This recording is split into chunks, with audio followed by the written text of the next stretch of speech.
issues, Rafsou started looking a little more dominant, started to pull away, started to really command a presence of that possession. He was using it. It wasn't just having the ball to have it. He was going forward, and he looked more dynamic than Chris. Some real intent going forward with Rafsou. I think it's a great way to kind of put it at the moment, whereas Chris has looked a little bit devoid, we should say, of some ideas in that final third, but maybe with that little break, he might have the chance to just think about how he's approaching this game and maybe change things up. But we are back underway, as you can see, just about 5 minutes until the halftime whistle of this second leg in our second quarterfinal of the day.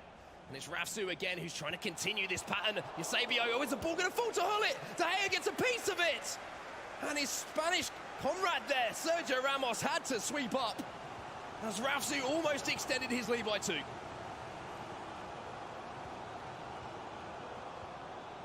Lovely moments there for Chris, but maybe he can go up the other end now. And it might be a case of missed chances coming back to Bayern. Varane has to win that header at the back post. And that's classic Chris there, back post cross, and it could have gone the other way. You never know. It's kind of a 50-50 with those back post crosses, and that's why you see so many center backs being used as fullbacks to have that additional height in the jumping in order to try to impact the matches in a positive way for them, kind of combat those back post crosses. We're going to see Chris try and come forward again, try to fire that ball into Neymar, who will pick the ball up just as the referee blows his halftime whistle. So another break in play here. 1 goal. The difference between the two players here. You can see Chris speaking to his coach behind him. He's got 45 minutes to turn this one around. And if I'm Chris's coach here, I'm saying, hey, Chris, you've got plenty of time to work with. You're only down a goal. Don't rush it. Just make sure you take your opportunity, settle down. Just you in the game. Just you versus Rafsou. And if you're looking on Rafsou's end, you got to be thinking, I just got to hold the ball a little bit more, put him under pressure, and take my chances. Well, pressure can be created by extending that lead. Cristiano Ronaldo, 3 players here from NYC Chris trying to close him down. Goretzka now. Smart play here from Rafsou, though, just using those seconds off the clock. And it's a bit of a reset, and it's just a reminder to Chris, nah, I'm not going to throw this away. I'm not going to take chances. I don't want to take those risks. I want sure things. Ball into the box here, and Ronaldo's free at the back post. And I thought, with the angle that ball was coming in and the height of Cristiano Ronaldo, that was almost a surefire chance at goal, but Marcelo got enough on it. The corner not used here by Rafsou. And with 40 minutes left in this game, NYC Chris, his tournament life, it's very much on the line. A lot of space to work with here for Chris. Ronaldo goes back inside to Ramos. Finds the run here of R9, uses the El Tornado in towards the back post, and it has all the time in the world. And that is what Chris does best. And you want to talk about composure. Everyone at home is hitting this first time. Rude hold it back post, you go for it. Not Chris, he takes the touch. He wants to see if the goalkeeper's gonna move. And that's exactly what happens. Takes a second, and now it's anyone's game, 2-2. 2-2, there's nothing between these two. And it is the player he was talking about in that feature as well.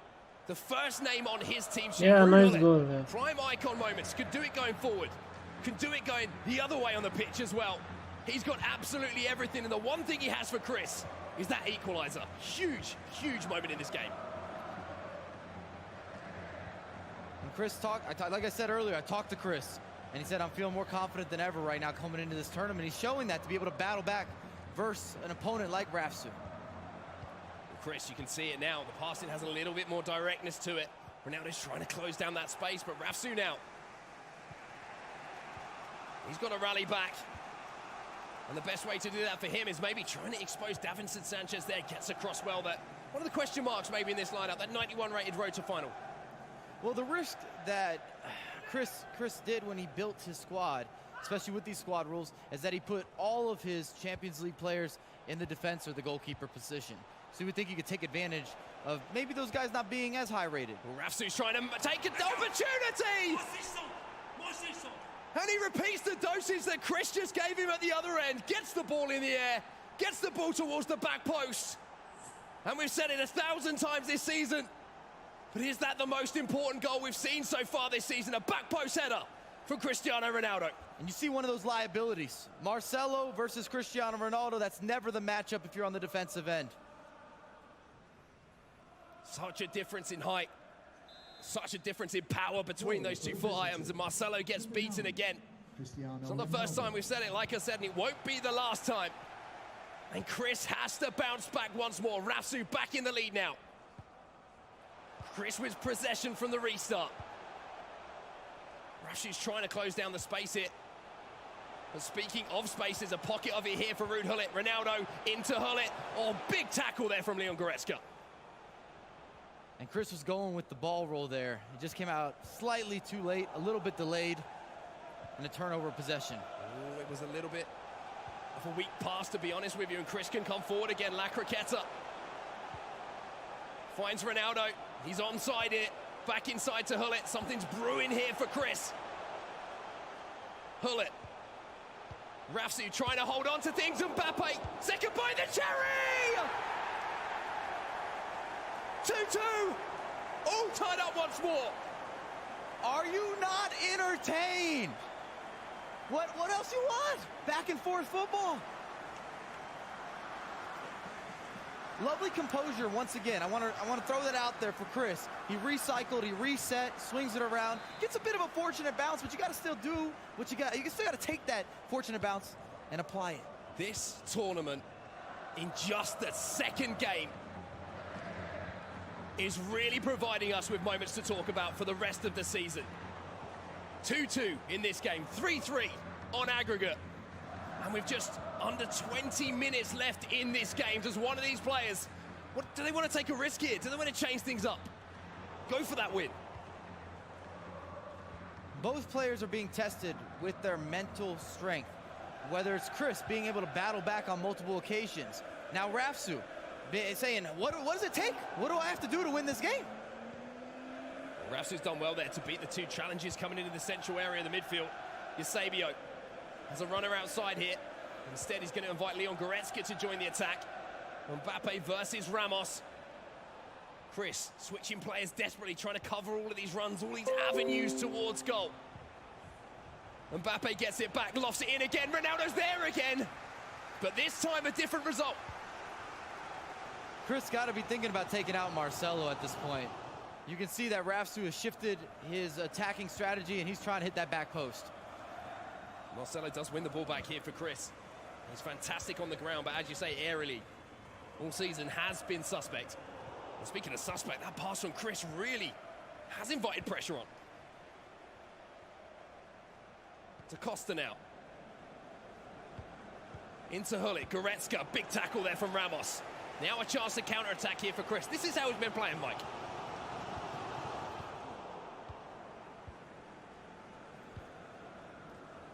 Nervy times these last 10 minutes. We've seen a few more mistakes than we've seen earlier on in this matchup. 7 minutes to go here.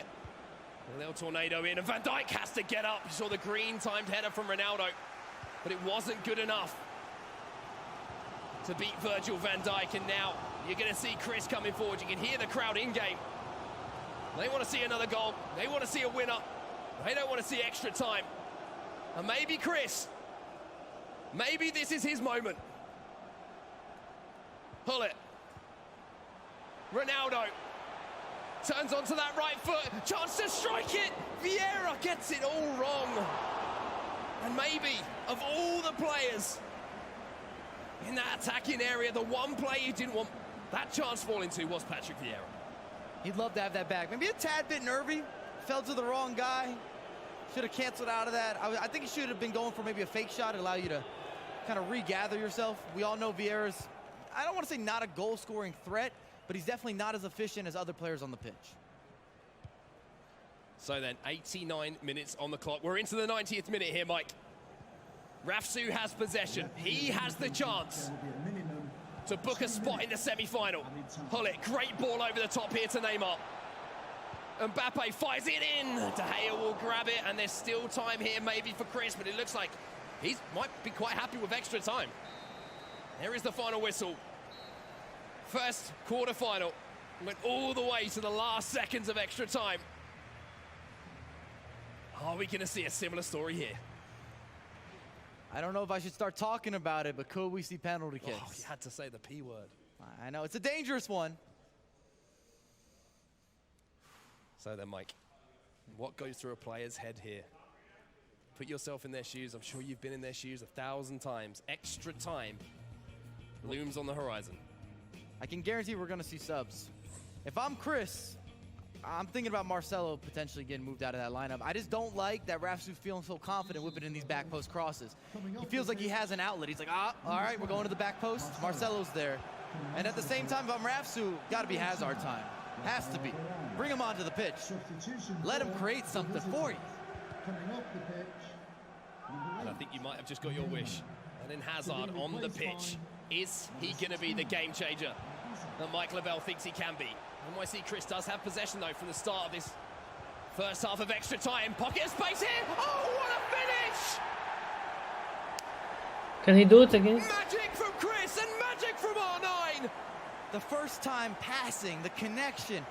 Oh, you got to say, if he wasn't in that free flow in the first leg, looking a little more confident. He's growing into this match in the second leg. And he built that attack so well.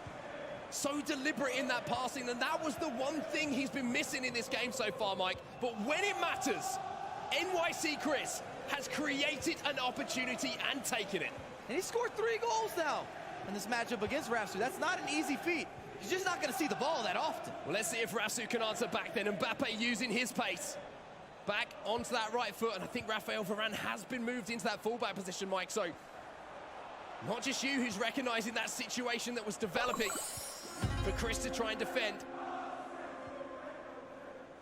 The man who's on the sticks has also recognized that's a weak area. Here comes Rafsou, and the space behind there for Ronaldo. Just dissipated as that ball was intercepted. Here's your man on the ball, Eden شكرا على Hazard. الفولو. Mbappe, oh, and Hazard is unfortunately found on the floor. And that substitute was so important for Chris because Rafsou does a wonderful job of getting down the wings. And you could see that he was feeling like he's got a good matchup there as you see a mistake from Chris. Yeah, and that mistake could really hurt him here because Rafsou is pushing forward. Mbappe, big tackle from Ramos, but can't win the ball back. Here's Cristiano Ronaldo! And that is what he can do. Nobody wants to lose. Everybody's digging deep. It's the eChampions League. I cannot believe what we are seeing in these first 2 games. Every single player who's been on that stage is leaving it all out there. You've got to wonder, Mike, are they going to have anything left for the semis and finals? Solid pressure play from Rafsou. Bit of an uncharacteristic mistake in the second leg from Chris. And FIFA punishes you. Or we should say Rafsou punishes you. Well, Chris is looking to answer back, and he's beating his man. R9's in behind again. Back inside to Mbappe. And Raphael Varane has just shown how important he is. But now it's Ronaldo. And now the goal for Chris.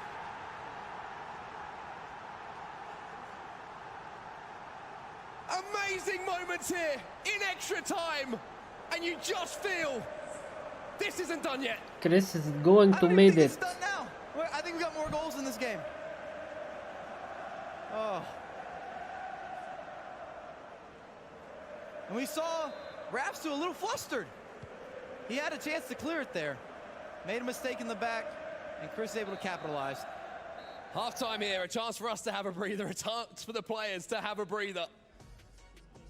NYC Chris has a 1-goal advantage with just 1 half of extra time to see it out. I would love to know what Will's telling Chris right now.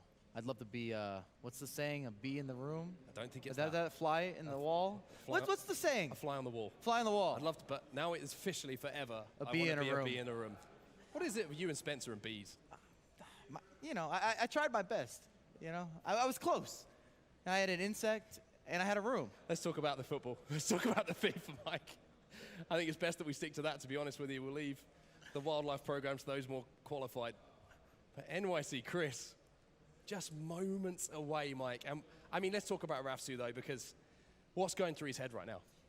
I'm not going to doubt Rafsou. We've seen him make comebacks in the past. We've seen him show a lot of mental strength. I think this is still anyone's game. It's too early to call a winner. Every time somebody scores, they rebuttal back. And just to that point that you were talking about earlier, that back line now for NYC Chris. Varane at left back, Van Dijk, Sanchez, and Ramos. He's negating that threat that Rafsou was exposing so well with Marcelo in, and that's where we talk about adaptation. We were talking about it being a big feature of some of the players who are gonna progress in this tournament. He is showing NYC Chris he has that in the locker. And if you're Chris here, you got to think, hey, maybe I will have to clear it a couple times, depending on the pressure play that Rafsou brings. Because you got to think second leg or second half of extra time that Rafsou's going to give you everything. Here we go then. The one thing for Rafsou that is in his favor is the fact that he has the ball from the restart. Possession is in his hands. Pull it. Hazard, Aubameyang now on the pitch as well, and Neymar gets a piece of it. But Rafsou keeps it alive. Hazard, Aubameyang. A big chance there. And now Chris can come away. Rafsou has to win this ball back, Mike.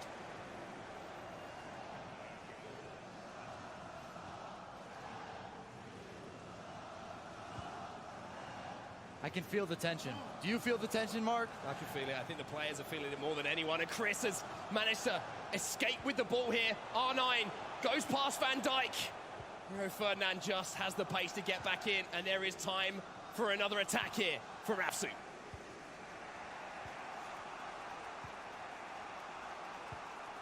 Here's Aubameyang. Looking to use that pace to get in behind. But is that a sign of desperation there, Mike? A bit of desperation, and it's a disaster, too, for Rafsou, because now Chris gets the reset, walks off at least 3-4 minutes of clock. And you got to think Rafsou's only got maybe one more attack left, at best.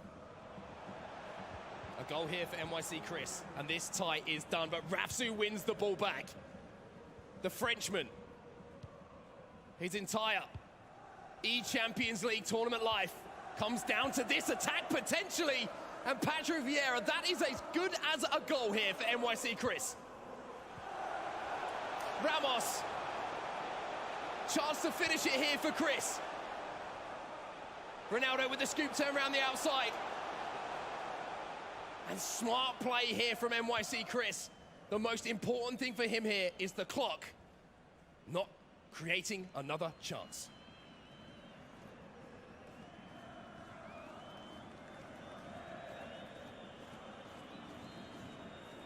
Chris just easing the time down. Rafsou needs to win the ball back now. Chris is not letting it happen. NYC Chris has shown steel. He's shown determination. He has shown everything you need to show to get into a semi-final. All that we're waiting for now is the referee to confirm what we already know, and there it is! NYC Chris with the performance of a lifetime. And you see the heartbreak there from Rafsou. I mean, this means everything. You double your money, eChampions League title. You could be the first ever representing, you know, not just yourself, but also your country, your fans, people that watch you, people that support you. You can see what it means to both of these players. And that smile that we just saw there on NYC Chris is just going to get bigger and bigger, because now he has a little bit of time to step away from the stage, to step away from the game and just relax and think about what he's just achieved. A huge bump up in prize money, and he is now 2 games away from lifting that trophy. But we should give a huge congratulations to Rafsou and the run that he's had. Even getting through to this tournament, Mike, is an achievement in itself. Everyone's path, they had to go through the best players. In Manchester, we saw matchup on matchup on matchup with top-tier players. Everybody's in the top 100. You're just not going to get an easy ride, so to speak, to get to this tournament. Well, this is the story of that second leg, and what a second leg it was. Chris took the lead. 3-3 here. That was the goal to put him into the lead, and that was the well-worked opportunity that he took when it mattered, Mike. Almost a battle of the first-time shooting. We saw a lot of first-time shots between both of these players. And we saw great composure there from Chris and a couple opportunities as well to take that touchdown with Hullet we saw earlier. And then some of his closeout play to finish out the game. Another first-time shot. شكرا محمد على الفولو. Stoppage time there at the end of the first half of extra time. He went right down to the wire. And you can see Chris, he's elated. He's over the moon, and why wouldn't you be? But you also see, unfortunately, when we have to have a loser, it's tough to watch sometimes. You got to be honest. That's esports for you, though. There's always going to be emotion. And in FIFA, sometimes the gaps can be so small when you're playing against players at such a high level. And it's all about, did you make the right decision in the final third? Did you throw away maybe a couple giveaways on your, swinging down possession, trying to do too much with it? Well, it was a crazy, crazy second quarterfinal, and an American has made it through to the semifinals, and you are about to see the second biggest smile in the venue after NYC, Chris, because Jimmy, it's back to you. Mark and Mike, thank you so much. Another extra time thriller in these quarterfinals for the eChampions League. Kyle, Brandon, and our winner, NYC Chris. Tell us how you're feeling right now. You must be through the roof. Yes, I'm feeling pretty happy, to be honest. I didn't really think that the game was going my way in the first game before the game stopped. And then in the second game, I mentally reset, and I think that really helped me to keep my nerves. Okay, really quick. Davinson Sanchez, you use him as your center back. A lot of talk on the chat about using him as an item. Explain yourself. Yeah, I think he's pretty solid, to be honest. The stats are pretty good, except for the jumping, but overall I think he's a solid card. He's very fast, very strong, and he kept the back safe. You said that actually in the first game you thought it wasn't going your way, and then you mentally reset. What did you actually say to yourself? What was Will saying to you? How did you actually manage to pull that back then in the second game? He just said, "Be stopped." Be stopped, there we go. Be stopped, that's all you need. Those magical words, those magical words. I think the key thing for us to talk about is that your semi-finals now, you're playing against two players that you actually played, back in Manchester, and you beat them both. So how do you go into that game? Is it just a new game of FIFA for you because you've already beaten them? No, it's a brand new game. They practice hard to change their ways, and so it will be a surprise. And I'm just gonna keep playing my game, and hopefully the best man win. Wow, fantastic. All right, well, thank you so much for your time on the couch. We wish you the best of luck. Next time around, you're carrying the flag for all of America. No pressure. Look, Jokson's got a chance, too. All right, everybody, we're down. 2 exciting quarterfinals have finished. We've got 2 more coming up right after this.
the free for Joksan.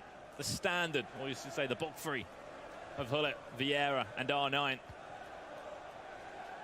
We're used to seeing them, we're used to talking about them, and it's exactly the same on the other hand as well for Zezinho, who actually made the FIWC finals, as it was called, back in 2017. What a story he had as well, from a very small town in Brazil. We were able to catch him in Los Angeles, in which he was in tears. He was in tears in Manchester when he qualified for this tournament. In 2017, he was there. He was a much younger individual. He went with his mum at the time, and he just wasn't expecting to go on and be successful in FIFA. He qualified for the FIWC Grand Finals in 2017. Didn't play the best in London, but then in Manchester last year we saw a good performance from him at the FUT Champions Spring Cup. We then saw him in Singapore in March. Really good performance there, making a console final versus Houston. And then in Manchester just topped it off, finished top 8, beating Footwiz Tom in the round of 16 and solidifying his place here in Madrid. Yeah, he did indeed. Some of those names that could have been in this tournament. Some huge, huge names, and we know how Manchester went with the qualifiers. Some of the big names leaving the competition. That's 2 chances now for Zezinho that he's tried to whip in. A finesse back to goal. Time green, kind of low driven as well. Both times it has been matched by the goalkeeper though.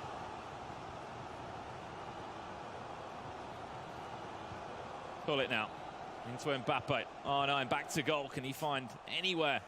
Joksan's one of those players as well where he almost thrives under adversity. If you look back to Manchester and actually look into the games and really look at how the games went, it was a last-minute goal to win in his final Swiss round against Veni. He was then under the cosh, sort of trailing by 3 goals. Second chance of asking, another save. Versus Paps in that round of 16 matchup. And he had to go all the way to penalty shootout. It was a penalty shootout versus Paps, which he did win the game in the end. What I thought was crazy as well, as you've just pointed out, there's 3 players at this tournament that got out of Swiss with a 4-3 record. One of them is already in the semi-finals. That was New York City Chris. He was 3-0, then went on a trail of losing games. It doesn't matter though. You're here in Madrid, you forget about that, and we saw how that game went. 4-3 win for New York City Chris. He's waiting to play either Marcuzo or Lev Vinken. Whilst Nightwatch, I'm sure, is somewhere in this building, in this venue, watching this stream and thinking, who could I be up against in the semi-finals of the eChampions League? Because he will be facing up against one of these 2. In which you said he didn't have the biggest performance. Still got the job done though for him. Again, another narrow win. Ball comes in. Dealt with once again by Zezinho. Like I said as well, congratulations to Joksan on the recent move to complexity. Oh, that's a mistake. Roulette away from Neymar. Yeah, just didn't need to execute the spin there. In all honesty, I think he was just looking to get away from his man and then look for a square ball across the box. Mbappe, watch out for the cross. He's done so well to get past his man. Ronaldo's in there as well. Hullet had to get back and defend. You're just seeing there the different variations of the cross into the box after the skill move. We tend to see the El Tornado. On that occasion there, you saw the Balassi flick. Exactly the same execution, just holding R1 instead of using L1. Personally, for me, I think the Balassi flick, you get a better success rate. Thank you for the follow. Like sometimes with the El Tornado, you can input it and it might not come off, or you might execute a different skill move instead. With the Balassi flick, it feels a lot more crisp when you're executing that up left motion, up right motion with the right analog stick. Of course, as we went through, we'd probably say a patch of just tornado crosses, tornado finishes. Think back to Singapore when we saw Houston really thriving, using that kind of skill move. Well, it's still effective in the game, there's no doubt about it. However, like the cricketer. Obviously, it's not the same skill, don't get me wrong, but in a way that it can be efficient. I would say players are just quicker to identify when a player's setting up for it, so they squeeze tighter to the players. Early doors, it were almost like you're going to do the El Tornado, you weren't expecting to shoot after it until people realised, oh God, this is actually really, really strong and this is really good. And this is something that I have to implement into my arsenal. There is a free kick given away on the stroke of half-time. The added time of 2 minutes have been played. Ronaldo's going to pick it up short. Will there be a shot or at least a chance from this? Neymar tries to drop the shoulder. Ramos gets floored, and we go into half-time in this first leg. And once again, another tightly contested match, 0-0. And you're seeing a number of different style of coaches, which I find really fascinating over the course of this event. They're going to play a lot more of an impactful role than what you're seeing at the eChampions League, rather than a couple of other events that we've had this year. Half-time, they're in there talking. On one hand, you've got Mikhail, who's sort of a hype man, you'd say. That's how Joksan's described him. It gets him going, it gets him excited, it gets him playing with confidence. We saw that in Manchester, yeah. You're seeing a lot more tactical approach. How can you break down your opponent? Do you come in with a plan A, a plan B, a plan C, similar to what Team Bundle do? They'll have 6 or 7 different game plans which they can implement throughout the match.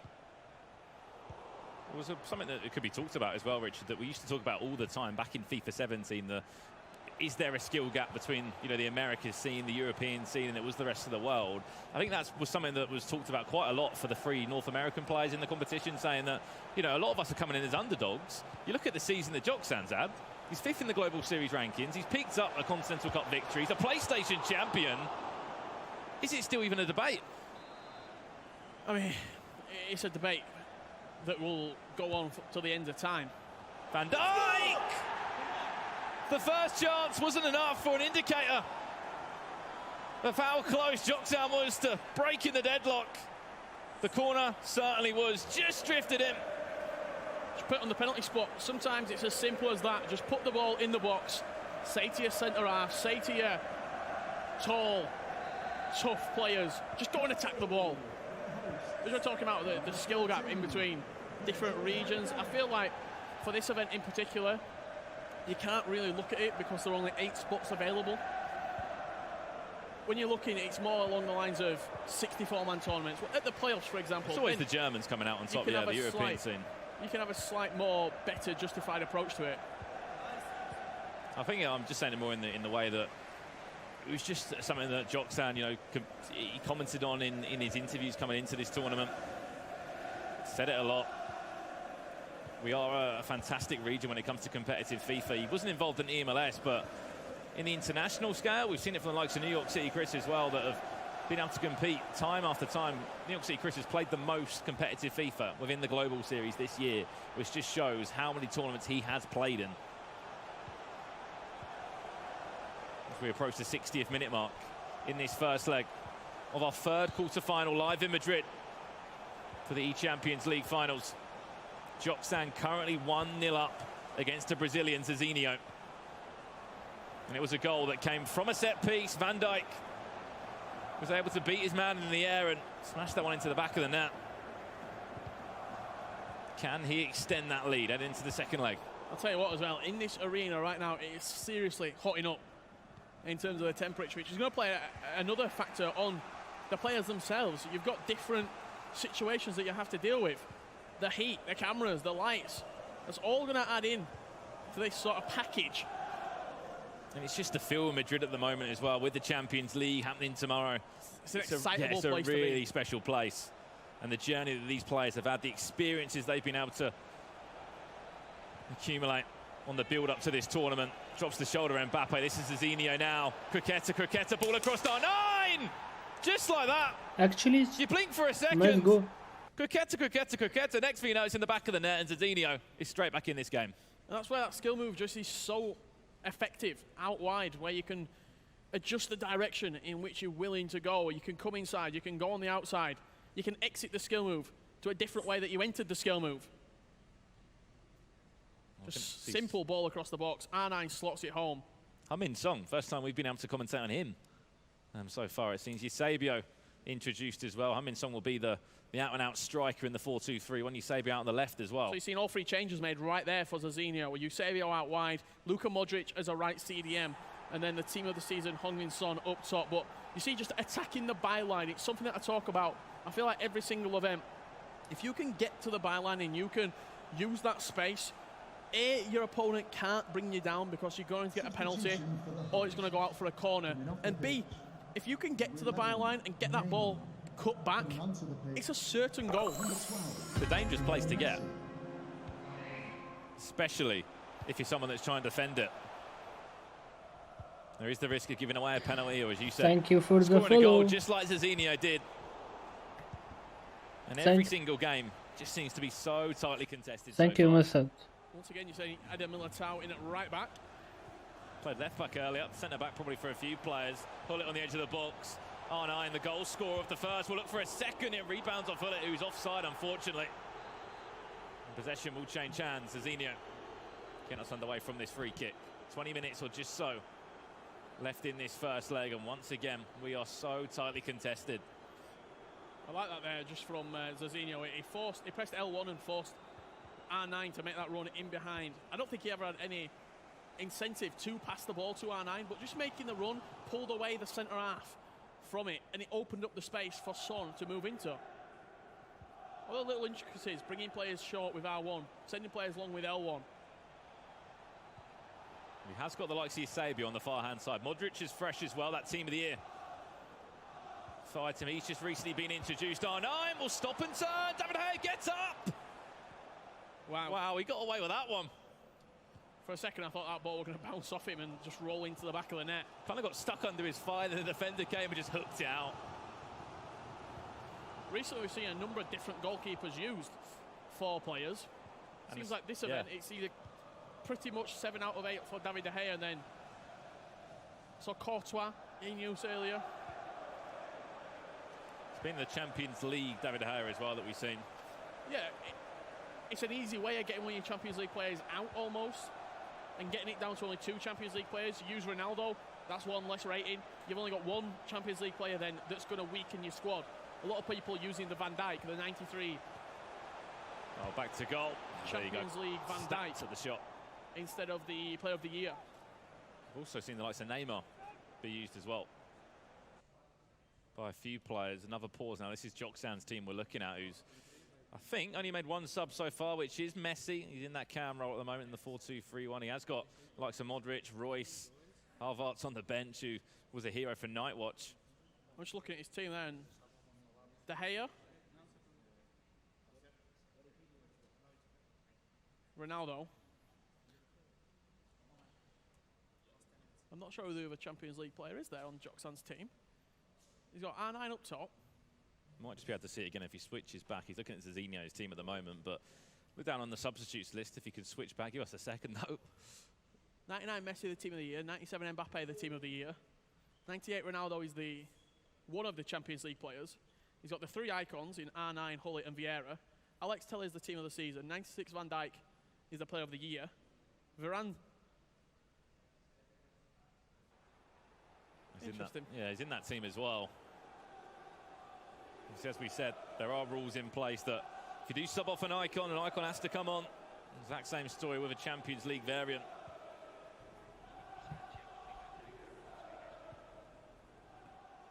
And obviously, one of those other Champions League players making up his team is Van Dijk, as you pointed out, Richard. Some players liking to go towards him as a safe option. He's got quite a few for items now. Team of the year, team of the season, player of the year. Throw on a Champions League one as well, because if you didn't know already, as these players will continue to get better for their clubs in the competition, the likes of Spurs and Liverpool, they're going to be some of the best players to use. Hence why we've been seeing the likes of Heung-min Son involved. Yeah, 100%. Son, very, very good off the bench as well. That team of the season, Son. It's very similar to Eusebio in the way that he plays. 5-star weak foot, 4-star skill moves. Rapid off the ball as well. Well, it's a Modric back to goal. There's Heung-min Son. He's going to be involved in Eusebio with a weak effort at goal. That's not going to be troubling anyone. Added time to come now. Probably of 2 minutes. There we go, in front of us. I'm sure this one might just close out as a 1-1 from our first leg. And again, thank you for the follow. Thank you so much. The contested ties. Well, every single game has only been won by a goal. AlanAvi against Nightwatch, Rafsou against New York City, Chris. It's all by a goal. No one's running away with any games at the moment, and that's full time in this first leg of our 3rd quarter-final eChampions League. And it's going to be a 1-1 scoreline. This is when your coaches come in. And what would your coaches be saying to you?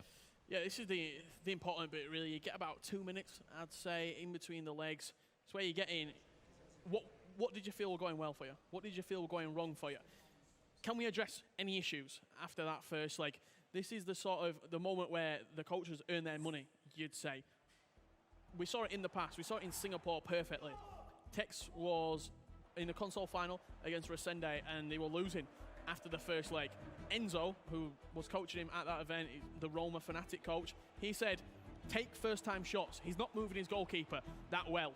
What happened? Tex, in 45 minutes, he'd scored 3 first-time shots from the outside of the box. Some of the highlights there, and fantastic information about how coaches can be influential, Richard. And every coach has a different style. You saw Mikel there when Joksan scored, a huge roar behind him. He's a hype coach. That's exactly what he does. But that will, of course, conclude the first leg of this one. We are going to throw it over to Rachel and Kyle now, who are actually, you could say, pitch side at the moment. I know, I feel actually a little bit too close for comfort. They're literally behind me. That's why I'm speaking a little bit quieter. But it's great being here because you really get the emotion. But Zezinho, Carl, is cool as you like. Celebrated there with a fist pump just to equalise. But I'm sure if he goes to semi-finals, he will be the one showing all the emotion. Because if you remember back in Manchester, he was the one that FaceTimed his parents and the pet, and they were crying. The emotions were wild. But he's just so excited to be here, Kyle, isn't he? He definitely is excited. He's been posting all over his social media about the amazing experience that it is being part of the first eChampions League. And you can see right there all the gifts that these guys got. The bag, the suit, unbelievable. He says, awesome gifts, thanks at Champions League, at EA Sports, FIFA. And you can see the star eyes and the love heart eyes right there. I'm very jealous of the suits because they look super dapper. However, he's also put a picture up of the tracksuit that we've got as well, so we can look as cool as all of these competitors. They are spoiled, but rightly so, because they are the top 8 in the world here at the first ever eChampions Leagues. But guys, it's back to you for this second leg. We can't wait. Yes, guys, thank you very much for that. And, we're feeling the heat in the commentary booth. These guys are right next to the action. They can hear all the rules, all the goals go in. And did you see the kind of care packages they got? eChampions League gifts. Did you get one? I didn't get one. Did you? No. I was jealous, though. Did you see bags, watches, suits? We could do with a new one. It was nice. It was a nice package. But it was deserved. Of course. There's only 8 players to do it out of the thousands. Champions League, do you know what I mean? You expect that sort of treatment coming. You've guaranteed yourself a Champions League ticket. Who's going to be walking away with $100,000? By the end of play today, we'll have found our winner of the inaugural eChampions League. It's going to be top draw. I don't know if you remember back in Paris for Joksan, part of his prize was winning Champions League tickets. So he's in a position where if he wins, he's already got a ticket. He's going to be giving them out. Do you want a ticket? Mikhail, Champions League final? Who wants a ticket? I've got tickets to go. Because he won that prize. He won the first tournament of the year. It was the first LQE of the Global Series. He came out running right at the beginning, or right at the end of October, I should say. And once again, he set the kind of mark for competitive FIFA. He went top of the Global Series rankings. Obviously, it's all about rankings this year. It's all about Global Series ranking points. He set the bar very high for the PlayStation, and I feel like in sort of October, November, going into December, he was high, and nobody could really touch him on the PlayStation. He then took the break, a deserved break, to study on his college and his studies. He's then come back, and he said, I'm still there. People just not seen me. And right now, he's chipping away at that, you could say, best player of FIFA 19. I'd say he's definitely up there. I think Tex is probably leading the line for the best player of FIFA 19, sort of as a season. Obviously, we can't know until the grand finals roll around. But going into the playoffs, he's going to be one to watch. He's going to be feared, is Joksan. Yeah, especially, and as you said about Joksan, people saying, is he up to the job? Can he do it or not? I've actually got a very small VT of why he thinks he can win the eChampions League.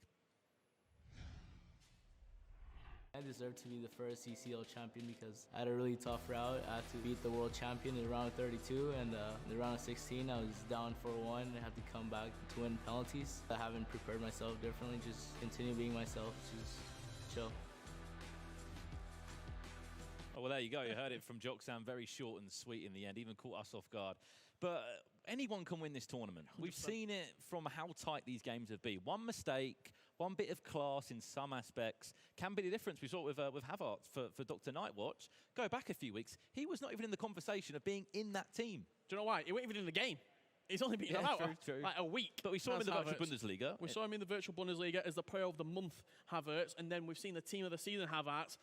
Front and centre, you'd say, at the eChampions League. Danny da Costa, I can see probably coming in at right back a little bit as well, the German fullback. These squad rules have sort of added a different dynamic to the entirety of this tournament, Brandon. And I look forward to seeing what coming forward in the last quarterfinal that we're going to have between Marcuzo and Lev, are they going to be doing in terms of their squads? Exactly that. Well, as you said, there was a number of squad rules on this tournament. And let's have a look at a small VT from Zezinho. My most important player pick, it was Hullet. He can play every position and he's the best defensive midfielder. And I think this is the most important position on the pitch, so that's why. Well, that's an interesting one because you would probably want to be saying nice things about your manager in Hullet. He is your manager, but he is so good in competitive FIFA. It's to be expected, really, isn't it? It seems we've had competitive FIFA on Ultimate Team as FIFA Ultimate Team since FIFA 17. I don't think there's ever been an event where Hullet's not been in the squad. FIFA 17, our first event in Berlin, he was front and centre. FIFA 18, he was there. I remember the goal that Gorilla scored with him in FIFA 17 at the so good, FIWC Grand Finals against Dito, and he sort of pointed to him in the crowd. Fantastic, and we're seeing what Hullet is all about, that prime icon moments. Hullet, 4-star skills, 5-star weak foot, unbelievably well-rounded. I think he's got about 2,700 in-game stats. That's pretty much perfect in every single aspect. Shooting, reactions, stamina, heading accuracy. He's 6'3". He's unbelievable in every aspect. We've seen him play from cam to left back. Anywhere on the pitch, he can do a job. I think I remember as well his lowest stat. I think it was slide tackling, wasn't it? Yeah, like 77 slide tackling. Yeah, 77, 76 it was. And to be that good with that, overall statistics as a player, 6'3". Last year we saw him attack a little bit more, I'd like to say. Like, he was scoring goals from the edge of the box back in the playoffs, I remember in Amsterdam. This year, he's more get the ball down, break up, then he'll release it. I'll tell you who's sort of equal or getting towards that level, that team of the season, Leon Goretzka. For me, I think him alongside Hullet as a 2DM sort of formation, that would be probably the best thing going forward. I think attacking and on the ball, Goretzka's a lot better than Vieira, but Vieira just offers you that defensiveness that Goretzka can't. It's a great debate about your centre mid, CDM, who you want in that role. I think as well what's great is that you've spoke about is that, ever since EA really got behind competitive FIFA, it's been the story of Vieira and Hullet. More so Hullet. Yeah. Of the players that have been a staple in competitive FIFA. They've been part of these teams. You look at the icon list that you want, it's going to be Hullet up there, number one, Vieira in second, then this year you look at maybe R9 has to be there, Eusebio, yeah. And then We've seen Rio the list goes on, but at the beginning of the year, it was Maldini, it was Rio Ferdinand involved. Rafsou used Rio Ferdinand just a game ago. And he went out, so he can't. It was a tight game though, Rich. Yeah, it was a tight game, and he's in there for a reason. The moments that got released spiced it up so much because you saw the likes of Johan Cruyff, you saw the likes of Eusebio, even R9 to some aspect. When the Team of the Year players were released, they took a little bit of a back seat, and some of those icons got completely booted out of the car. Whereas now, with the moments that came in, they have got back in, and they are pretty much the players that you build your team around. I imagine when a pro's building their team, the first players they put in, Vieira, Hullet, as your 2 centre mids, and then you build it around it. You put CR7 in, you put Team of the Year Mbappe in, and then you have those roles that are a little bit variable. Your right back, your left back, your goalkeeper. They're the roles that could change up. Well, here we go then.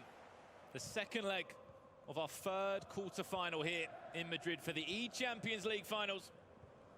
Zezinho against Joksan. This America's clash, South America against North America. And currently, this game sits in the best way possible. 1-1 the scoreline. It was a header from Virgil van Dijk. And it was shortly capitalised on straight back down the other end by Zezinho. It's a nice ball over the top. Zezinho kicking from left to right in this white strip. He's going to pick it up with Cristiano Ronaldo on this right-hand side. A man you'd probably want in the box. He's down that byline, though, that really dangerous area as far as Ruud Hullet. The man is manager, and probably could have been a hero if that went him. I like the little build-up play on the edge of the box as over Ronaldo. Direct. There's Hullet. And there he is again! The manager of Zezinho steps up and volleys it into the roof of the net. Yes, beautiful swivel strike there from Ruud Hullet. Really, really great finish from the Dutch icon. Credit where it's due as well to Van Dijk. He did something there just to get in the way.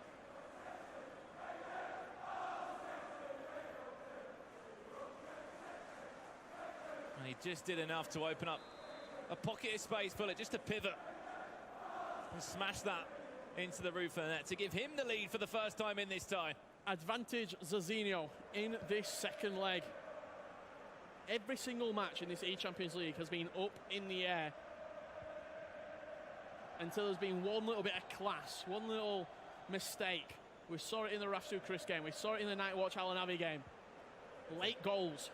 There's one man that can come back with his back against the wall. It's Joksan. We saw it not 2 or 3 times, even more so in Manchester with some of his results. Even the game against Papsity, at one point he was 3-0 down in one of those legs. Pulled it back and did enough to send himself here to the Champions League finals. Zezinho's got other ideas though. This is class from Mbappe. He does go out for a corner. Zezinho's starting to tick right now, and I tell you, it's a dangerous, dangerous place to be if you're against him. It's getting into like Singapore kind of drive that we saw him in. He's pressing when he does play at the very best level. He's so good. He doesn't give you any time on the ball. His right stick switching, some of the best that I've seen, in all honesty. Oh, this is great. Pull it now. He nearly scored an equaliser down the other end. We've been talking about him in the interval between both of these games of how good that prime icon moment is. 6'3" height. And so good. I was speaking about being defensively. Going forward, he's actually surprised me. He was always in the conversation, but I never really saw him score many goals. Players more happy to lay it off to the likes of Cristiano Ronaldo's R9s. Here's Joksan now. Watch out for that run of Cristiano Ronaldo. Don't think Vieira's going to make an overlap. I'll be surprised if he does. R9 heel to heel. Flicks it up perfectly and plays it straight into the hands of David De Gea. Not going to be troubling the Passing Spaniard. accuracy early doors, 97% for Joksan on the ball. Unfortunately, he's not been able to turn that high percentage passing accuracy into anything clear cut as of yet, but plenty of time left to play. Sergio Ramos is so good defensively. Well, I know that his team of the year thought was just dropped to everybody watching in the chat. He's so good, isn't he, at the back? He can fill in at right back if you want him to as well. It's kind of just become a thing this year. Started off as something that was questioned, and now he's at right back, what seems every single tournament or every single game. But in this one, he has been playing centre half as well. Speaking of the devil, there he is on the ball. He's going to fall back to Hullet, the goal scorer of the only goal in this second leg. Ronaldo nearly into Neymar. Thought for a second he'd stole that off his toe.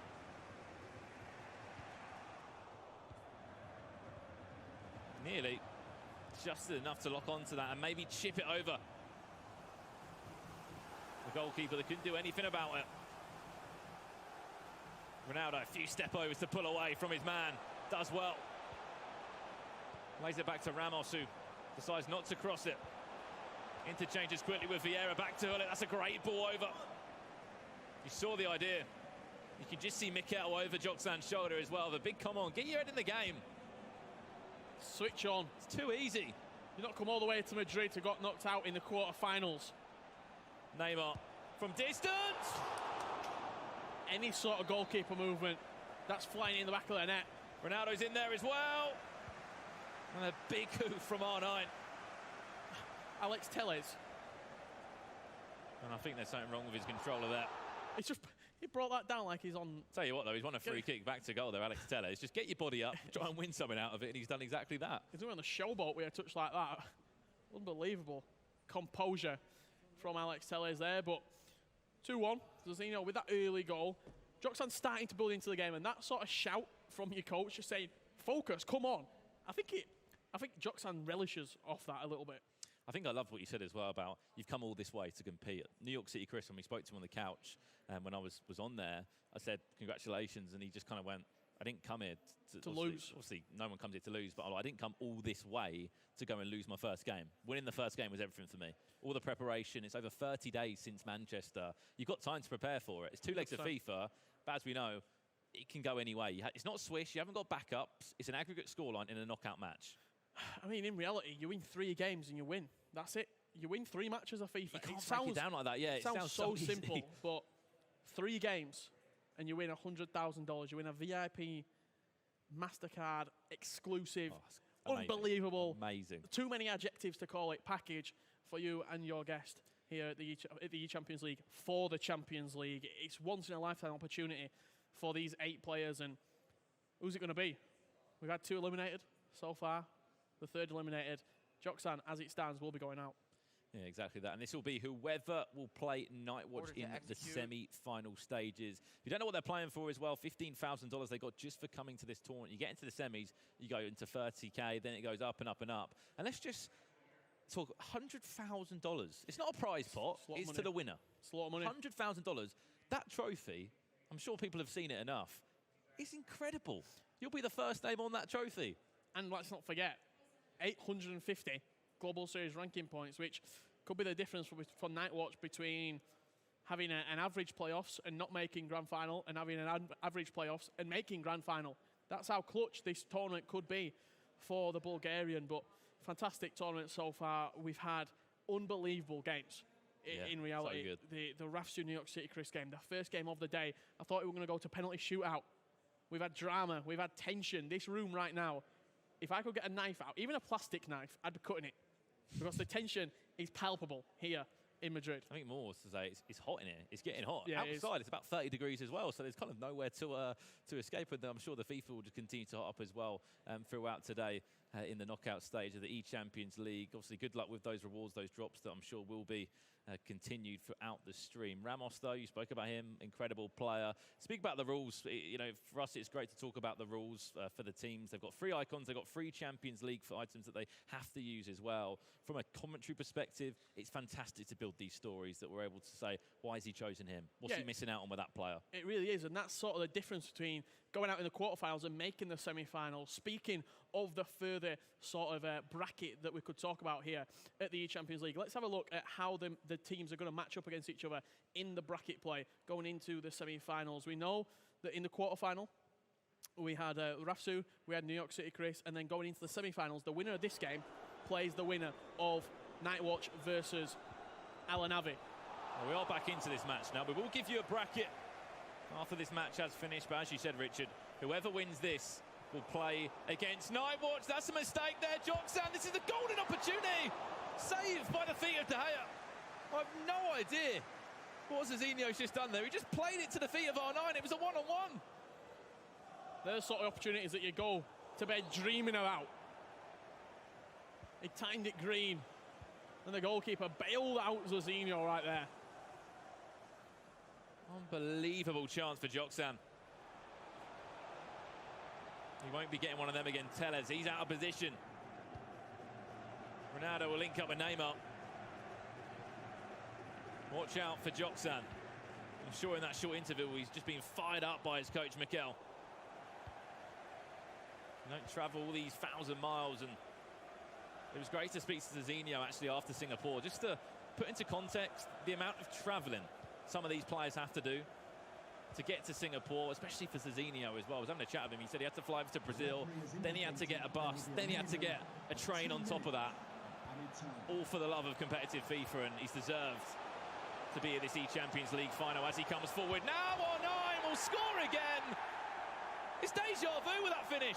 Down the byline, play it back across, and R9 will step up again. The first time, I think, in all of our quarterfinals, there has been a 2-goal advantage. Again, attacking the byline, heel to heel out of his feet, and you thought that was sort of it, the skill move, but he executed the La Croqueta further into the byline. Because of how that skill move, you do come out of it and you do execute it, you can sort of really dribble on the byline itself. Simple cutback. R9's not missing from 3 yards out. I'm not missing from that far out. 3-1 advantage for Zezinho. 45 minutes. Joksan has been in this position before. He's turned it around before. But is this one step too far? As you can see, Zezinho, they're having a chat with his coach. How do I just keep my head? 45 minutes left. It doesn't sound like a long time when you talk about a game of FIFA, but trust me, with the what's on the line, shaking, drinking his water bottle there for Zezinho. This is how big of a game. It's a $15,000 game, this is. It gets you more Global Series ranking points. It gets you a step closer to picking up that trophy. you can't imagine being there, you know, watching from home. You know, everyone can say, oh, I can do this, I can do that.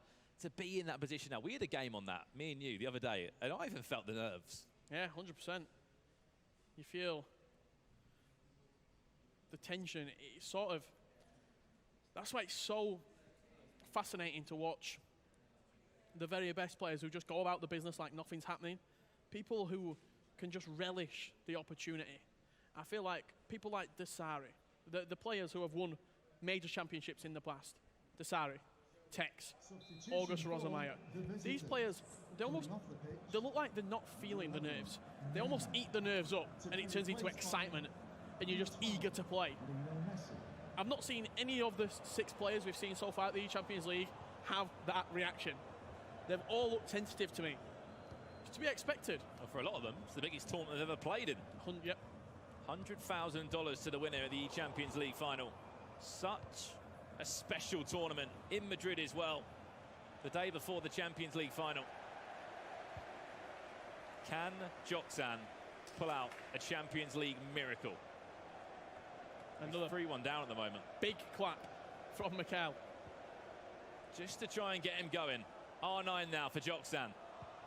Lovely ball inside, Mbappe! Furious with his effort. It was time green. It took a wicked deflection, hence why it's been given as a corner. Varane into Ronaldo. Oh, yes! What a goal! Maybe he's back. That's exactly what he needed. He needed a quick reply. Halves the deficit. 5 minutes after the get-go. After the restart in the second half. Ronaldo just teasing it off the post. Into that bottom left corner. He guided it like a missile. 1 goal game right now. Don't know if you noticed anything as well. Joksan had his headset on in that first game. It's off now. Yep. You can hear everything that Mkers saying to him. All the roars, all the shouts of his coach has been next to him throughout all of this competitive year. Expect an incredible second half of this second leg now. If Zezinho had nerves before this second half, he's got even more now. You think when you're 2 goals up, you don't want to concede to at least the 80th minute, just so you've got 10 minutes to hold out a 1-0 result. Now that's changed. Zezinho needs to build on this result. Build on it, get another goal, down the byline again, looks for R9 again, fake shot inside, tries to play the one more to Neymar. Bouncing around the box. He's been so good though, Richard, getting down the byline, as you mentioned. Yeah. Such a dangerous area. Didn't know where that ball was going to end up, like a pinball machine. Every single little deflection, every single touch. Van Dijk bundling over the ball. It's all heightened right now. The sensors are heightened. Neymar, Sahullet. A few 1-2s between the two. As far as Mbappe, fake shot inside. Will he do well to get around his man? Oh. What a save. It was a big save. He's gone out for a corner. David De Gea. I think he got a hand on that or something. Yeah, just making himself big right there. David De Gea, and now we're seeing Zezinho's changes that he's bringing on. Team of the year, Neymar off, and Heung-min Son coming on. Then brought Eusebio on also. So a couple of changes for the Brazilian. Well then, 30 minutes left. Zezinho with a chance. As Heung-min Son is introduced. Ronaldo's in there. And it's safely headed away. Here's Zezinho again. Eusebio, he's fresh! And sometimes that's all you need. The perfect substitution for the Brazilian. And it will be the Portuguese icon to extend his lead back to 2 goals again. Just like that. 2 touches. That's all someone of Eusebio and Zezinho's quality needs. Out of his feet, smashes it home. And that's once again, when you get Modric on. Once again, reinstating that 2-goal cushion. The man right there in the background, that's who the winner of this match will be playing. Do not forget as well, there is one more quarter-final up after this one. Lev Vinken, recently just signed for Mkers, up against North Marcuzo. The La Croqueta King, coached by August Rosemeyer. We were just speaking about him, actually. He's at the venue. He was coaching him in Manchester. Teammates with him at North as well. Here's Joksan, Eusebio down the other end. Fancy to go. Unfortunately, it was deflected. There's still a lot of time left in this game. Messi does win a free kick on the edge of the box. Ronaldo with that usual free kick stance. It won't it's go an in. awful layoff. He's got lucky though. It's fallen back to Eusebio for a second bite of the cherry. Alex Telles into Messi. Everybody's back though. Counter Zezinho. attack. The ball Just needs to get no one keeping hold of the ball right now. It's turning over at every single opportunity. That's nice. Just a long ball down the line. Wow, Ronaldo's there. For me, you don't have to cross that in. You're leading by 2 goals. You've got 20 minutes on the clock. If he takes it into the corner, not keep the ball as such, but just don't waste it straight away. That cross into the box, the percentage of scoring from that, you're pretty much crossing to the edge of the box. Yes, Ronaldo is superhuman in the air, but it's not a good opportunity to waste, really. You would think that if Joksan can get himself another goal, Zezinho can get himself another goal, it would be game over. Or if Joksan does that, it just spices things up a little bit more. This game is far from over. Do not go anywhere. Through the legs of Van Dijk. No one's stopping that. He just nestles into the right bottom corner, past David Gea. And there's still, what, just over 15 in-game minutes left? There's only a goal behind. The best finisher, for a lot of people's opinion, on the game. Moments Eusebio. He's been the catalyst, really, in this second half for both of these two players. Scoring goals to extend the league and then half the lead, retrospectively. Ramos. Back to Modric. As this seesaw just keeps on moving up and down on both sides. Min Sung, who will be taking the shot or the chance? Alex Telles just stood in the way of Ronaldo. Watch out on that through ball. Ronaldo's making it. You can see number 10 on your screen in that Ajax shirt. Didn't want to rush the chance. I like that. There's Ronaldo in the box. Eusebio's there. Eusebio gets round him to the back post for Messi. Oh, wow! The eChampions League delivers once again in Madrid. Never write off anyone in this tournament. Never write off Joksan. It could be 17-0 down. He's still bringing it back. Him and Mkers. And who is it, Richard? What's it about Messi? What a team. Champions League, eChampions League. He was the man in Manchester. He scored a header. He had time at the back post. I have no idea. David Gea, I think he's tried to save it with his head. The thing is, there's enough time left in this game for this to go full circle. And for Joksan to win this game in 90 minutes. Zezinho is so under the cosh right now. It's actually unbelievable. He's got a mountain on top of him in the form of Joksan. He's 10 minutes away, 15 minutes away from cruising through with the best goal advantage that we've seen in the quarterfinals. In 10 minutes, he scores 2 goals, and it's 4-4.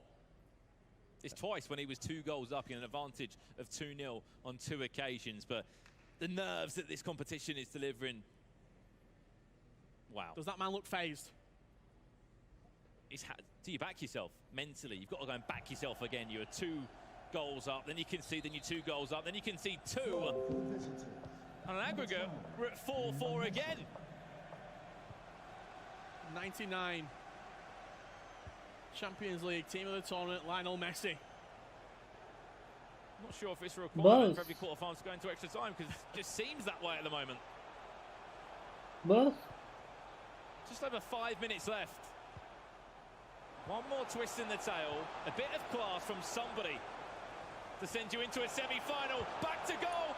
Oh, no! I thought it had gone in. The Brazilian icon could How he missed it? nearly sent for the Brazilian FIFA player. 9 times out of 10, that goes in near post. The animation was right. Just brushed past the side netting. Nothing more than that. I thought Manchester was hectic and drama-filled. We haven't even hit semi-finals yet, Richard. We ain't seen nothing yet. The Champions League, it came out when it was announced and everybody was talking about it. This prestige tournament, $100,000 on the line. You looked at it then and went, wow, this is going to be special. And Joksan's waiting for the last chance of the game. We saw it against Veni in the Swiss round. Make sure that I have the last chance in a match. Make sure I give my opponent no chance. This is it. As soon as that second minute hits, he's going to go forward. Well, he needs to now. What's he looking for? He switched over again there from left to right. Does he want to go to extra time? It looks like he's going to be going that way. Unless he believes that, no. For me, when it hits 2 minutes, get forward. I get why you do it. I 100% get why you wait for the last chance of the game, but if I'm in the 88th minute and I've got a potential going forward with a fullback, I'm taking it. I'm going forward. Yeah, you've got to. Because even if you score in the 90th, شكرا يا سليمان على الفولو. you still just defend one attack. Just defend one attack, you win the game. You're taking the risk of waiting and delaying and delaying. It surprised me. It's just something that we expect him to go forward with what, a minute and 10 seconds left, if that. He was happy. Maybe he feels that he wants to go to extra time for the 30 minutes that he has of trying to break down the Brazilian of Zezinho. Here we go, then extra time for a third time today in our third quarterfinal. عبودوفي. 2 halves of 15 in-game minutes with Zezinho getting us underway. Unmin Sung just lofting that in the box to Ronaldo. Modric, Hullet, not again, he's already scored one in this game. Big free kick there on the edge. I think Messi was actually the perpetrator there. Let's have a direct shot. Maybe a direct shot from here, but he's got... I think it's going to be. Unmin Sung running over it. Hullet's there as well. Hullet takes it! Hullet will score! What? We rarely ever see a direct shot. Everybody asks why. And it's in moments like that where you can be unpredictable. Somehow it found a gap in the wall, and he can point to Ruud Hullet on his shirt because he is a hero right now. And do you know what it is? Joksan's pulled men out of the wall. He's expecting a layoff. It's just, it's almost human nature to expect the layoff at an event.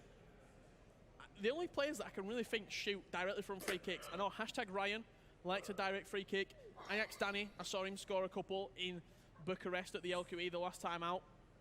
Apart from that, I'm racking my brain. Not a lot of people are shooting from free kicks. As soon as he pulled them 2 men out of the wall, there was so much room from that close in. All you've got to do is get it on target. Ruud Hullet over it. Power the free kick. Ruud Hullet's on for a hat-trick on the floor. And I tell you what, Zezinho, we thought that it were going Joksan's way. We thought the tables had turned. We thought the pendulum had swung in the North Americans' way. Come back to South America now. It's swung back the other way as he leads in control. Goals to 4, Richard, after the free kick. As we said, we never usually see a direct free kick, especially. Look at him shaking. Zezinho shaking there. As we're waiting just to get back into this game straight away, and this break of a few seconds or even a minute could be huge for Joksan just to get his mental state back together once again. He's been, what, behind 2 goals at a time? What, on two different occasions. And to have that mental strength to bounce yourself back and to score the 2 goals, to get himself to extra time. He did it in Manchester 2 times, 3 times. I don't even know why I'm surprised. You said it perfectly when he scored. You know, you over-exaggerated a bit, but 17-0 down, I'm sure he won't definitely come back on that. Incredible stuff, and what's he thinking now? What can he do? Is Mikel got any words of wisdom for him in these last few minutes? Can he get himself a goal back? Will we see our first penalty shootout? So what I'm hearing right now is we are checking the substitutions between the 2 players. The admin's in there checking to see, have we got 3 icons on the pitch for Zezinho? Do we have 3 icons? Do we have 3 Champions League variant players on the pitch for Zezinho? That's why this sort of break in between the goal and the restart has taken so long. It sounds like we are back underway in this matchup. If you are wondering what we are talking about, the squad rules in place for this eChampions League tournament. You must have 3 icons in use and 3 Champions League items on the pitch at all times. If you want to sub one, you have to sub an icon on for an icon, and a Champions League item for a Champions League item. You get the gist. All seems good here, though. Thumbs up from the admins. And Zezinho leads by 5 goals to 4. Ruud Hullet, who else to score a free kick? Ronaldo. Back to Vieira. It's going to be Modric that stands in the way. He was introduced just, what, 10 minutes before the end of this game. Is Heung-min Son on side? Yep. I think he might be.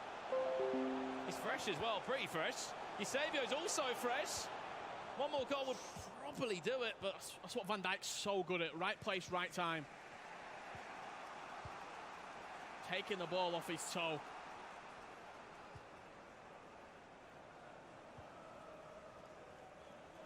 Joksan. He's got his back against the wall once again. The North American FIFA player just seems like he can always bounce back. He's come a long way, the goalie. Went for it in the air. David Ayer went with two hands and just punched it away. There's Hullet. What's the run? I think Mbappe made it. But everybody back for Zezinho. We're nearly at half-time in extra time. Look at that run from R9. The Brazilian to be a hero for Zezinho! Is that enough? GG. I think you saw the space just open maybe There's it's an long. ocean for R9 to run into. That's what happens when you're trailing in the game in extra time. You have to go attacking. That's what Joksan did, and back to a 2-goal deficit. R9 slotting past the goalkeeper, 15 minutes left to play. The only positive is that he's going straight into a pause now where he's got the opportunity to maybe go free at the back or maybe really just go out for this game now as he's got 15 minutes left. To once again come back with a killer blow and try to get 2 goals to put a 6-6 on aggregate. It's a huge ask, but you can't write off this man. You really can't. Zezinho, though, what a story. The R9 icon stepping up, the Brazilian hero. Scoring a goal for the Brazilian FIFA player. Eusebio, deflection, it's Pele on as well. And in half-time and extra time. This is how it looks at the moment. 5 goals to 3 in this game. 1-1 was the score in the first leg, so 6 goals to 4. Zezinho currently leads. Can he hold on to a 2-goal lead with 15 minutes left? You've got to think so, but it's so unpredictable. Yeah, you'd be a fool to predict the outcome of any of these matchups before the game starts. Even while the game's taking place, it's so hard to call who's going to be a winner, who's going to be a loser. Here at the eChampions League, it's so evenly matched in every single game. There's a reason that we've gone to extra time in all the quarterfinals so far. It's the smallest of margins. Well, it's Pele that's been introduced. He might have been introduced in extra time as well because he is full of energy. First time I've actually seen him in use today. Pele now on the edge of the box, another Brazilian that could step up and score a huge goal, or at least impact on this match.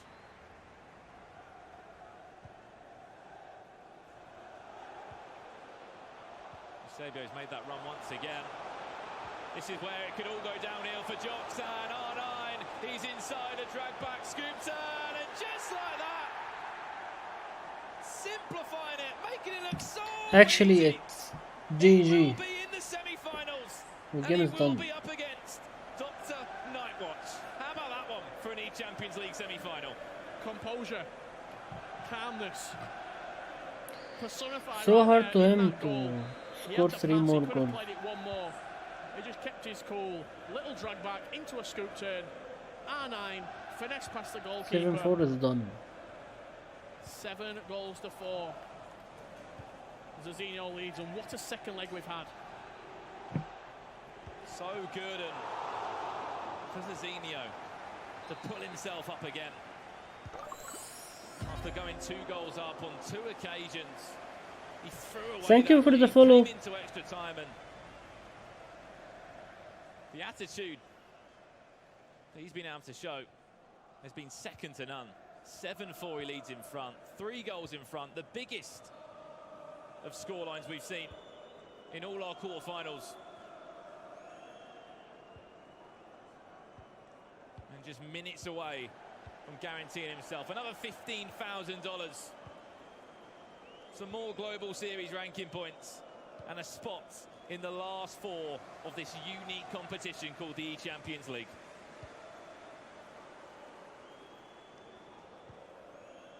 Another incredible quarterfinal, Richard. The referee has indicated there will be a minimum So good. of 2 minutes. Yeah, what an unbelievable set of quarterfinals that we've had so far. It's been everything that we expected here in Madrid. And Zezinho looking to extend his lead yet again. 7-4 on aggregate. A consolation, if anything, for Joksan now. Then Mbappe, Ramos does the job, and that is game over. It will be Zezinho in the semi-finals. He will be in the last 4. 7 goals to 4, and once again, we had to go to extra time. And Team Hullet beating Complexity. Joksan right there. You see him pointing to the badge. He plays for that team. He plays for his nation of Brazil. So and now he's going to be playing against DrNightWatch in the semi-finals. That's such a tantalizing game. And who was it as well that scored some of these big goals? R9 stepping up, scoring the big goals. And here's the story of this second leg. As you see, it was so tightly contested. Messi, of all people. We thought that Joksan were going to turn this game around. When we went from 4-2 to 4-4, that free kick right there sort of set the wheels in motion for the capitulation, you could say, of Joksan, but also the congratulations story of Zezinho. And who else but R9, the Brazilian icon, doing it for the sole Brazilian player in this tournament. Amazing story indeed, Richard, and he will be in the semi-finals up against DrNightWatch. Obviously, we've only got one more quarter-final left. Lev Vinken, of course, up against Marcuzo to decide who will be in the last 4. But overall, Richard, fantastic quarter-final once again. Every single quarter-final has lived up to expectation, whether it be a tight game and it's going all the way. We think a penalty shootout, and then a little bit of drama, a little bit of magic. In that game, it were 3 moments from Zezinho. Joksan had to go attacking. Zezinho capitalised on the space in behind, sealed the deal, and sets up a semi-final in DrNightWatch. He does. This is unbelievable. Incredible stuff, and still one more quarterfinal to come. But before we do go there, we're going to head over to Rachel and Mike, who's actually joined by Zezinho now. Yes, we are. Congratulations, Zezinho. Semi-finalist, and doing it with your main man on your shirt, who's just turned up in the room. Yeah. I mean, right now you must be buzzing. Yeah, the beast Ruud Gullit scored 3 goals for me in the match. 3 or 4, I don't remember. But he was the deciding factor in this game.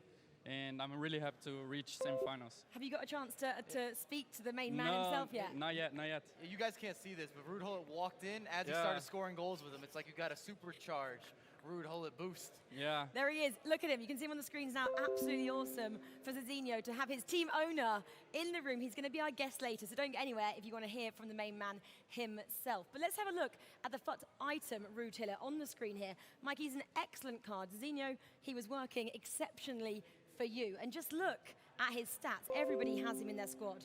Why does he work for you? Yeah, he works for me because I like to attack with my defensive midfielders, especially Gullit himself, because he has 5-star weak foot and 4-star skills. And I guess he's the complete defender and attacker. And in this game, you need physical stats, and he 91 physical. He's very tall as well, so no doubt he's the best on the pitch. And we also saw you after you put on a Ruud Gullit display. Then R9 showed up. We saw a little skill move, some of the Brazilian flair. Yeah, I'm sure the chat erupted. Yeah. I haven't seen it, but I'm sure they erupted. I tried 2 times with R9 to do the samba celebration, a bit of Brazilian, but it didn't work out. But he's the beast for me as well. I'm really happy. Absolutely is. I mean, the smile is not going anywhere. We have had 3 amazing quarterfinals. We have 1 still to come up, and that is between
Zezinho with his team owner, Ruud Gullit, a familiar face, both in real life and in the game.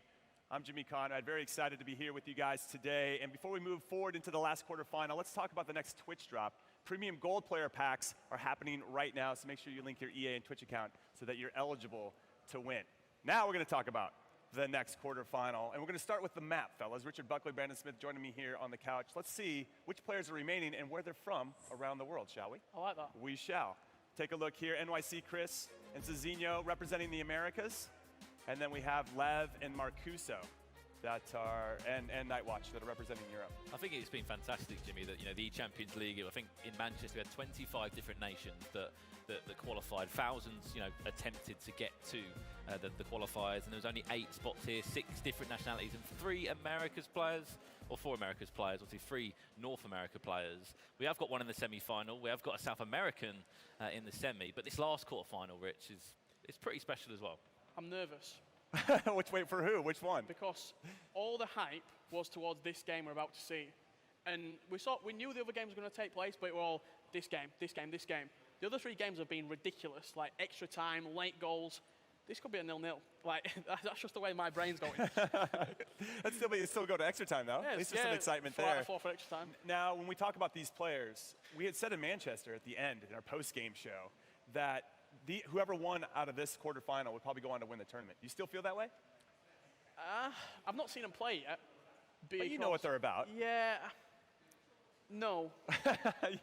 You gave me a yeah and a no. Let me move over to Brandon then. Brandon, you tell me a little bit. Yeah, you're going to sit on the fence for that one. No, I'm going to say no.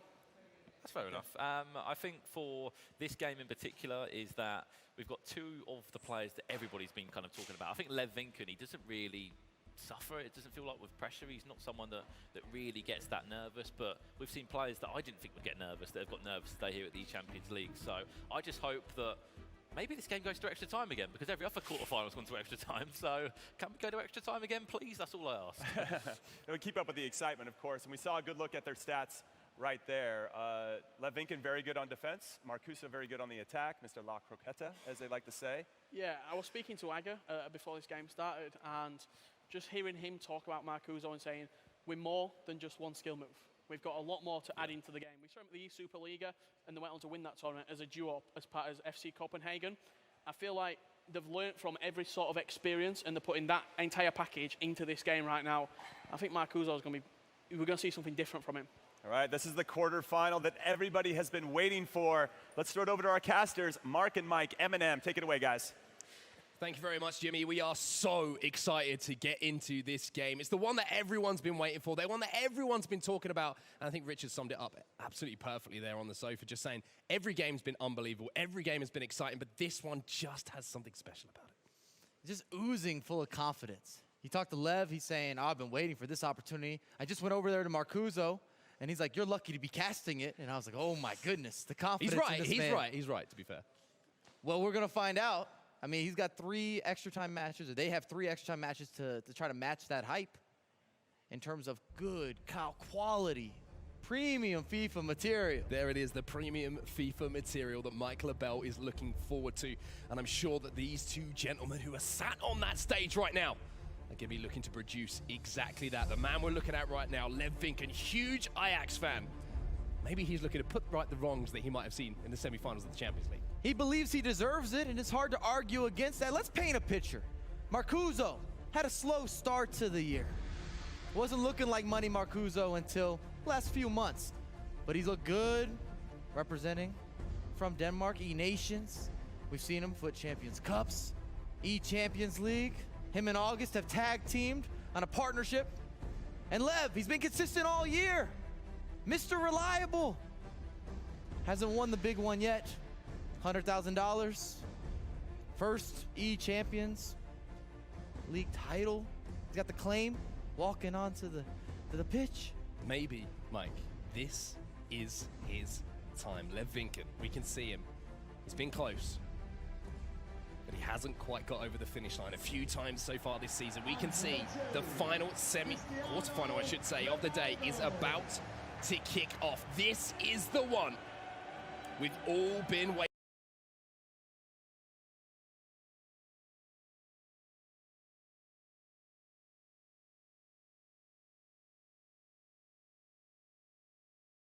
game for Zezinho. We've seen R9. Who are going to be the players as we see our final quarterfinal kicking off now? It's Lev Vinken versus Marcuzo.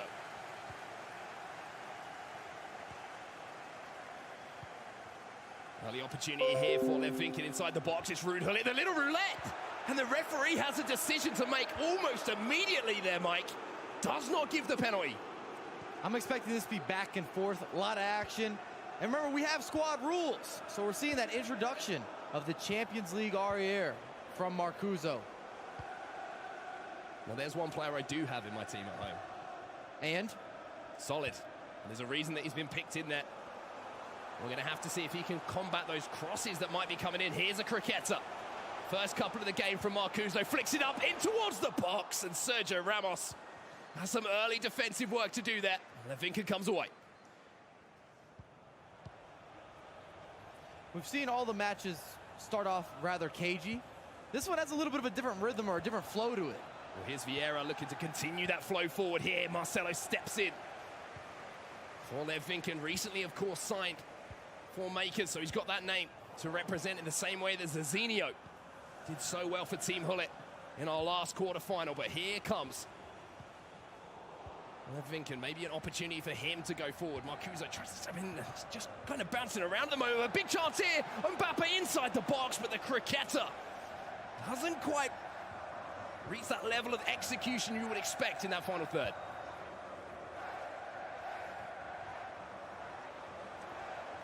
Ronaldo, accelerated fake shot, trying to get around the outside of Rafael Varane. It doesn't work for him, unfortunately. Now you're going to see him step out of defense, just slowly inch his way up the pitch. And both of these players know each other well. They've matched up twice this year. Most recently, Lev Vinken was the victor. However, early on in the year, Marcuzo had a very definite win in Bucharest. In Bucharest, he was going to be looking to look back on those fond memories, and now we're going to see Cristiano Ronaldo. Space here for Vieira. First time shot, just wide of the target. We saw a deep breath there from Lev Vinken as well. Trying to sails harmlessly out, but what's your thoughts on the early part of this game here, Mike? Because it has been a little bit of a cagey affair. I actually think it's kind of been back and forth, even though it's 0-0. We're seeing players in the right positions. We're seeing skill moves from both sides here. Everybody's trying to shake up and create some of that space. Well, speaking of space, here's Ruud Gullit. Drag back from him, flicks it up. There's space for Ronaldo, but just at the right second. Sergio Ramos closed down that space, and David De Gea has to scamper off his line to pick that ball up and start an attack here. Ronaldo around the outside. Here is Ruud Gullit, such an influential player on the pitch. R9 now looking for that pass, and Ramos, a little bit of a shaky first touch, but he recovered well. And Marcuzo said he didn't want to be known as just the La Croqueta guy. And so up to this point, we've seen more La Croquetas from Lev Vinken than Marcuzo. Maybe he's trying to show something a little bit different. Maybe he's trying to get inside the head of his opponent. Neymar now, Lev Vinken stepping forward. Vieira.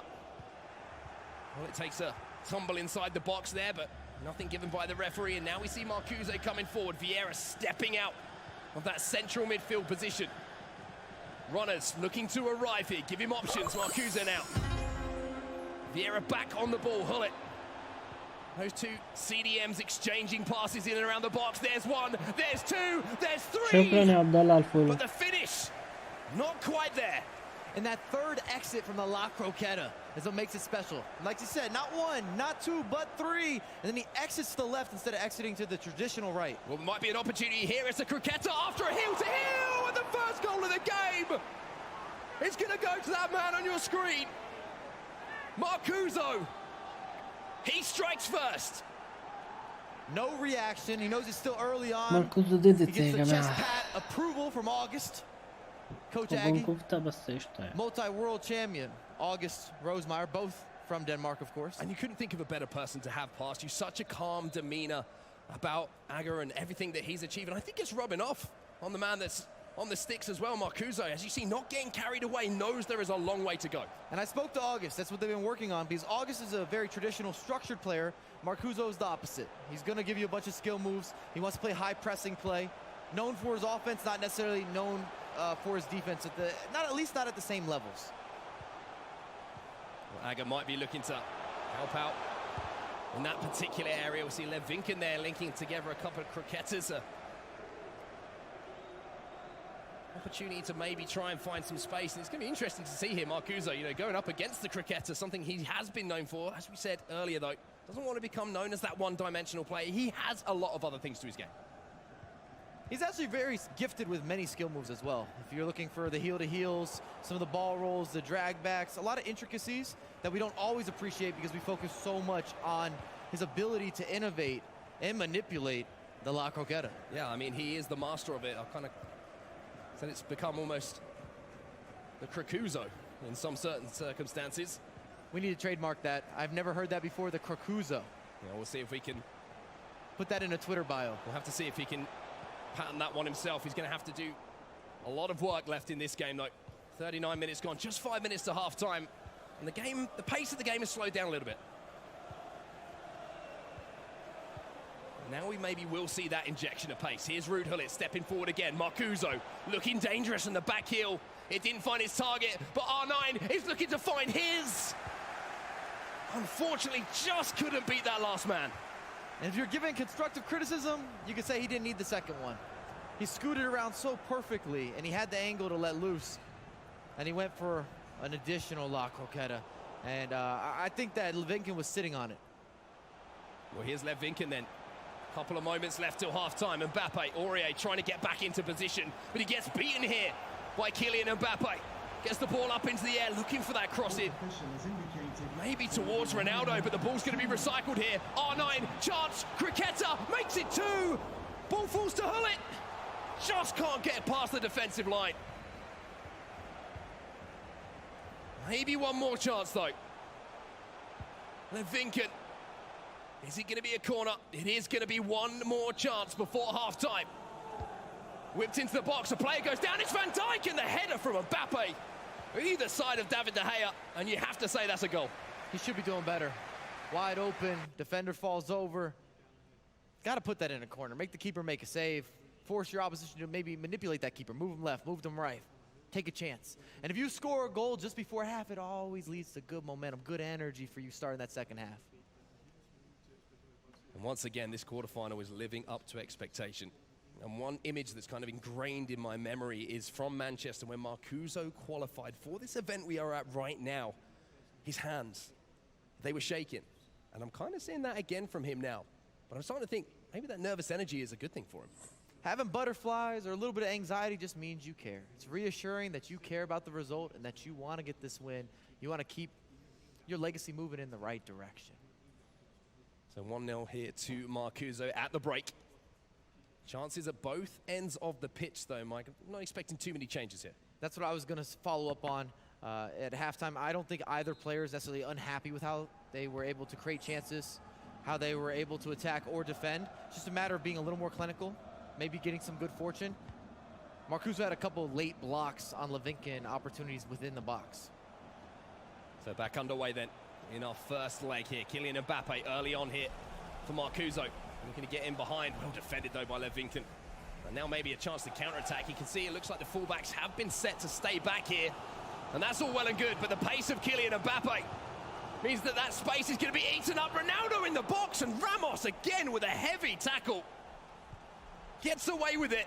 Second chance, Mbappe, good goalkeeper movement. He saw that one coming a mile off. He was at least 2 to 3 steps ahead of that. What was your reaction there, Mike, though? Sorry to challenge from Sergio Ramos, because that looked like that could have been given on another day. I was actually surprised Levinkin went with that pass. He had so much space to work with, and Vieira was never going to catch Mbappe with that type of separation. Well, here comes Levinkin again, starting to control the start of this second half. Space here for Ronaldo! And you cannot give him that space. We know all about Cristiano Ronaldo in the air, but that is a reminder of that shot power he has in the locker. People talk about knocking on the door. Well, I think he was ringing the doorbell, and now the door's just been opened up for him. You have to say that Levinkin deserved to get that equalizer. He's created enough opportunities, and starting this second half, he looked very decisive. That he smelled the blood, he was going for it. Yeah, you could see that chance just really starting to open up as soon as Patrick Vieira approached that 18-yard box. So many options either side there. And that's one of the weaknesses of the 4-4-2 that we are seeing Marcuzo employ here. Those CDMs, you've only got 2 of them. You don't have that cam coming back to help you out. And often those CDMs end up being a little more flat than you would expect, especially if you use them going forward where they're taking space and they're not going to be able to recover the same way. So then Marcuzo looking to restore his lead, and he's almost creating an opportunity there. You can see trying to use the cricketer to get round the outside of Virgil van Dijk, but as we all know, that player of the year, Virgil van Dijk, it's a long way round him.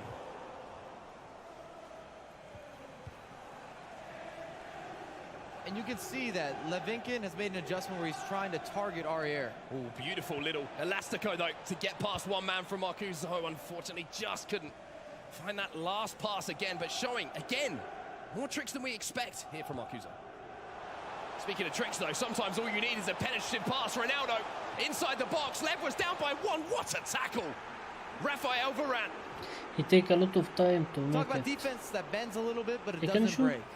from the He beginning. might have been down and out. There was separation created, but he waited on that additional skill move. You got to give some credit there. Composure, experience, a lot of manual defending as well. If he gets that wrong, Mike, it's almost a certain goal there for Levinkin, and Levinkin really has grown into this game, Mike. You have to say that he's taken the game by the scruff of the neck. Van Dijk has to defend well here. Ball into the box, and it's Varane again at the last gasp who gets his head on that one. And in the moment, Marcuzo's kind of treading water here. And we've seen Levinkin employ multiple of these flick crosses. Even in, oh, mistake though, Ronaldo, oh, and Virgil van Dijk again steps in. And not for the first time. He has been an absolute rock at the back so far for Levinkin.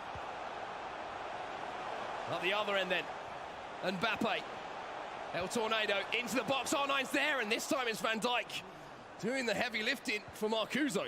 And I hate to sound like a broken record, but you see it time and time again, that Arriere matchup is not working. Mbappe is killing him down the wing.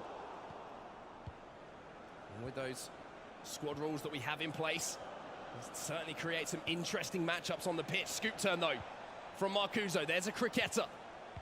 Vieira, big bit of space here for Havertz. What a tackle from Marcelo. Second bite of the Chelly, and David De Gea. Oh my word. You have to take your hat off, because that is a save that you're going to be talking about for a long time. This is the most one-all back and forth we've seen in some time.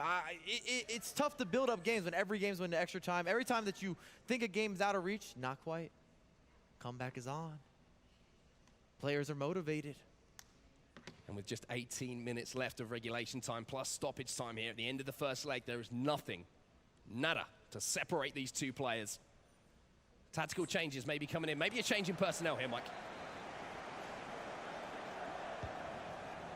Corner then here for Marcuzo. Gets the ball up into the air. That should be easy pickings for David De Gea. Keep an eye on those substitutions on the left-hand side of your screen. And again, it's going to be that prime icon moment, Eusebio on the pitch.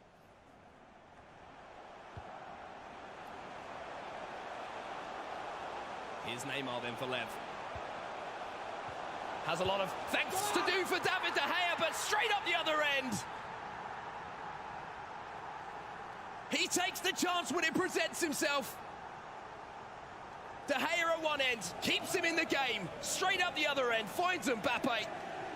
And we know how good he is in front of goal. Clinical from the Frenchman. And I'll tell you what, leg number 2, I would be very surprised if we see Arriere in the starting lineup. You recognizing that as a real weakness at the moment then, Mike? The goal conceded there, all the space, and Levinkin's done a wonderful job. Halftime, made adjustments, decided, hey, I'm going to work that end line. I want to see Arriere make those tackles. And everything's ran through the Arriere side on the defensive half. Whether it's Mbappe or looking for even some of the back post options. It's definitely been a liability for Marcuzo, no doubt about it. We'll be keeping an eye on that matchup as this progresses. Here is that man, Serge Aurier. Can he maybe help going forward here? Havertz on that right-hand side. All those 4-star skills, he's got that 5-star weak foot, and he's getting around his man here. Chance here for Havertz. Went for that low-driven shot at the near post. And again, Levinkin defends well, but now, second wave of the attack. This is where you really need to switch on. Son, he's fresh on the pitch as well. Eusebio turns away from one. Tight pass in here. Marcuzo, massive chance, and he's taken it! 2-2. The cricketer was out in force. And you saw a little bit more. The beautiful turn from Havertz, the super sub of dreams, at least thus far in this tournament. And then he adds the La Croqueta, waits for the goalkeeper. Does he move left? Does he move right? Slots it home on the near post. Beautiful finish. 2-2. Oh, every single game here in Madrid is delivering. And I want to give massive credit to that man on your screen there. Under this pressure, in these circumstances, to have that composure, Mike. You can't talk enough about it. And we saw it in Manchester. He didn't play that well in Manchester, barely getting out of the Swiss stage, 4-3. And he was able to turn it up when he got to the knockout round, especially beating someone like Nicholas. Well, he needs to switch on here because Lev Vinken's looking to answer back straight away. Messi, massive chance, massive save from David De Gea. Corner now. That's so innovative with Messi. He used tendencies to his advantage there. Everybody thinks Messi's going to go to the left, drag back to the right. Ronaldo picks the pocket of Lionel Messi. That little accelerated fake shot has created space on this right-hand side as well. Marcuzo now waiting for these runners, and look at the space here for Havertz. Forces Rafael Varane to come across, and that's well read. That's great positioning, but it doesn't matter when you make mistakes like that. The ball's going to fall to Havertz after the save. And Marcuzo, he had the early lead. Lev Vinken pulled it back, went into the lead. But Marcuzo now is back on top. Havertz cannot be stopped. No chance, man. Got to put him into the squad. I used him this last weekend league. Huge fan. One of the best cards I've used this year. You've got to say a little bit of fortune favoring Marcuzo there. The save from De Gea fell straight back to that team of the season. Havertz on that right-hand side. But again, talking about these players making impacts, and Havertz is certainly one that we want to start putting in that S-tier player, Mike. The fourth official has indicated. Got one more attack though from Lev Vinken. You almost feel like there's still maybe one more goal left in this match. And this is just the first leg of our final quarterfinal. Pull it, inching forward for Lev Vinken. Big interception though from Eusebio. And when it's all said and done here at the end of the first leg, it is Marcuzo who has a 1-goal advantage. And if you're reviewing gameplay, once again, I don't think either player can be upset with how they played. They generated the attacks that they wanted to. They got those looks. It's just a matter of how you take so much. Those 1v1 opportunities. And in that final third, the final sequence of passing or skills or touches or angles and decision making, are you up here with it? Or are you kind of here? And we've seen it. It's all about you being in your flow. FIFA's a game that's based so much on rhythm.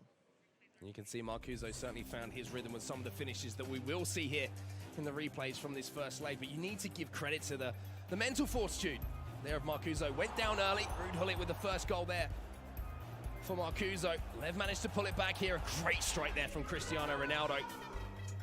Tied up at 1-1. It was Lev Vinken who then went into the lead. And you got to think, Lev Vinken must be sitting right now feeling a little bit unlucky. A couple of the goals he gave up. Good build-up from Marcuzo, but he got favorable bounces in terms of getting a rebound. Whether it fell to Ruud Gullit for the first goal or the final goal where it bounced back to Havertz. Can't miss from there. Got to create your own luck sometimes, though. You've got to get into those positions. You've got to take those shots, and then who knows what could happen. It's much like real-life football. You never know where that ball's going to bounce, but luckily for Marcuzo there, it fell straight back to Havertz to give him that goal lead. But a goal lead, Mike, it's pretty much nothing at this level going into this second leg. Very easy to going back again. We say that. But if Marcuzo is able to get off to another attacking start, and he extends his lead, he doubles his lead, then you have to see, well, then we're going to see what Lev is kind of made of in terms of being able to create a comeback, or if he's going to start to fall apart a little bit. Well, what we're going to do right now is go over to the analyst, because we've been talking about croquetas all day. I think they've got a little countdown for us. We have indeed, because we said that this quarterfinal would see loads of La Croquetas, but we also saw counter La Croquetas as well from Lev Vinken. It obviously looked, Spence, like he'd been looking at some of Marcuzo's former matches and just trying to learn how to counter him on that La Croqueta, which you see him do so often. Yeah, I mean, it didn't take a lot of research to know that Marcuzo was going to come armed with an arsenal of La Croquetas. But what Lev Vinken has done really well is watch the ball. It's an old footballing, bit of advice. You say, watch the ball, not the player. Don't get sucked in by that hip movement. And if you watch here, this one particularly is great defending by Virgil van Dijk. In the face of a couple of La Croquetas, he watches it, waits his moment, dives in at the perfect time, because usually it gets you if you dive in too early and you get beaten by the man. And it's just not been that effective in this game for Marcuzo, as much as we've seen it in previous iterations and previous tournaments for him, of course. So great from Lev, obviously, that he's been able to do that, but he has let in some goals in other ways. Marcuzo showing he can score in multiple fashions. And just one word as well, I think Marcuzo's coach there, August, maybe sweating a little bit, because he said if Marcuzo wins this tournament, he is going to get a Liverpool tattoo. That is one to watch out for. Can't wait to see what happens in this second leg. Wait. You take this. August is going to get a Liverpool tattoo if Marcuzo wins. I don't know. Did I hear that correctly? I'm not sure. I think that might be. We'll get it confirmed. August doesn't have any tattoos, and he doesn't support Liverpool. That's a bad deal, August. But, you know, if he wins the whole thing, Marcuzo, I'm sure that he'll be more than happy, and he won't even be thinking about that. So a fantastic first leg there, and a great breakdown from the guys there, how to defend against the Croqueta. And maybe this is something that, having known who he's going to go up against, Lev could have practiced and could have worked on the build-up to this tournament. It's not easy to defend against Marcuzo in the La Croqueta, or just his skill moves in general. If it was, then we wouldn't be talking about how special and how gifted he is at being able to execute and put together multiple skill moves in a fashion that creates easy opportunities. And I think these statistics that we're seeing here about Marcuzo speak a lot about his play style, because you're seeing 39 goals for, 5.11 goals average, big goal scorer, but you know you're going to have opportunities to score against him. So then underway then in the second leg, you can see the aggregate score there. 1 goal the difference between the two players. That's going to be Marcuzo on the attack early on here. Lev Vinken wins the ball back. And what do you think's running through the head of Lev Vinken right now? If he can get off to an early start, if he can get back into this game, I think it'll be happy days with it. Like I said, he made a lot of good opportunities, and I think Lev Vinken has to feel a bit unlucky. Well, here's Ronaldo inside the box for Rando, positioned well again by Marcuzo to make that defensive interception. Now Marcuzo streaming forward, and this is the advantage of the 4-4-2. The fact that you can get those counter-attacking options, those wingers, those strikers involved in the game. And the big differences that you saw in the first matchup, or the first leg of this matchup, is more so that the mistakes Marcuzo made were those bend but don't break. They were smaller mistakes, and Lev Vinken didn't make as many mistakes, but they were big ones. Well, here's Lev Vinken then looking to force Marcuzo into mistake, maybe turn back into trouble there. Marcuzo And again, the in counter-attack a is good looking like a real situation viable now. option here, Mike. And Marcuzo's happy with that. He's not a possession player by Lev trade. Vinken need at least He to doesn't care score about one having goal. 50, 60% possession. It's not a big deal. Good tackle there from Sergio Ramos. I was pointing at the space in behind there, because if he managed to get that accelerated fake shot away from his man, it was a real opportunity to attack that byline. And we've also seen Marcuzo use 3 different formations in the competitive scene this year. We've seen the narrow 4-1-2-1-2, which is also an August favorite early on this year. And we've seen him use the 4-4-2 now, as well as the classic 4-2-3-1. They're not making much use of that corner opportunity. Then Van Dijk will come across to deal with the pace of Mbappe and just poke that one out of play. And this is starting to settle into an interesting pattern of play here. Marcuzo happy to set up and play on the counter-attack, and then suddenly burst into action again. Van Dijk has to come across and deal with Kylian Mbappe. The Frenchman won it back though, and Marcuzo can come forward again. So many attacking options here. Space here for Ronaldo, but smart play here. Use that clock, even this early on in the game, Mike. Pull those players about. Ronaldo, Elastico one. Links it into the second, but can't quite create the space, can't quite carve the opportunity he was looking for. FIFA 19 is about being able to unlock that midfield, at least on the offensive end. Pulling midfielders out of position allows you to find those wall passes, those outlets, those target men, where you get those 1-2s, the skill moves, you get the angles that are necessary and able to score goals at a consistent ratio. The midfield battle is being won here. Great ball, Ronaldo! Huge chance! How he missed it? And if you go up by 2, you really do start to believe a little bit more. You kind of got 1 foot in that semi-final. Lev Vinken kind of holding on at the start of this second leg. And Marcuzo should be converting that. Ronaldo then looking to bully his way through. 2 players had to deal with him. Now Marcuzo can come away again. Neymar into Hullet, and we're starting to see Marcuzo maybe slow his play down a bit, Mike. And this is actually out of character from Marcuzo, and that's why you saw his goals for and goals against ratio being so close. Wasn't a big gap there. It's because he's more of a pressing player, likes to play fast, and I know that he's been working on having more structure when he's ahead to try to put more pressure on his opposition. And now he's going forward. This is where he's comfortable. Almost gets that cricketer away there to beat the man, but he's going to close down the space well here. The scoop turn followed up. There's one, there's two. Oh, and there was almost a third there to create that opportunity. You call it the sauce, Mike, and we almost saw it there, but that's the sauce you keep at the back of the cupboard. Felt like I was having an R9 tango there in the box. Half an hour gone in the second leg, then still one goal separating these two players. A reminder, a matchup against NYC Chris awaits the winner of this game in the semi-final. Marcuzo now, loads of space inside here, goes outside to Mbappe. Maybe slightly overhit. There's two. The third one, though, every single time, Mike just can't get it away. And Levinkin's having a lot of trouble getting out of the back. That pressing play from Marcuzo is causing problems. Levinkin with the first real opportunity to break out of his own half in the last 5 minutes. Mbappe has the chance to attack the space. Van Dijk. Slightly misjudged there by Marcuzo. Here comes Ronaldo. Sergio Ramos wins the header. Second opportunity here, R9. Almost a Marcuzo-esque collection of cricketers there from Levinkin. Not quite as effective as we've seen sometimes from the Dane.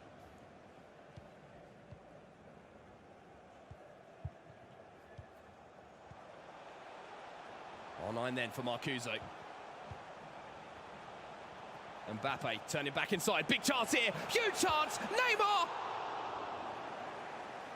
David De Gea. That is special. Perfect goalkeeper movement. Bit of a double bait. Went early left. Marcuzo waited, went back to the right.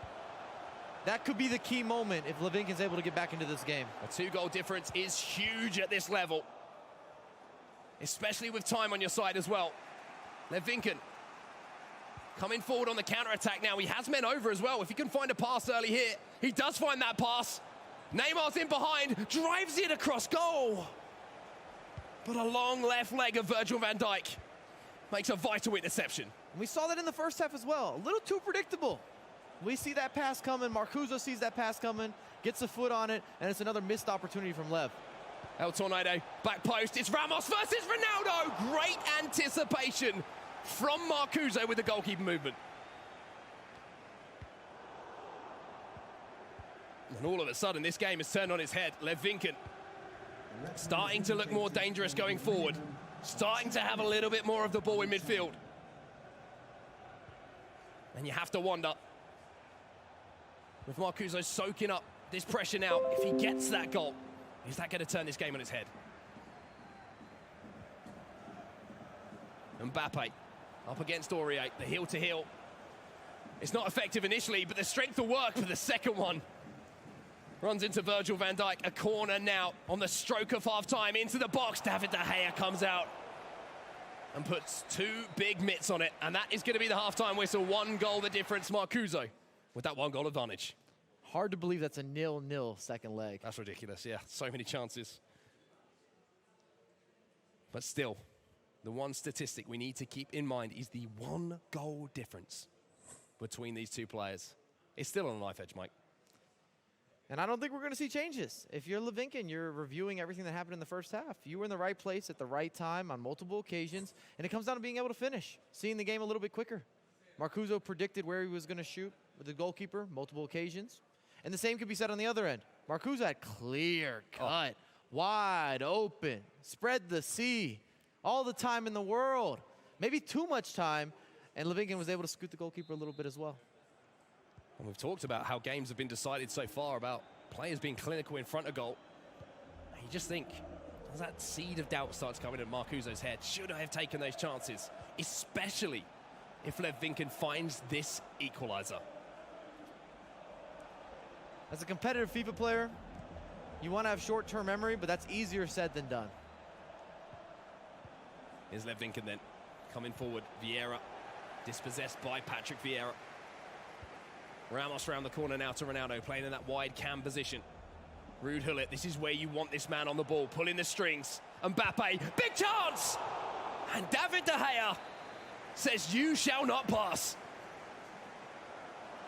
Punch away from the goalkeeper now. And you have to say, David De Gea at both ends has been absolutely superb.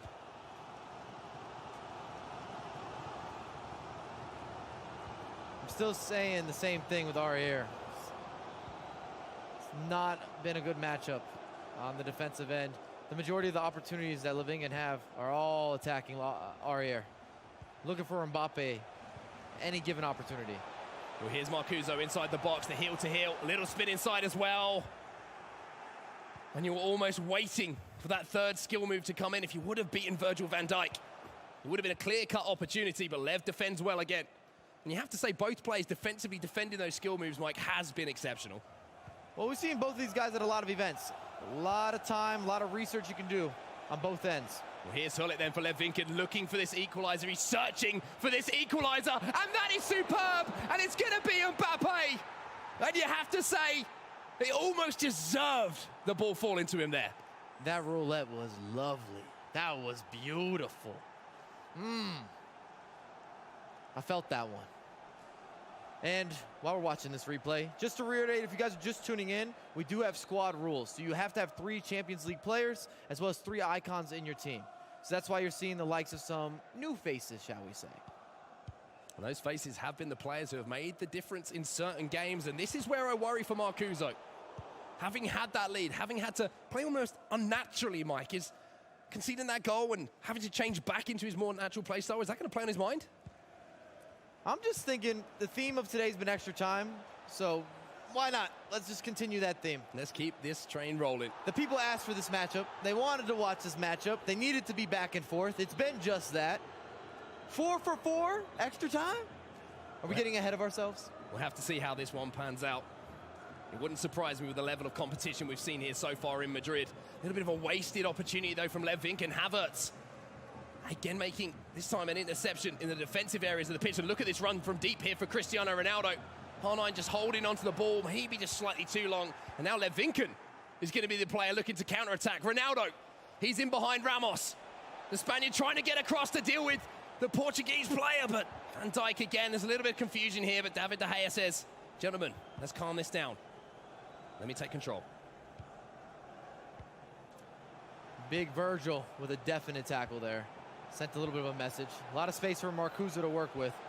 And here is that space. R9 to Ronaldo. Out wide here to Neymar. Big charge. Quiketa. Make it 2.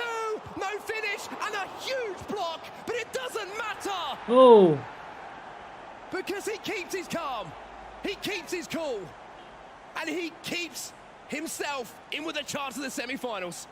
The way that man walks the tightrope in terms of using the skill moves and those just intricate details, you have to appreciate it.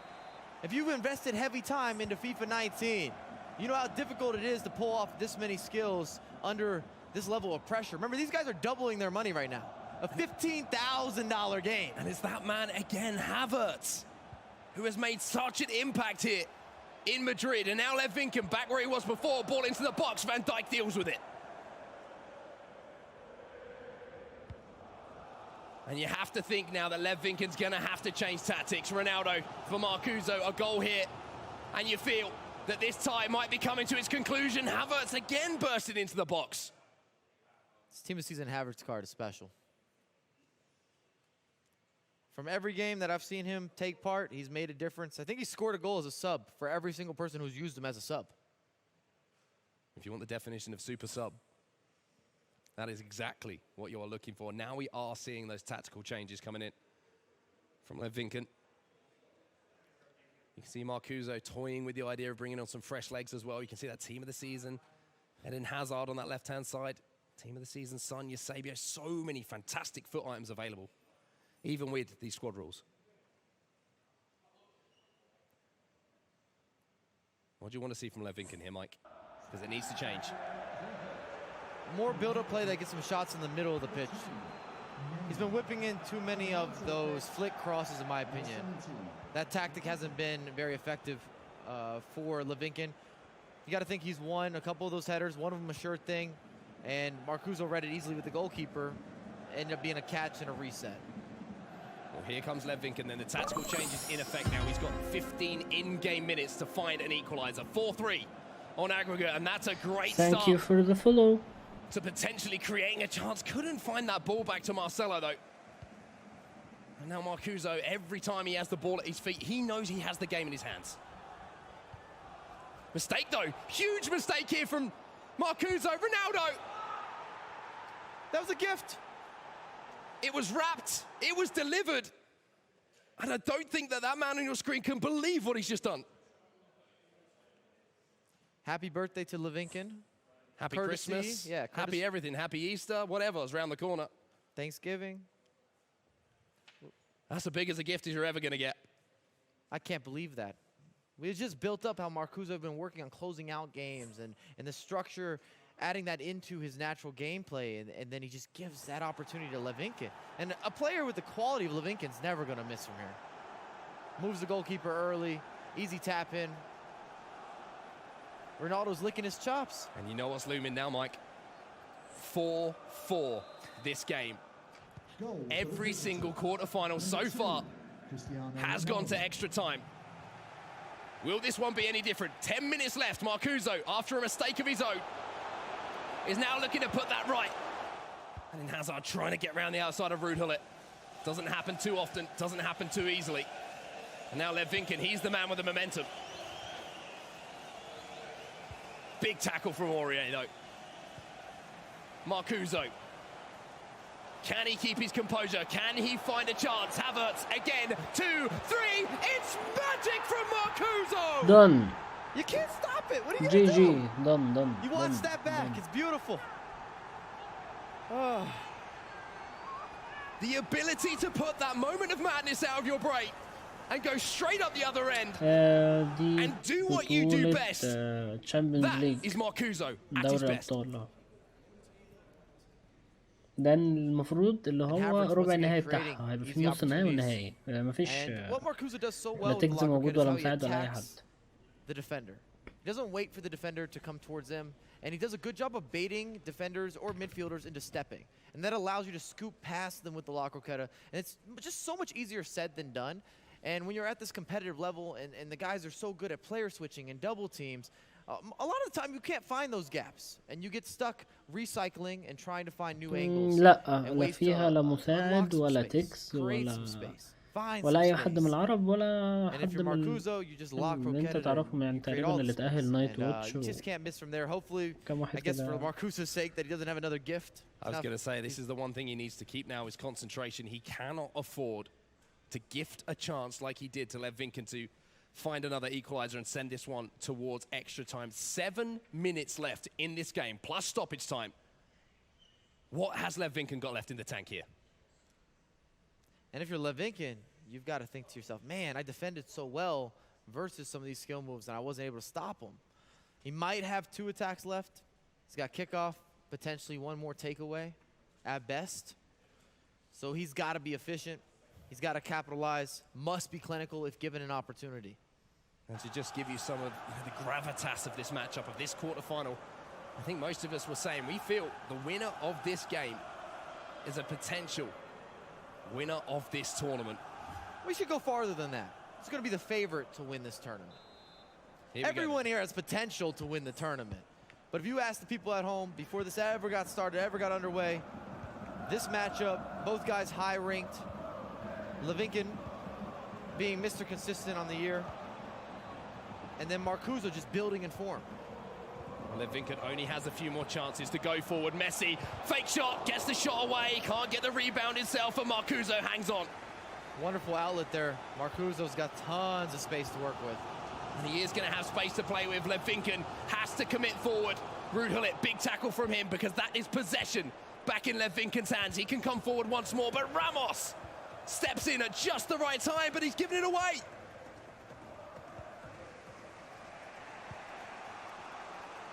This is Levinkin's tournament on the line now. The last few seconds, Messi, roulette, away from Van Dijk. A couple of drag backs, but just invited the pressure there from Rudhulit. And Marcuzo now has the game in his hands.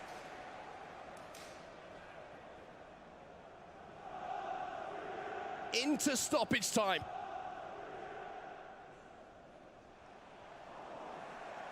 Another throw in here for Marcuzo. The seconds are ticking by. It's agony for Lev Vinken. Marcuzo has 1 foot in the semi-finals. Stoppage time is up. Eusebio's inside the box. He's looking to finish this off. Corner here, and this one is pretty much done and dusted. Marcuzo takes it short. The tackle comes in. We're just waiting for the whistle. 4.5 minutes of stoppage time here.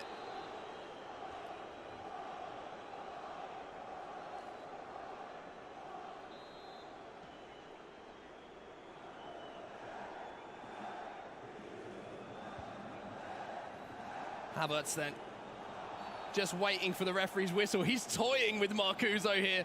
He's playing with his emotions and Lev Vinken's. I don't think they're going to be friends after this.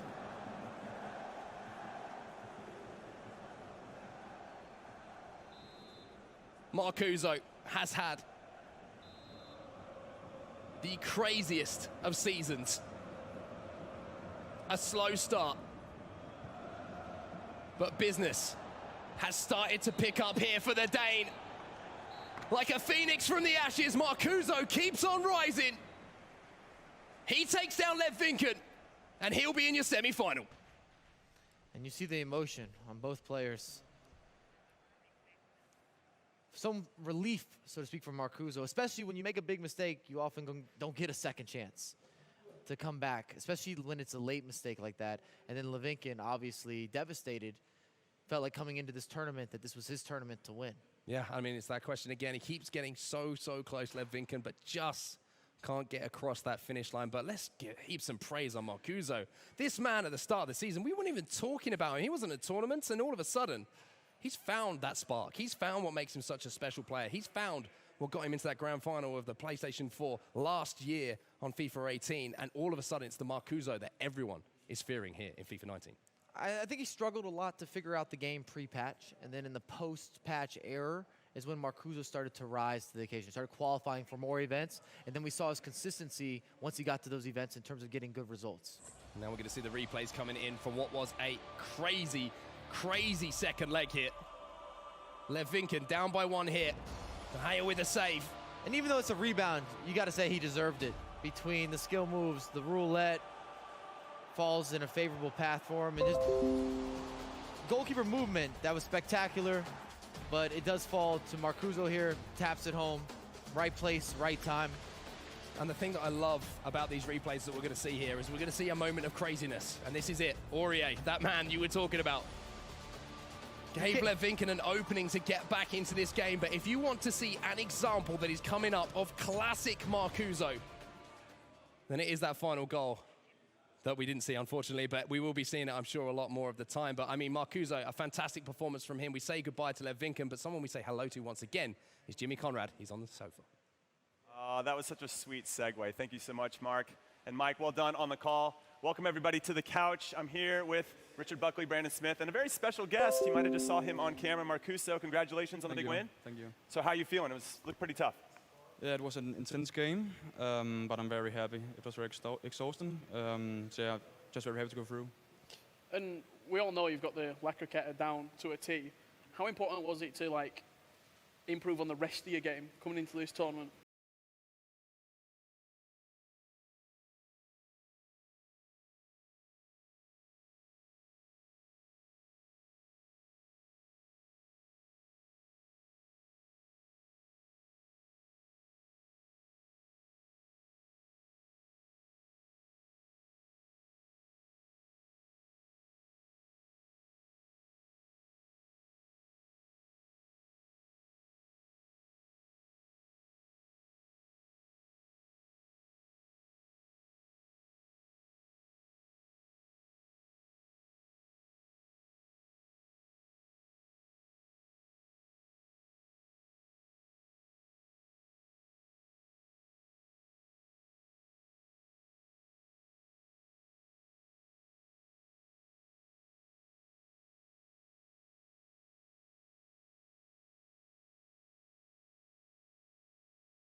or the colour of his pocket square give us clues into his personality? I honestly think I'm gonna have to go with this one right here, you know? You look good, you can play good, man.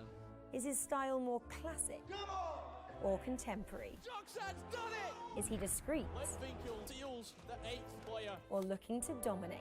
Paqueta again for Marcuzo! These 8 is the man that will make the close.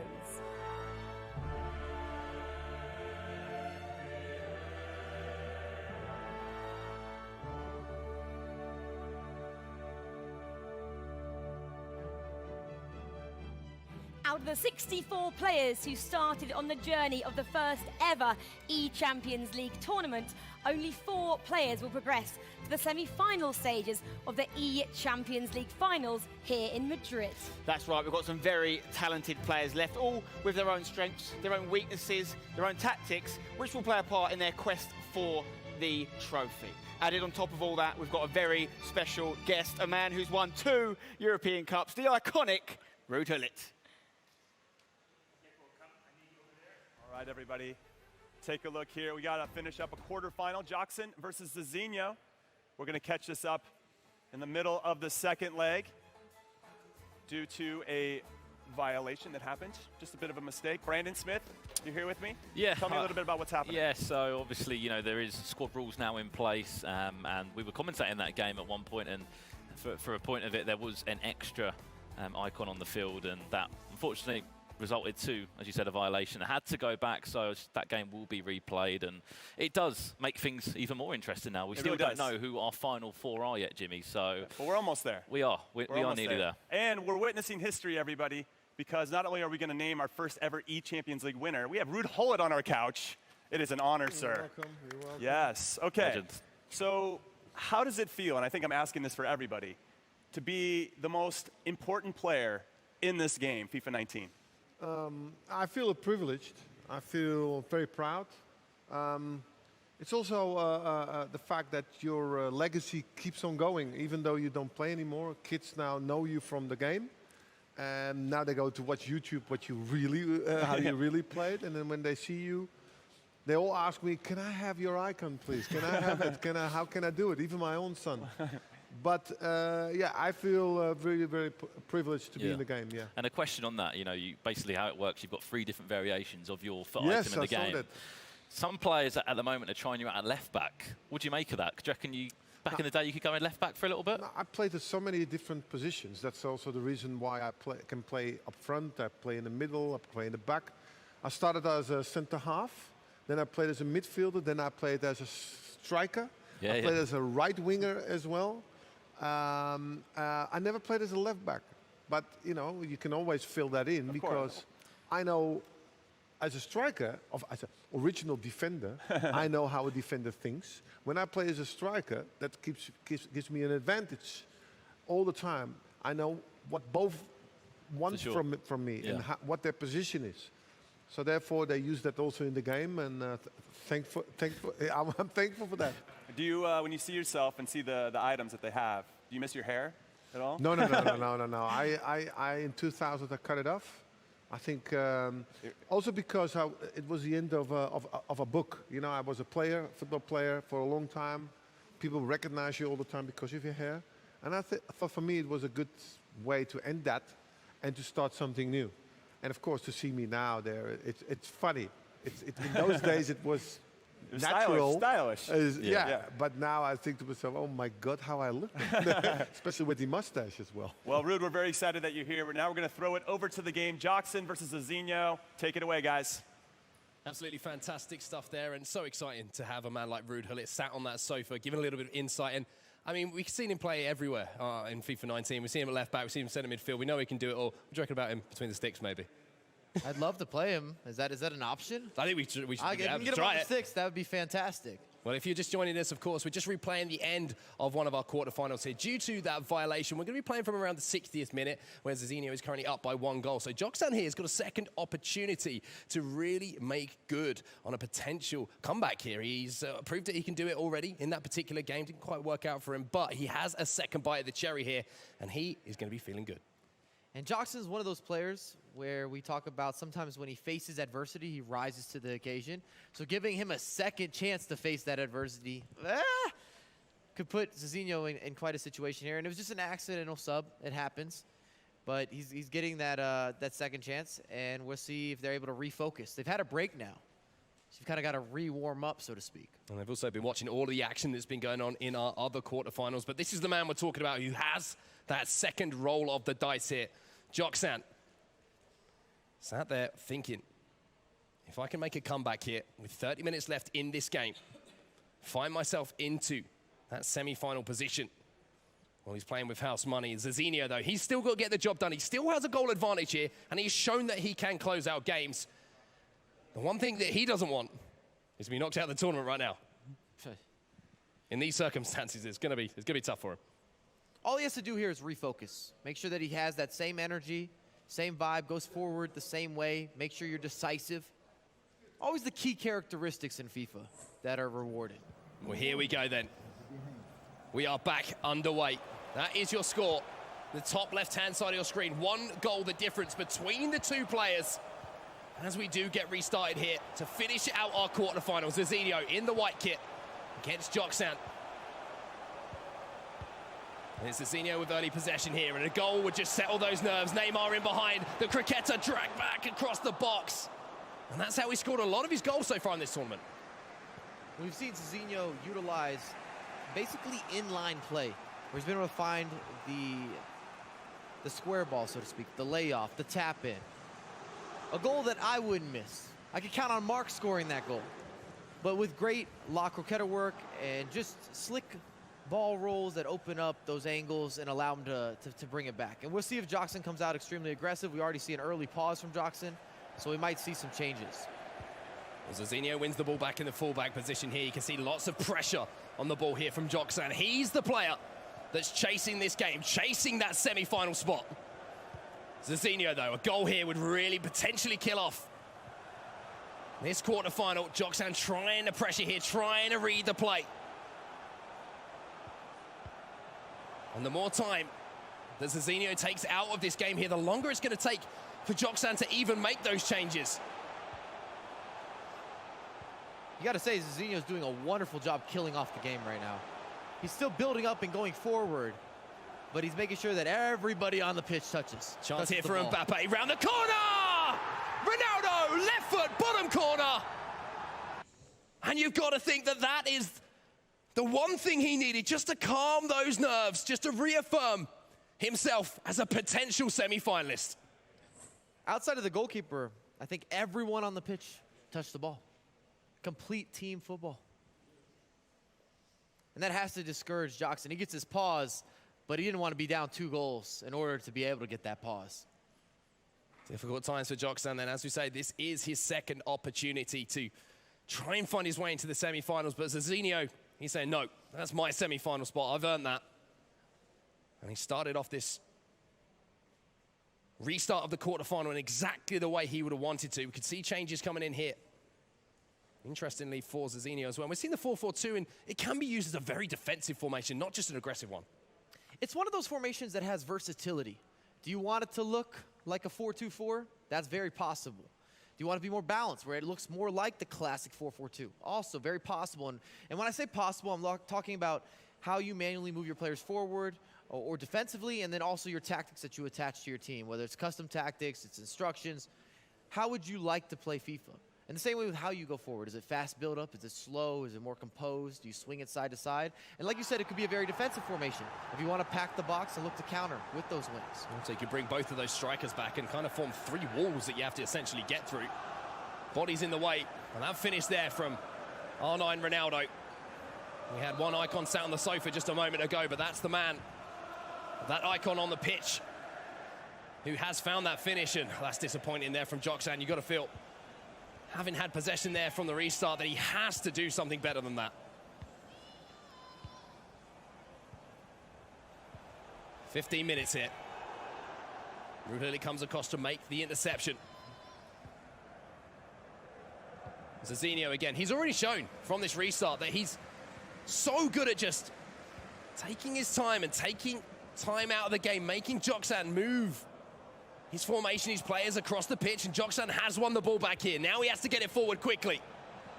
Ronaldo will continue his run. Vieira turns back inside. R9, here's Mbappe, shot away. Rudhulit gets up tallest there to win the header, and Zezinho, with 12 minutes left in this game, has that semi-final in his hands.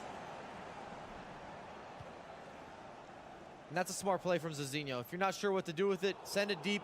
Make sure that Joksan has to do a complete reset because the clock keeps ticking. And every minute matters so much right now for Joksan. Here comes the American then, down by 2, needs to score. You have to feel with this attack to give himself time to get back into the game, but there is that 4-4-2, the defensive nature of it. It was Neymar who got the initial tackle in, but Joksan has won the ball back here. So many players behind the ball. Hullet finds R9 though. Can he find the back of the net? Game on! And he's created that lifeline. Puts a little more pressure on Zezinho. You feel good when you have a 2-goal lead. It's completely different when it's only that 1-goal spread, not a big advantage. Even with the clock ticking down, 5-6 minutes, you got to think Joksan might have one more attack left. And the things that start going through your head, that substitution, should I have made that? Well, that's a little mistake that I've made that's put me in this position. Do I want to go through this emotional roller coaster I'm about to go through again? But Zezinho has shown that he has the fortitude to get through these situations. But Joksan, I mean, as I said before, he is playing with house money. This is his second roll of the dice. And the question is now, well, the card's going to come up for him.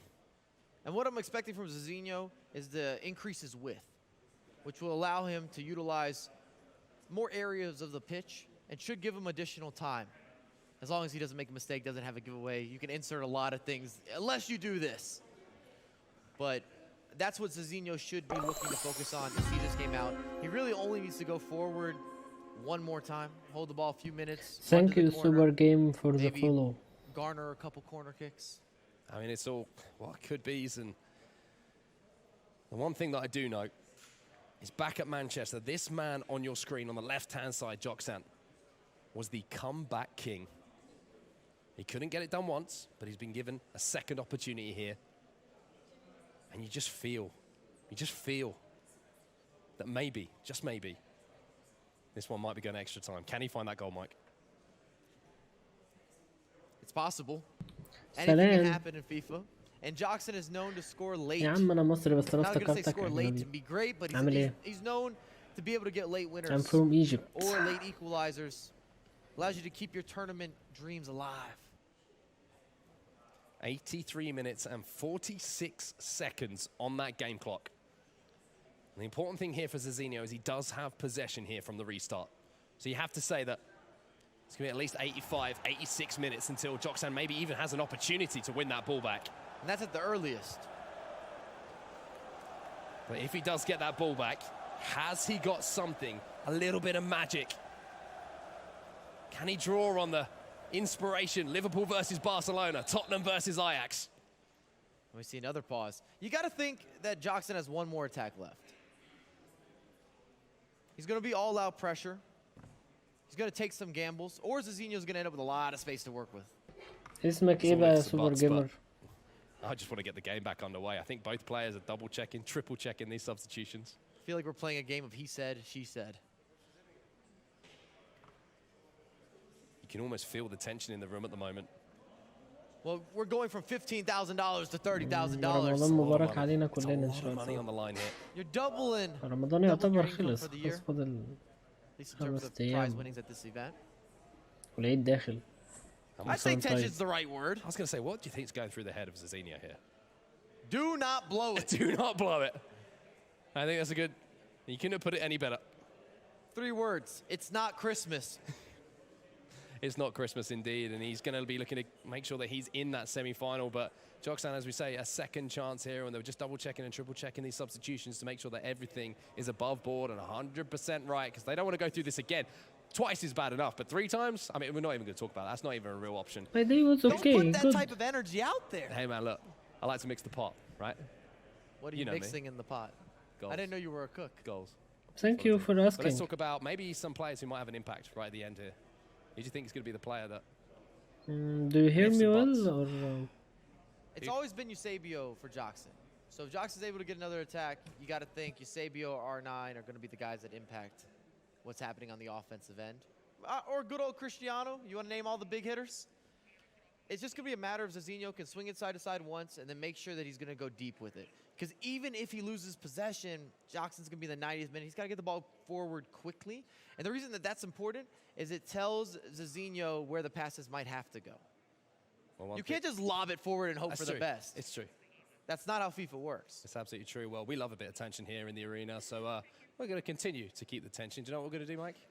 We're going to go to a little break. That's right. When we get back, we will, of course, be getting back into the game. We're going to keep everything nice and ready. We're going to set it up. It's going to get exciting. Mike's getting nervous. He's changed his shirt, if you hadn't noticed. Yeah, He's ready for things. We'll be back in just 2 seconds. As you pointed out, I think the yellow looks nice. I'm just saying. Semi-final yellow. That's what we're going to call it. Are you going to get that one off for the Semi-final semi-finals? Yes. I'm back. I might swap for the finals. Well, let's keep us guessing. That's what I like about you, Mike. But just to keep you all up to date with the action, we're currently in a game between Zezinho and Joksan, which was restarted due to a little infringement substitutions. We won't get too far into it. But where we are right now is the fact that we have a 1-goal difference between the two players. With 6 minutes. 1-goal difference, 6 minutes to go. And there's always a chance. We want to get back into this because I say drama, I say excitement. This is what it's all about. This is all about building the tension. It's all about building the storyline, Mike. I just feel there's a goal in it for Joksan. I don't know why. Are you throwing that energy I'm out throwing there? it out there. I want to see it. I want to see the Zezinho's drama. not going to like him if that happens. I told you I like to mix the pot. I like to mix the pot. But I mean, what's impressed you about Zezinho so far that you have seen from him? Because obviously we've seen more of him than other players because we've had a little bit of extra time to see him now. What's been so impressive about him? Well, we've always known that he's good at attacking, and seeing some of the skill moves over a couple legs, I really appreciate those. And then also, in this leg in particular, the way that he's been able to kill off the game while still adding to his lead, and he's still got that 1-goal spread, is impressive. It's not easy to do 6 that, minutes especially versus remaining. opponents is at the quality level of a Joksan who's giving you everything. He's pressuring. He's got all-out attack. He knows he needs that goal. He needs those opportunities. He needs the ball. And he did a wonderful job of taking him out of the game, so to speak, changing the rhythm, dictating the pace. It's going to be a tough one here for Zezinho to see this out. I know it sounds crazy. He does have the lead. There's only 6 minutes left. And he will have the ball from the restart as well. So he just needs to keep composure here. But it's easier said than done, isn't it, Mike? You've been in these positions yourself, and it's like, oh, there's only 6 minutes left. All I have to do is keep the ball. But you'd be surprised how easy it is to make a mistake. Well, absolutely, especially when your opposition is going for it completely. He's going to take risks that he normally wouldn't take because he has no other choice. You backed him into a corner. He's got to do something. What's the saying? Fight or fright. So he's going to fight back. He's going to take some of those chances. He's going to take some of those gambles that you might not be used to seeing in your regular gameplay. And that man on your screen just wants to see this one out. For that man, though, Joksan. I mean, you have to wonder how many opportunities he's going to have to find his way into a semi-final. But here we go. 6 minutes or so left. Zezinho will have the ball from the restart here. Joksan, quite simply, Mike, pressure on. Needs to win that ball back. And you see that Zezinho switch tactics to hug the sideline. It should give him additional space to work with in terms of being able to kill off this clock. The CR7's just going to eat up that space as well. Turn back inside here from Zezinho. He's only worried about that clock. Running down every single second that he can. Uh-oh. Pressure on, and oh, Joksan's won the ball back. The American has a chance to go forward. And he has time to work with. Pull it now out wide. Mbappe. Is there a miracle here? Into CR7. Oh, and he didn't time it. That was the chance. That was the opportunity. And you have to say, Joksan has not taken it, but Zezinho has seen it out. And I tell you what, if you want to know how much it means to these players, look at that reaction. You can't believe that Joksan missed that chance. Absolute sitter. I mean, he had enough chances to put himself in the semi-final there, Joksan. Unfortunately, he will be eliminated from the tournament. You can see it there, Zezinho gets himself back into that semi-final. You see his face lighting up in lights. He's got to be feeling good, and justified. I didn't know he had that much bass in his voice. He just transformed there at the end. Fantastic stuff from those guys. Zezinho, I mean, we've been saying how impressed we are with him there, but Joksan, I mean, how many times do you think it's going to go through his head on replay, that chance he just missed at the end of that game? He's definitely going to watch it back, no doubt about it. Even Zezinho might watch someone back and say, I had some good fortune here towards the end. Didn't do a great job closing out the game. This goal from Zezinho was the difference, and we're going to see this was Joksan getting that goal to put it to just within 1 goal between the two players. A fantastic finish there from R9 to set up a grandstand finish. And almost in an identical situation as the opportunity he had in the 90th, the difference was a mistimed finish. Hit a dribbler right to the goalkeeper, and you see the emotion from Zezinho. As I said, if you ever want to know how much this tournament means to these players, the first ever eChampions League, the reaction there from Zezinho will say everything it needs to. The quarterfinals are now done and dusted. We are finished with them. It's time for semifinals, but first it's time to hear from Jimmy. Yes, thank you guys. So some unbelievable action has finished up the quarterfinals. Now we're getting into semifinal number 1. I'm Jimmy Conrad alongside Brandon and Kyle here on the couch. Guys, I mean, just that reaction alone pretty much sums up how we're feeling about this whole thing. Absolute passion right there. You can see what it means to these players moving through to these semi-finals. Now, all they have to do, I say all they have to do, one more game, get into that final, win it, and they're the first eChampions League winner. Unbelievable. It is unbelievable. Let's take a look at the bracket right now so we get everybody caught up on the last 4 players remaining in this tournament. We have DrNightWatch, DrNightWatch, excuse me. I know he got his doctorate in FIFA. I'll make sure I respect that. Taking on Zezinho, who we saw just won. And then NYC Chris versus Marcuzo. That is the next match that we're going to see. Now what's interesting, fun fact for you, Brandon, I'm going to come to you on this, is that these two played against each other in Manchester in the Swiss format, and NYC Chris won. Do you think that gives the advantage to Chris here or Marcuzo? It's a tough one because obviously both players have been amongst so many tournaments this year when it comes to competitive FIFA. Marcuzo's hitting form, Chris is hitting form, so I don't really know how much you look into that game because it was in Swiss, and as we know with Swiss you can have a 0-2 finish, then you can start to build up on some wins. So I wouldn't look too much into that game, but I'm sure there'll be a few things that they would have taken from that match. Chris said it before on this couch. He said, you can't look at the games that have gone previously. This is a new game now. It's a new day. It's a new tournament. There's going to be nerves. There's going to be excitement. So it's going to completely change everything. So I wouldn't take the previous games into account. This is the moment that both of those players have to step up. Well, actually, we had a chance to talk to Chris, not just on the couch, but here in an interview. Check this out. My expectation for the final would be to win it. I wouldn't want to reach a final and lose it. I think everyone here is pretty good. Anyone that's here is going to be tough, and it's the first eChampions League, and it would be nice to be the very first one to win it. May the best man win. Okay, so what I love about Chris is that he's pretty much like this the whole time. He's so steady. I'm waiting for that one time when he wins a game and goes amazing. I don't know if you've been able to see. Maybe he will, though, if he wins each game. Before, on the couch, literally, when he said, I'm so happy. You're not smiling. He's not showing anything. He's just cool. He's calm, collected. And I thought, this is going to erupt at some point. If he actually does this and he wins here at the eChampions League, I think we're going to see a massive, massive celebration. I wanted to say as well that his dad's here as well. And obviously, I didn't hear about this, but downstairs he's been like getting the table, like banging the table and stuff like that. So, he's going to be over the moon. And I don't think until he got here, he realised how much money was up for grabs at this tournament. Right. Until I think it was Will that sat down with his dad and went, your son could win $100,000. And then he was like, wow. So amazing. It's incredible. It's incredible. Well, let's talk about his opponent, Marcuzo, who is very talented himself and obviously has done very well to get to this point. Let's take a look here at some of his stats. I think the most notable thing is Nicolas. That's who he beat in the round of 32. Nicolas is one of the favorites to win this whole tournament, and that was a big win for him, gave a lot of confidence. It was. I actually sat down with him when I went into the competitor lounge and said, what's the difference when you're playing Nicolas? And he said, that's the hardest game, the hardest competitor. He said, I have to focus so much when I'm facing him, whereas when I'm facing other people, I feel like I don't have to focus too much. So maybe that's something that he plays to his advantage at these tournaments, actually can relax a little bit, play his own style. I think he doesn't enjoy playing against Nicolas, but he beat him, so maybe he can go and beat the rest now. I think as well that Marcuzo's come into form at the moment. He won the E-Superliga the second season there. I think it's ever since Foot Champions Cup number 6, he's just got that cricketer down to a T. He said he's added in the Elastico now as well. What other skill moves does he want to add in there? Rainbow Flip, we'll have the lot. He's in form at the moment, and he's very dangerous to play against. Okay, you've heard from us on the couch. Now we're going to throw it over to our casters, Mark and Mike, who got the call of the game. Take it away, guys. Thank you, Jimmy. It's time to get into our semi-finals. It's getting tasty. It's getting spicy. I'm trying to be Mike LaBelle. It doesn't work for us. You do this thing. You do this thing. Yeah, we've got good energy coming into this final, okay? And we're not going to see a clean sheet. I'm throwing that out there early. I think it's going to be a high-scoring affair. Chris likes to go forward.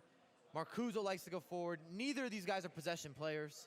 So you got to think that we're going to see opportunities. Now, do you think that NYC Chris is going to play a similar way to what we saw in the quarterfinal, where he's not going to be a possession-based player, he's going to try and hit on the counter-attack, and maybe just invite Marcuzo towards him, kind of lure him in like a little bit of a trap, and then explode on the counter-attack? I'm expecting this to be a little more faster moving. Marcuzo rates himself to be able to beat anybody if it's going to become an end-to-end type of match. And I think Chris kind of feels the same way. So we're not going to see necessarily a Rafsou versus Chris possession battle versus counterattack battle. I think that we're going to see a lot more even back and forth. It's going to be about taking those opportunities and creating those chances. I'm thinking of those squad rules as well. You know, we saw NYC Chris he put all of his picks up front. He used Team of the Year Neymar, he used R9, he used Team of the Year Mbappe. In defense, he's got Davinson Sanchez and he's got Aurier. And I think Marcuzo actually has Aurier at right back as well. So it could be the battle of the Auriers here. We have Sanchez and Van Dijk. It's Van Dijk, isn't it? At right back for Chris. Excuse me. Yes, correct. And then for Marcuzo, and I didn't like it in that last matchup versus Lev. I thought he got abused. Aurier did not match up well on the wings. And what Chris has done, and we talked about this earlier, he's played the most competitive matches this year of any FIFA competitor. And he's basically taken the front six of guys that he's used all year long. Here we go then. Both of these players now fighting for a chance to be in the first ever eChampions League final. The semi-finals are about to get underway here in Madrid. Thank you. Enjoy the game. There's a buzz in the air here. And there's sure to be some excitement to go alongside it. We're underway. It's NYC Chris taking on Marcuzo. It's worth mentioning each of these players have now secured $30,000. But they could double that. Every single game, you could double that. Incredible opportunities here for all of these players involved. It's going to be Marcuzo now with Serge Aurier showing that he can do some attacking work. Flying down that right-hand side, inside now to Ronaldo, and this is where he's dangerous. This is where Chris really needs to concentrate, and that's a fantastic tackle there from Kylian Mbappe. Hullet wins that header. And now you're going to see Chris trying to exploit these wide areas. And Chris would love some wing play. It's just a matter of if his opponents are going to allow him to cross, allow him to get down those wings. Chris was very comfortable in terms of some of his creation through the wing play, whether it's the flick-up crosses or just skill moves that open up those angles. Well, here comes Chris then. A little bit more of an attack focus through that central area of the midfield. Mbappe now, a little bit of space in front of him. Space here for Neymar, and you could see what he was trying there, looking for that run of Cristiano Ronaldo. Took a second too long. He had it, but he looked once, looked twice, made the pass. It needed to be a little more instinctive. Marcuzo then on the attack. You can see all these players flooding forward, but again, fantastic defensive positioning there from Chris. And you're seeing Chris being aggressive on the defensive end, which is something relatively different compared to Lev. Lev would sit back and then look to make those, well, he'd pressure initially, then sit back, and then try to counter from there when he's playing against Marcuzo. Chris, we're going to see a lot more pressure play, at least early on. Try to set the tempo.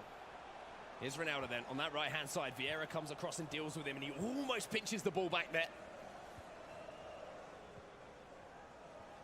Just playing devil's advocate here, but you do wonder, Chris had to sit for a little while now. Marcuzo's coming straight off the sticks. Is Marcuzo maybe a little more fresh? We're going to have to see in his gameplay if that's true. Look at the space here for Neymar, though. Van Dijk's going to have to come across. The accelerated fake shot just showed enough of the ball to the Dutchman there. And Chris, having left that space in behind, he makes amends and makes a fantastic tackle. First touch was slightly too heavy, and it also took the La Croqueta off the table for him. His go-to, his bread and butter, his biscuits and gravy. Well, here's Ronaldo then, looking to link some things together himself. Ruud Hullet with a fantastic tackle there from Chris. He was looking for that La Croqueta there. Ronaldo now tries to play it forward, and we are seeing again Chris trying to utilize that aerial game. Get the ball up into the air, use the height and the jumping ability of Cristiano Ronaldo. Speaking of which, it's Marcuzo with Cristiano Ronaldo there, and you can almost see this game at the moment. Those final passes, Mike, just aren't being found. And Van Dijk just crowds you out. When you see him coming, you just can't get by him. Here comes NYC Chris then. Ronaldo finds R9, a little bit of a lax pass again, and Serge Aurier will win the ball back. He's been pretty effective on the ground, you have to say, defensively. Aurier, it's just that little caveat of doubt you have when you see that ball maybe being crossed in.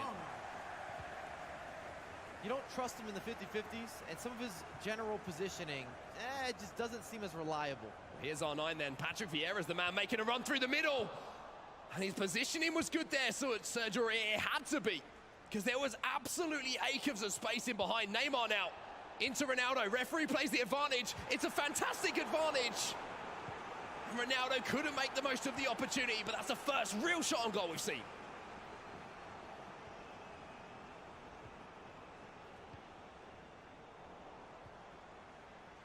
Well, it initially wins the ball back. Ronaldo, I have to say,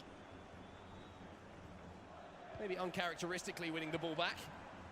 Marcuzo now, this is where he's dangerous. There's 3, there's 4. Well watched by Chris there. He didn't dive into that tackle. So vital, but now a corner for Marcuzo. There's 3 again, and Chris is reading this well, backing off and then timing it in just the right second. And he forced the goal kick, and that's what we were talking about earlier. The best way to defend the La Croquette is if you can bait it to come out a little bit early. Well, Marcuzo wins the ball back here. Ronaldo into Mbappe, fake shot around the corner. There's a Croqueta, there's a drag back, ball falls to CR7. Oh, the vision from Marcuzo! But it is offside, I believe.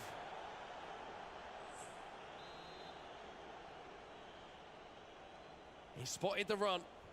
Still got to say, wonderful composure to make that extra pass. I was going to say that the vision was absolutely superb. Unfortunately for him, the linesman's flag was raised. But Marcuzo again showing he's more than just that La Croqueta. Iniesta and Xavi would have been proud. Here's Varane winning the ball back, and there's space in behind here. Davinson Sanchez desperately trying to get back to R9. Ronaldo inside the box. Van Dijk does what he can, but it's not enough, and that one will count. And you see Sanchez getting taken advantage of there. Gets in behind, has to take a gamble, able to get the ball back into the inside. Bit of an odd angle here, but it's a green time finish. And anytime Ronaldo's inside the box, you know what's coming up soon, or you know what's coming next. He's absolutely deadly. And it's Marcuzo who strikes first in this semi-final. Goal for the visitors. And that's maybe the difference between that team of the knockout stage, Cristiano Ronaldo, and that team of the year, Ronaldo. You know if it falls on the right foot, that team of the year, he's going to be hitting the target. But Chris, from the restart now, he's got Cristiano Ronaldo on the ball himself, puts it towards the back post, and Ramos has to get up. And that's vintage Chris right there. Lobbing it to the back post, let him go get it. The problem is, even though that meta is so effective, everyone's been countering it using center backs as fullbacks, that it doesn't have the same levels of efficiency that it once did early on in the season. And that's the thing about FIFA 19, the constantly evolving meta games, pros recognizing weaknesses, finding ways to address it. Vieira, the great tackle from him. And that's going to set Marcuzo away here just before half-time in the first leg of this semi-final Madrid. Smart play, just making sure he has that last attack, Mike. And I expected this game to be more open, actually, than it's been. I wouldn't go as far as saying it's cagey, but we haven't seen some of that tiki-taka or just that fast movement, that direct play that I'm used to seeing with both of these guys going forward. And maybe that's a case of the occasion. Knowing that if you lose this, quite simply you're out of the tournament. And getting so close has got to hurt even more than going out in those first rounds. David De Gea will get off his line pretty comfortably there to clear the danger away. And maybe there is one more chance here for Chris, but he sends it forward. He sends it long. And there is the referee's whistle, the end of the first leg. It's Marcuzo, the 1-goal advantage. I'm not really sure this rhythm plays into either player's preference. It's a little slower than I expected, a lot more side-to-side passing. But we are looking at a lot of money on the line. Players trying to figure it out in terms of matchups. Marcuzo obviously is up a goal. I'm going to ask, do you think that maybe is the occasion starting to take over? A little bit of those mind games for the players. Don't want to take those risks. Chris still needs to have more traps. Needs to force Marcuzo to take some more gambles, some more risk. Seems that his build-up is just too easy, especially coming out of the back. What would you suggest? A little more pressure, higher pressure. You were the man stood behind Chris right now. A little more pressure? If I'm Will, who's over there coaching Chris, I'm telling Chris, hey, don't be scared to add some traps and then drop off. At least go for maybe an early takeaway. We've seen Marcuzo give away some presents. Marcuzo likes a holiday. I'm sure he would like a place in the grand final here at the eChampions League. Even more than that, Havertz on the pitch again here for Marcuzo. We've seen what an impact he's had in a lot of games today. Good tackle again from Chris, and he seems to be one of the best players I've seen so far at defending that La Croqueta. Chris has done his research. It's still early, but up to this point, he's taken the La Croqueta off the table in terms of the effectiveness that we're usually seeing from Marcuzo. Just the one goal between the two players. So much time left in this game, in this semi-final. All played out wide there. I think he was looking for the little flick up maybe in for that first time volley, but Ronaldo will recycle this. Aurier's trying to stay tight. Neymar in towards the back post. Mbappe's there! And that is Chris 1-1. doing what Chris does again. 1-1 now. And this is all set up so beautifully. Chris is so clever with finding different ways to kind of maneuver these crosses to the back post. Wonderful finish from Mbappe. Can't do anything about it. It's 1-1. Changes the momentum a bit. You could say that Will's halftime talk worked. And we've seen Chris battle back on multiple occasions already at this event. We have, and it's something he's really added to his game. I think a little bit of steel. Maybe was missing earlier in the season. Now Chris wins it back for the restart as well. Always great to show that focus, show you're switched on. Having just created that chance and not even created it. Put it away as well. 1-1 then.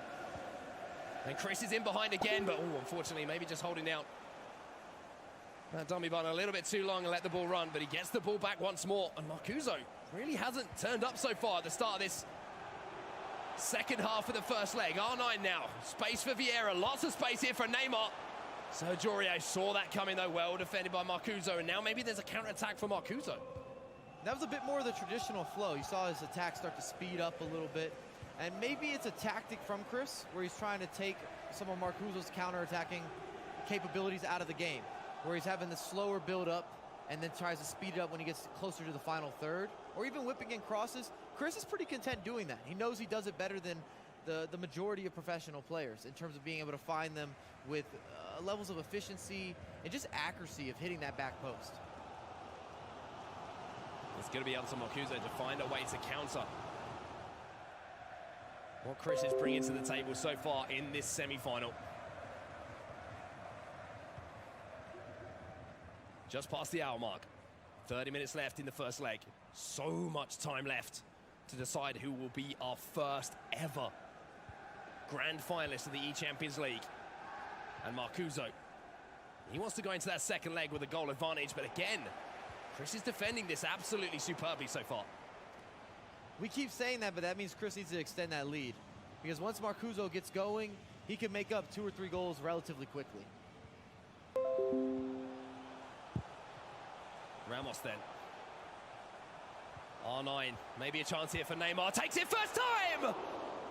And David De Gea had to use every single inch of his frame to turn that behind for a corner. Van Dijk's free, and Van Dijk buries the header! When that ball is in the air, NYC Chris knows how to finish those chances. Hits him with a quick corner kick. Marcuzo doesn't move the goalkeeper quick enough, doesn't get a body in front of him. Green, time, finish, hits the back of the net. We've seen that goal on repeat. It's time for Havertz to make a difference. On the pitch. Needs to wake him up. He's been napping. We've also seen Marco Reus being introduced on that left-hand side as well. 98 rated team of the season, Marco Reus. What a phenomenal foot item that is.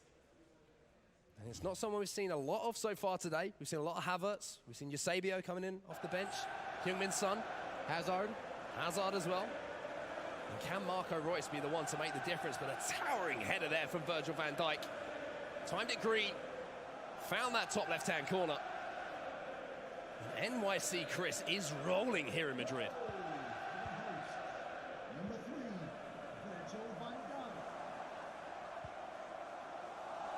And we haven't seen Marcuzo's attack disrupted like this, where he just can't get into a flow. Even at the Manchester event, whether he was having good or bad results, because he did have some ups and downs, it was never an attacking issue. It was more so about him conceding goals. And you have to say, it's been Chris's player switching and defensive positioning, which has been so good, and it's so difficult against a player like Marcuzo to pull that off as well, Mike, because he has so many tricks up his sleeve. Here comes Marcuzo. Rude Hullet now. Maybe that run of Havertz is going to be utilized here by Marcuzo as he steps forward with Rude Hullet. Again, NYC Chris, the timing of his standing tackles has been absolutely exemplary so far. And also when he steps and when he sits back. How to play aggressive and how to play passive, at least in the second half of the first leg, it's been perfect. And we talked about that at halftime, that he needed to change maybe his defensive pace a little bit, that he was giving Marcuzo too much time on the ball. Well, he's made that adjustment. Well, here's R9 then. Heel to heel after the scoop turn, turns back inside, almost squeezed that ball through the gap.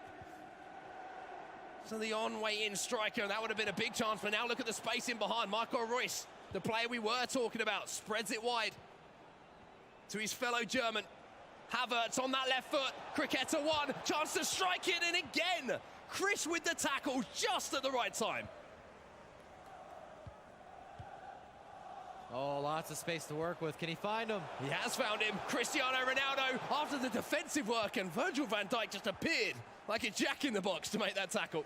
Van Dijk is everywhere. You don't want to see him, man, coming at you. And all of a sudden, this game is going end to end. 8 minutes left. Havertz again inside the box, turns back. Corner here for Marcuzo. Royce leaves Mbappe. Goes past two. Van Dijk again. Utilized perfectly by NYC Chris. Chris has neutralized the La Croqueta completely. Baits in and sits back, baits in and sits back. He's just done a wonderful job. He's not giving Marcuzo the angles. The La Croqueta is all about the angles and creating those for passing, for shooting, even additional skill moves, and Chris is just not allowing him to get unique angles to make those combinations. And this is where adaptation is going to be important for Marcuzo. We know, of course, he has more tricks in the arsenal, but when your main weapon, your main focus of your attack, that is nullified, it has to raise some questions here. Havertz back onto that left side. Can go either side, of course. He's got a 5-star weak foot. Neymar gets dispossessed here. Pressure from Marcuzo. And again, Chris, the timing is as consistent as the Japanese bullet train at the moment. Still only a 1-goal spread, though. Chris, if he can get something late, that'll put a lot of pressure on Marcuzo. And it does come down to focus. And I'm just playing devil's advocate here. But is Chris going to be able to keep this level of focus heading into the second leg? Well, the important thing is here, Van Dijk's had to come across to deal with Ronaldo, and he does so. If Chris manages to get around the outside of Van Dijk there, the player who is dominant aerially, defensively, there for Marcuzo, there might have been another opportunity, but at the break, it's 2-1 to NYC Chris, and Marcuzo, well, he's got some questions to answer, Mike. And you got to say that pace benefited Chris, especially in the second half. I was so impressed by his defensive work, and then he's looking for those crosses. He scored a corner kick. Everything's in the air, and you're not going to beat Chris if you want to do an air battle situation. That's not going to work well, and Marcuzo doesn't really cross. Even when he gets out to the wing, you don't see him whipping in crosses. You don't see him aiming for that back post. We're going to see the replays and the goals that we saw from the first leg of that semi-final, but to me, it's not even the story of goals here. It's the story of how to completely and utterly negate that La Croqueta. The timing, the way he's backing off and then going into the tackle, Mike. How difficult is that to judge every single time? Extremely difficult, especially when you're looking at a player that has a certain level of caliber, experience, and just innovativeness with how he uses skill moves. And we're not talking about that. Even Marcuzo's opening goal, no skills, very simple play, classic intangibles. That was the goal that has given NYC Chris the lead as we head towards our second leg. He's set up beautifully. Just one goal between the two players. But just for now, before we get into that second leg, there's a very special man who's waiting alongside Spencer and Rachel right now. Let's go and join them. Yeah, thanks, boys. We have Ruud Hullet joining us here, an icon in the game and back in the day as well when he was playing. Firstly, Ruud, I just want to get into the timing that you arrived at when Zezinho, your player, went through to the semi-finals. How did that feel to watch one of your own? I was very exciting, of course. Then we get the message that the game had to be replayed, the last part of it. So it was very excited. I was not happy, of course, because I was already happy about the fact that he reached the semi-final. But nevertheless, despite the waiting we had to do, both players, he came out with a victory again. And I said, now you know how good you are. Indeed, and he was using you as well, like most of the players are doing. And we're actually going to get your FUT item up on the screen right now. And a question I was just asking you off camera was that everyone uses the La Croqueta in the game this year in FIFA 19. But did you use that, or what was your skill move of choice? No, I was skillful in with pace. Okay. So I was not so, you know, when you're standing still. So I was running, and then I had scissor, I had all kinds of moves. And I say it to a lot of people, a lot of the kids, when I do training sessions with them. I said, what is your biggest trick? And they come all with all these tricks in the neck and the thing and everything. I said, okay, I'm going to show you my trick. So I just smash it in the goal. If you do that 20 times a year, you're going to make a lot of money, by the way. And you're going to win a lot of trophies. And then they look at me and they say, yeah, maybe you're right. That's what Ronaldo does. Absolutely. You know, and of course you need to have your own trick. But most of the time, the bigger players, maybe they have 2 tricks. There are exceptions. They have more. But most of them, they have 2 tricks where they do. They can do all the things with it. Yeah. Because it's not about the trick, it's about the simplicity you play. The more simple you play, the better the team plays. Of course, if you are there for yourself, then it can withhold the speed of the game and also the result. So therefore, if you play quicker and things like that, you could see it also with this game as well. If you pass very quick, all of a sudden that is more confusing for the opposition, and then you score goals. Most effective way. These are some of your best stats in the game. You can see on the screen there. Obviously, close to 99 on a lot of stats. But what I wanted to ask you is this man on the screen. We were talking about who your favourite icons were from your sort of favourite footballers. In my time, of course, Pelé, but I've never seen him play. Yeah. I only know it from old films and things like that.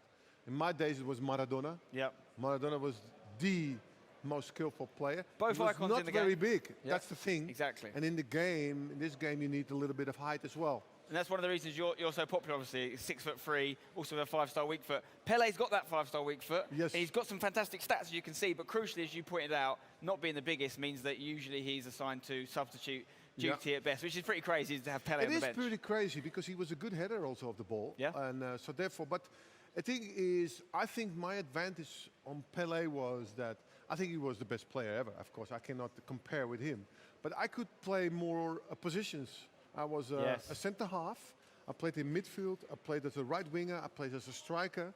And for that reason, because of that, I could imagine myself what it would be as a defender to play as a striker. Yeah. So I was anticipating all the time all these kind of things, and that made me what I was. A team of Hullets could be a great option to have 11 of them. I don't know if you know, actually, one thing we've seen a lot in the previous tournaments is people using your item at left back. And that is actually because you come up against Cristiano Ronaldo, who often plays on the right, and you can win headers against him. Okay, so that's quite an effective use. Cristiano Ronaldo is a fantastic player.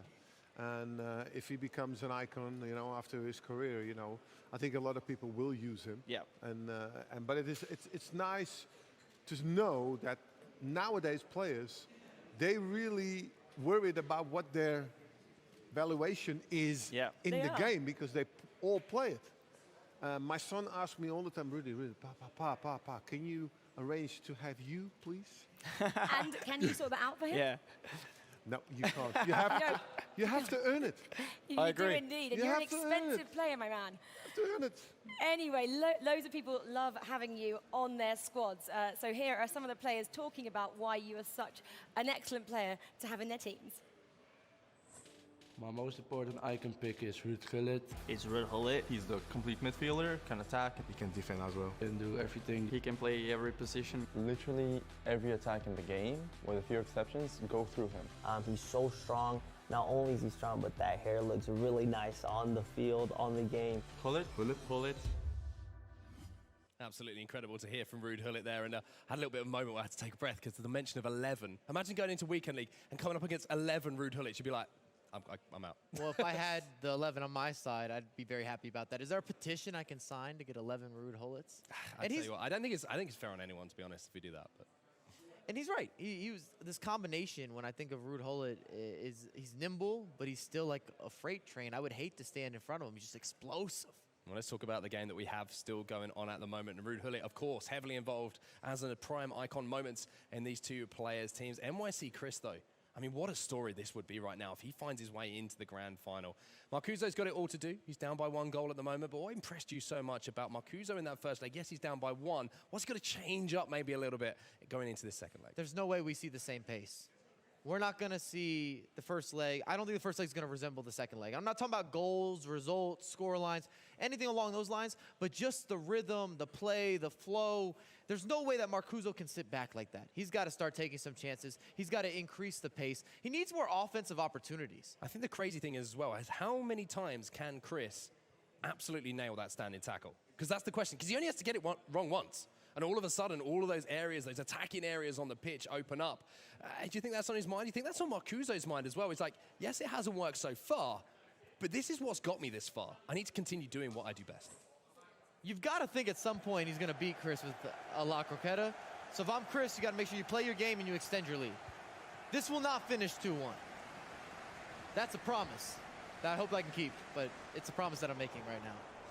We'll have to see if that promise is just that as we're now into the second leg of our first semi-final. A reminder, a spot in the first ever eChampions League Grand Final. Up for place for one of these players. NYC Chris with that 1 goal advantage after the first leg. And he's the man with possession here. Again, slow build-up play, but just as I say that, it's a little bit antsy and gives the ball away.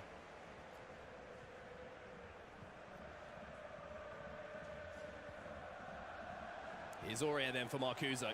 There is space inside here for Hullet. Has plenty of men in front of him. Neymar inside the box, and that time he tried to take this shot early, Mike. Do you think that's a case of maybe that's starting to play on his mind a little bit?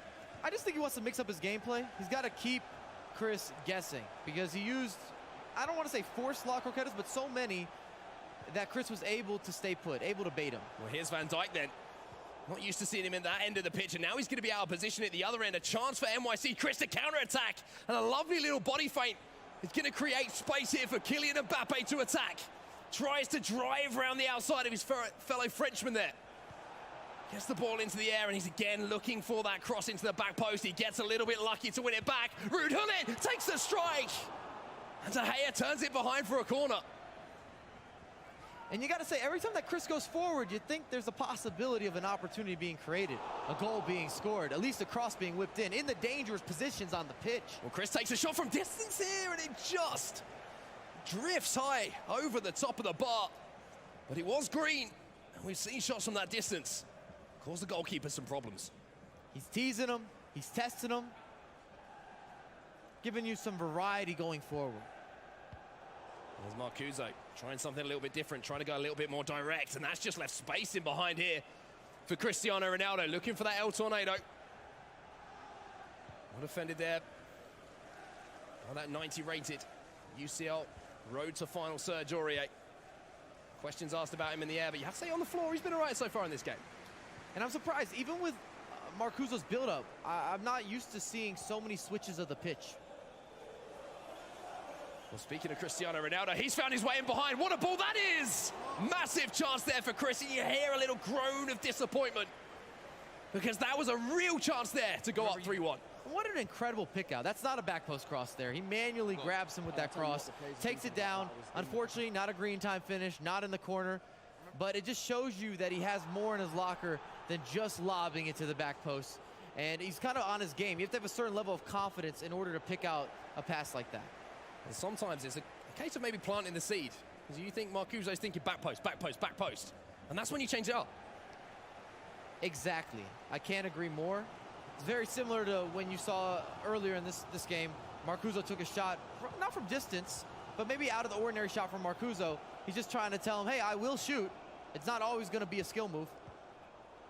And we see Chris looking for a driven pass out wide there to try and use Neymar. Marcuzo wins it back. Only that one chance so far in this game, and it fell to NYC Chris. It's a slender lead at the moment in this game, but it is a lead. As Marcuzo now steps forward, Ramos into Vieira, just waiting for the movement of the defenders. Here's one Croqueta, two, and again, NYC Chris. We talk about Marcuzo being the master of the Croqueta. We might have just found his kryptonite. This is a tutorial how to stop the La Croqueta, this entire matchup. first leg, second leg, at least up to this point. We do have the danger of the curse. The danger of the curse. That we have to put into play so far in this game. He's kept him at bay. Here's Cristiano Ronaldo. Davinson Sanchez is the man trying to get across. Ball across goal. Vieira, fantastic positioning from the Frenchman there to snuff out the danger. Very smart situational defending. He didn't take a risk because he knew he had Sanchez versus Ronaldo. Sanchez probably being Chris's weakest link, not just on the defensive end, just in general on his squad. So he just tried to buy time to get more players involved, to make it harder for Marcuzo to get in behind. And we haven't seen that free-flowing form from Marcuzo. Not in this matchup against Chris. Here's Marcuzo then. He only needs one opportunity, and that completely changes the context of the game. Here's Ronaldo. Oh, a little bit of a lucky break from here. Hullit's got it back onto his right foot, and Davinson Sanchez is showing us exactly why NYC Chris picked him up in that draw process. Neymar turning defense into attack now. Ronaldo into Neymar, tried to find the ball back. And Marcuzo this time showing some defensive ability.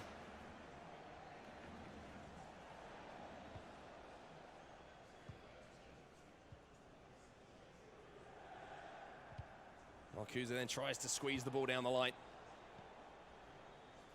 Few moments now till half time. And the question I have for you, Mike, is when do the changes come in for Marcuzo here? 60th minute, if it stays like this. I mean, Marcuzo's been on the ball.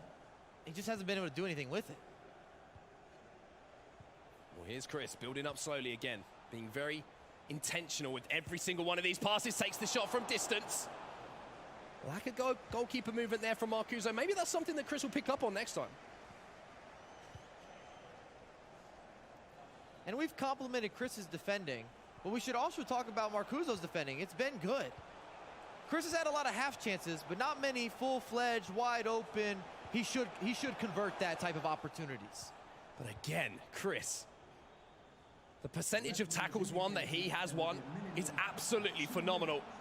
And he has the last attack here as we head in towards the break of the second leg. He's up by 1. He's looking to extend that lead. Mbappe, Hullit doesn't get the result he was looking for. R9 then into Mbappe, gets it back onto his left. Vieira steps across. And the one thing you don't want to see in those situations is that red timing. Big chance for Chris at the end of the half. Will he go to regret that as we move on? Same thing when you're driving.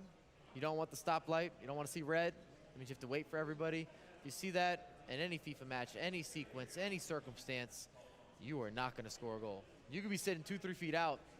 If you read it, it's going wide or it's going over the bar.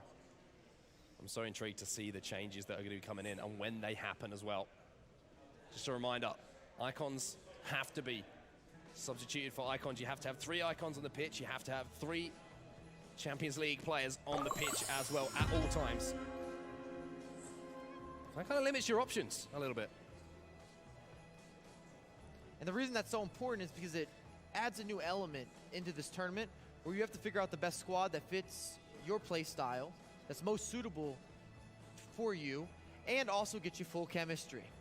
Because with only 3 icons, now it becomes a little more mix and match. And that's why we're seeing that German league being utilized, those new Team of the Season Bundesliga players, Da Costa, Havertz, you've got Goretzka in a lot of squads. Chemistry absolutely vital for these players, and maybe an element of the game they're not completely used to with the teams they have been useful, but one thing that Chris isn't too used to at the moment is giving the ball away like that, and that's going to be Marcuzo with the ball almost immediately after Chris had the kickoff.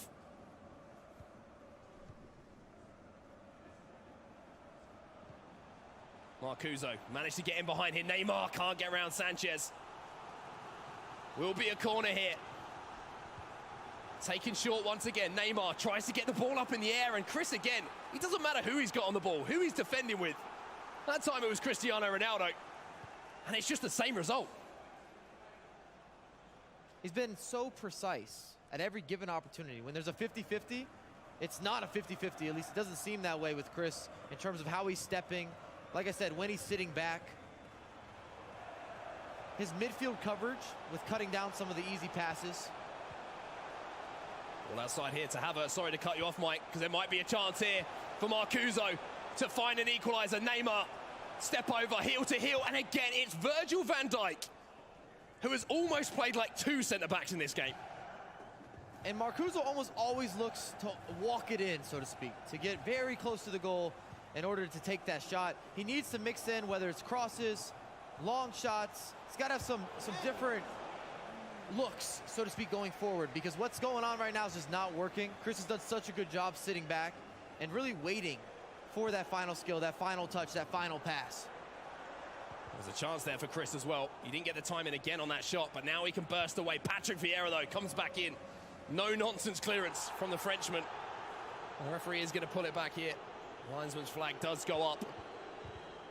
And you're looking at the moment at those stats in the top left-hand side of your screen. Marcuzo's only had 1 shot on target so far. And as we approach the hour mark, he's only got 30 minutes left to change this around. Here's Chris. Again, Virgil van Dijk steps in to win it back. And this is where Marcuzo really needs to start stepping it up here, Mike. He's got space to work with. A little too predictable from Chris, too, on a couple of these crosses. But when his defending's been this consistent, you really can't knock the guy with anything he's been able to do. Best scouting report we've seen versus Marcuzo of the season. Well, here comes NYC Chris.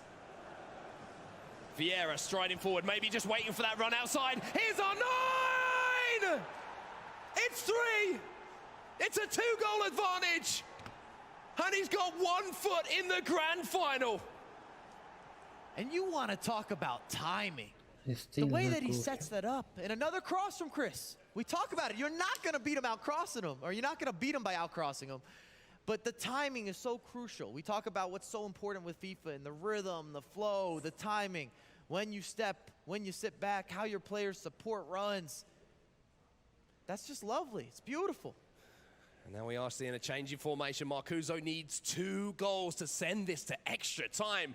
All the pressure in the world falling onto the shoulders of the man on your screen right now. I think we might have seen a 4-1-2-1-2 narrow maybe in the back pocket there for Marcuzo, a real attacking option for him to go forward. I reckon that's a dangerous switch. I've talked to Chris many times, and his favorite formation to play against is actually the 4-1-2-1-2 because he likes those wing outlets. We'll see if Marcuzo is able to create enough pressure, though. He has to change what's been happening. He has to change something. He's had 1 shot of note in this game. And when you're down by 2 goals, quite simply, it ain't working. And we're used to seeing tiki-taka play from Marcuzo before he gets to the box, and that just hasn't been there. Not in leg 1, definitely not in leg 2. Havertz on the ball then for Marcuzo. Needs to score. To just swing the momentum maybe back in his favour momentarily. Ronaldo gets round the corner! David De Gea. You had to wonder how long Chris could sustain his defensive style. 1 mistake is all it took. Now it's a 1-goal game. And you have to ask. Now it's a 1-goal game. And a huge vamo from AlanAvi. Teams. And he's putting you under some pressure with the La Croqueta. It's not looking as stale. It's not looking as stiff. His movement as a collective. Boy, back to being himself. Are we in for a finish in this game? All of a sudden, Marcuzo's turned up in this second leg here. 1 goal the difference. NYC Chris still on top. A goal here for him would just reset everything. Van Dijk gets across from Marcuzo, and here comes the Dane once more.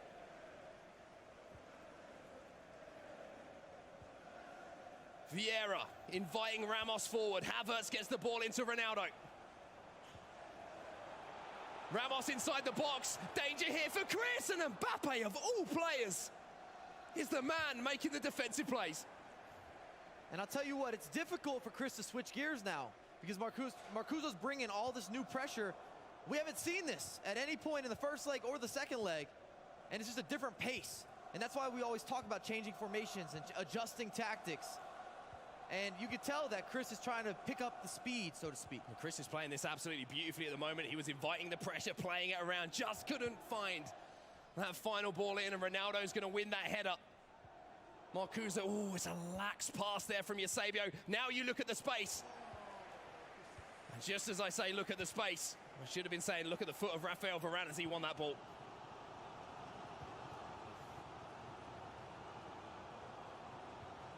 Game's becoming a little more rambunctious. Definitely feels like there's more room for error as well. Feels a little bit like a Mike LaBelle house party at this point. Turns back, beautiful stuff from Neymar. Just had to stretch there, Cristiano Ronaldo. And now Marcuzo, 10 minutes left on the clock. What have you got? Can you pull something out of the bag? Here's your Eusebio. One cricketer into Cristiano Ronaldo. The fake shot. Was it too much? You have to say yes. And what Marcuzo's doing right now is he's using both his fullbacks as overlapping runs to give him additional width. So it's like he has a player open at all times. Well, here's Marcuzo again. Another attack formulating, and Patrick Vieira steps in and does what he does best.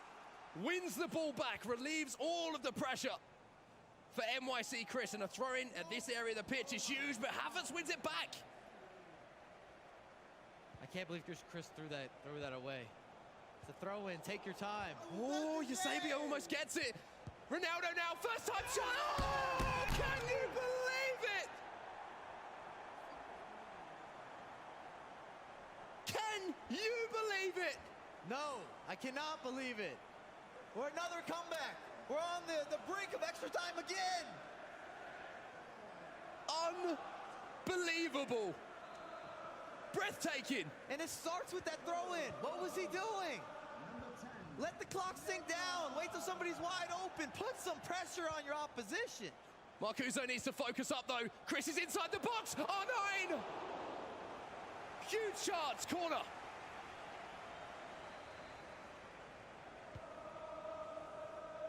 Ramos wins it. 90 minutes on the clock. And Marcuzo has the ball moving forward. Eusebio twisting, turning, trying to cast a spell, and it's a mistake from Chris, and we are going once again to extra time. Hold me, Mike. We're hugging off camera, you can't see it. It's incredible, it's incredible. We see that swap into the 4-1-2-1-2 though from Marcuzo. Moment of the match, changes the energy, changes the vibe. We were just waiting for that clock to tick down beforehand. We weren't seeing any opportunities, weren't seeing any pressure. Chris was walking his dog. He was seeing this out no problem, doubling his money. And you have to give huge credit to the composure, to the mentality of that man on your screen. To never say die, to have that attitude and send it to extra time. And now for Chris, I mean, you talk about mentality, what a flip-flopping mentality that is. All of a sudden you think, I'm going to the final, and then you've got 30 minutes more to play. And you got to say, no one looks happy here. Marcuzo and August don't look happy about making this comeback. Maybe they feel like they should have done better in regular time before, well, not regular time, maybe they should have done better before this late gain narrative in the second leg. And then on Chris's end, of course, he just threw away a 2-goal spread. And it was that one thing we were talking about. How many times can you make that last-ditch tackle? How many times can you stop that little skill move run inside the box to cricketer a scoop turn? And it was that one moment he did not stop it. And the momentum's all with Marcuzo. Well, and the irony is, it wasn't the La Croqueta that beat him, it was Chris's mistakes, where he gave this game life. He gave it back to Marcuzo. He said, hey, welcome back to the game. Let's make this interesting. Well, speaking of welcome back to the game, welcome back to the game. Extra time here in the first semi-final of the eChampions League. And Marcuzo with a last gasp. Goal to send it to extra time is coming forward. Havertz into Hullet, and Mbappe makes the interception. Chris can come away. Something tells me it's Havertz time. Both players are using him. We've seen him as a super sub this year. Well, this tournament, we should say, where he has been dynamic, influential, maybe even the most valuable player for some of these guys. Havertz takes a shot from distance, and oh, it was almost like you saw the future. Unfortunately, it wasn't green, but Havertz has got another chance. He's on his left foot. And De Gea has to skip across to make the save. Corner here for Chris. Eusebio back to Sanchez. And of all players, it's Vieira taking a strike, and it will be another corner here to the American. Into the box. Finally, Marcuzo can breathe. Eusebio has got away from his man. Look at Cristiano Ronaldo. He's just shown too much of it to Sanchez. What a challenge. But Chris is just giving it away. Gets it back, luckily. And all of a sudden, this is end-to-end stuff. And that shows you where Chris's mental game is at. You have to be confident to do that, to go for that slide tackle. Oh, shot from distance there from Eusebio. It wasn't green again. And Chris has had chances. Marcuzo now. Steps forward. Neymar gets a little bit of a lucky break here. Havertz can't find the ball around the corner to Hullet, and you can really feel the nerves in this game now, Mike. I've started sweating. Just throwing it out there. Just sharing. The fourth official has indicated Vieira for Marcuzo then. Stoppage time. End of the first half of extra time. Hullet makes the tackle. And as the players on the pitch have gotten more fatigued, this is an open game. So much space to work with. Hullet out wide here to Cristiano Ronaldo. The last chance of the game will be to NYC Chris. He's getting around the outside of Varane, but a great recovery tackle. Means that there's no goals to report in extra time. One more half. I'm not saying the word. I know you're thinking about it. I was thinking about it myself. I'm not saying it. Okay. You guys at home might know the word. Begins with P. Yeah, starts with P. We'll cross that bridge when we come to it, though, but you just feel there's going to be a chance here, Mike. You just feel there's going to be one more chance. I believe in the late winner.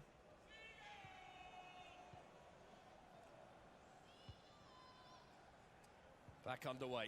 If you guys are just tuning in, you're tuning in at the right time. Extra time to decide everything in terms of these guys going home or doubling their money and staying alive and going to the finals. Substitution here as well.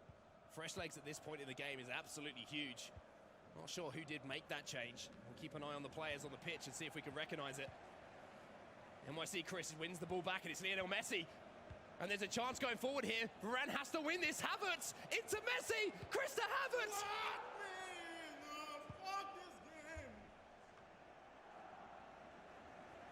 And I think that says more than we could ever say, Mike.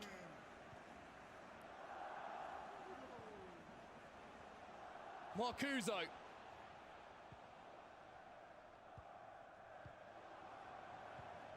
Has been let off the hook here. But NYC Chris has won it back. What a ball to Havertz. Havertz is in again. Varane will get across. Tellez now into Hullet. You just feel there's going to be a chance here. You just feel someone could make themselves a hero here. Havertz, the heel to heel. Ronaldo. Corner ball. Neymar into Varane. Rude Hullet. Cricketta one. Into Havertz again. Another Cricketta, and Chris just smartly gets rid of the ball.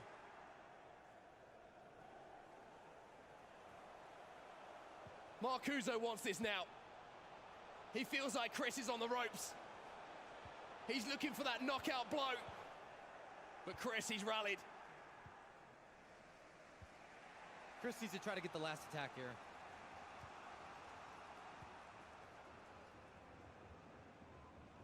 Marcelo. Can't find Ronaldo. 120 minutes on the clock, but Chris has won it back now. Vieira. 2 minutes of added time. Can you focus? Can you create? Can you score a winner here, Chris? I'm confused. The answer is not right. Penalty kicks? It's not right now. We're just checking maybe some of the substitutions that have been made in this game. Making sure it's all fair and above board. I mean, what a period of extra time this has been, Mike. And we've been شكرا يا أحمد على الفولو. tension, building drama. Just before we go to the spot, just before we go to penalty kicks, we have this. Why don't we open a dispute? So obviously we're waiting for the ruling from the referees here to find out exactly what the situation is in this game. Marcuzo, though, what a chance it was. He created that chance almost out of nothing. And the same could be said for Chris, especially in the first half of extra time. It was all NYC Chris. We saw Havertz hit the post. We saw a great save from De Gea. We've seen many great saves from De Gea today. I'm telling you what, this UCL, David De Gea, for me, has been performing better than the team of the year. To be honest with you, that we've seen in a lot of other tournaments. Some of the saves he's made have been absolutely exemplary. I mean, the one thing that this does give us, Mike, is a chance to catch our breath, because this game has quite simply been breathtaking.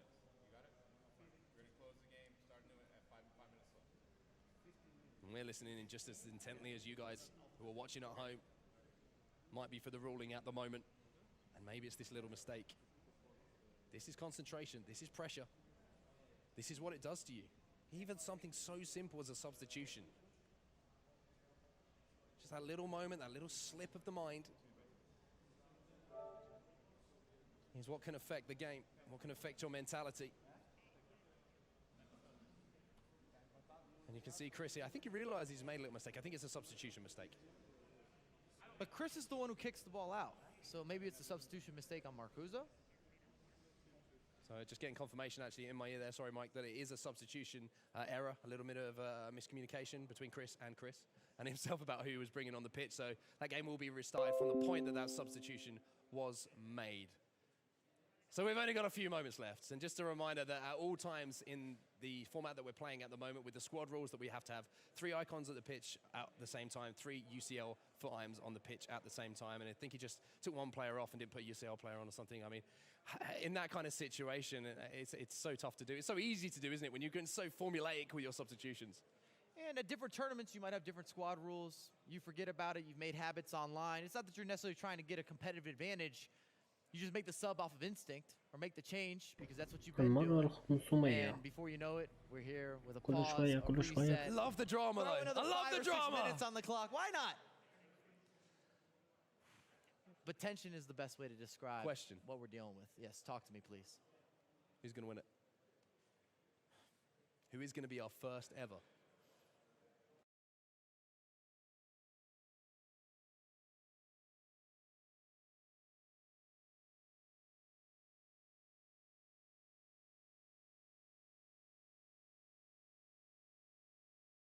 eChampions League finalist, Mike LaBelle. Penalties, I think Marcuzo. Eusebio now lofted into the likes of something late, then of course. Marcuzo then, finally managed to get out of you. Yeah. I'm going with Chris, man. I believe in my boy. That's what I'm saying. Chris is gonna, this is it. This is where he makes the final. This is it. This is his moment. Well, his whole season's been building up to this. Exactly. We saw him in the finals in Bucharest. Versus DrNightWatch.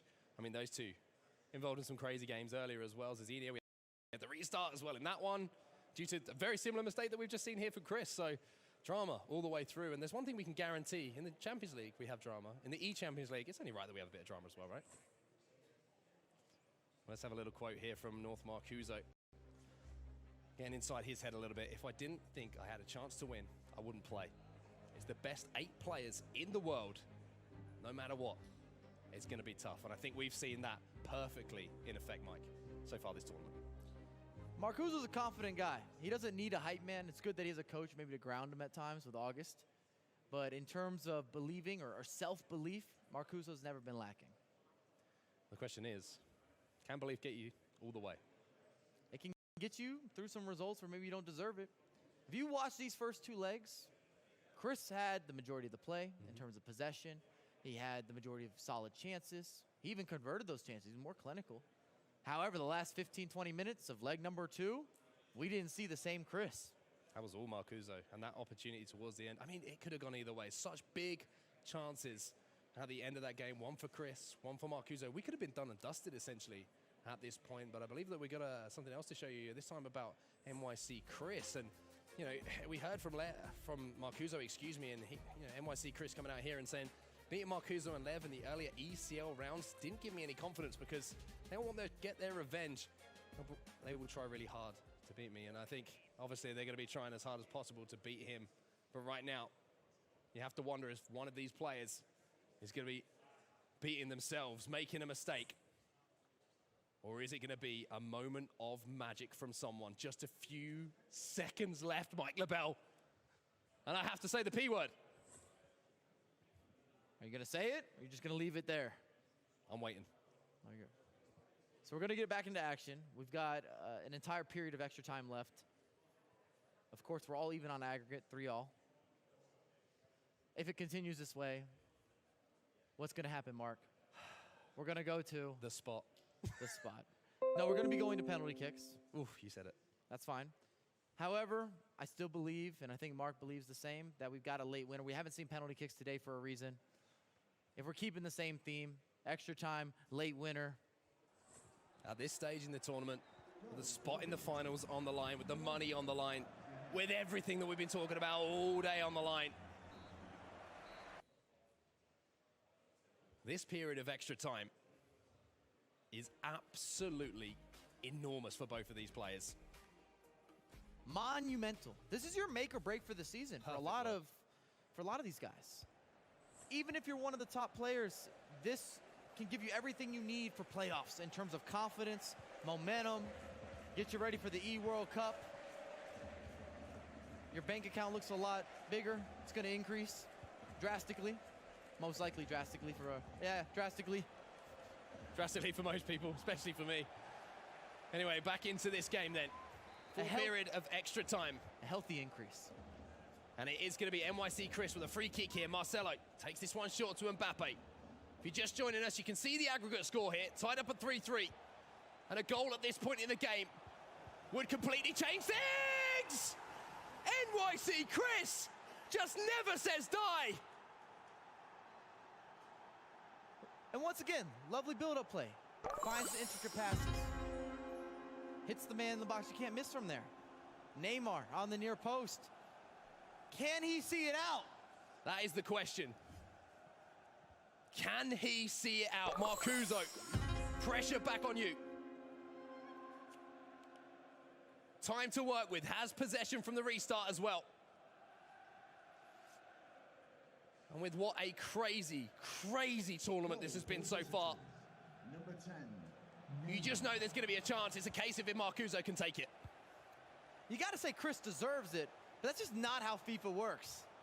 It's not about how many chances you make. It's about converting those opportunities. Neymar inside the box. A couple of cricketers almost got him just a glimpse of space to get a shot away, but Chris defends it well again. And now you're going to see the chance to counter-attack here for Chris. A lot of space to work with. Gets the ball to Mbappe, but the linesman's flag goes up. Risky step there from Marcuzo. Acres of space. شكرا حيدر على الفولو. Just wasn't able to check back in time.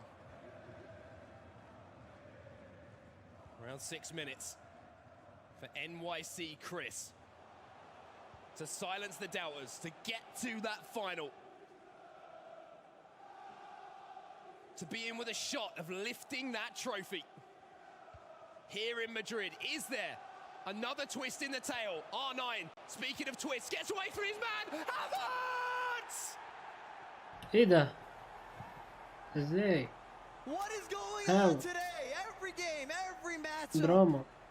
That's a drama. What a finish. Good decision making there from Marcuzo. Chris is thinking that he's going to open up his body with Havertz, go the other direction, and we see that man again. Unbelievable. Absolutely unbelievable.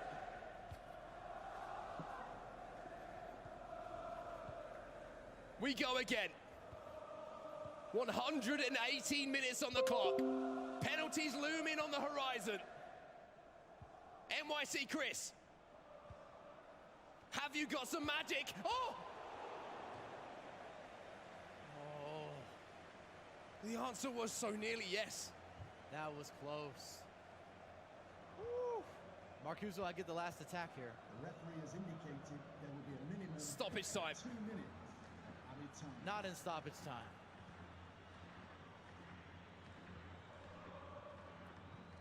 Havertz, the goal scorer, the game changer. Goes around the outside of Marcelo. Ronaldo, Vieira. It's do or die now. Vieira steps in and we are going to the penalty spot. First penalty. Marcuzo steps up. Saved by Chris. Can he take the lead there? Neymar versus De Gea. And he does. I hate that Neymar run up. Marcuzo. And he converts. Can Chris go 2 for 2? And he does indeed. Keeps the lead. 1 goal advantage here in the penalty shootout. Neymar steps up here for he goes down the middle. No! You hate to see it go this way. 2 saves for Chris. A chance to go up by 2, and he takes it. Marcuzo needs to score. He has to score, and he does score. And now the pressure on Marcuzo. Needs to make a save. Ronaldo, De Gea, and Chris has done it.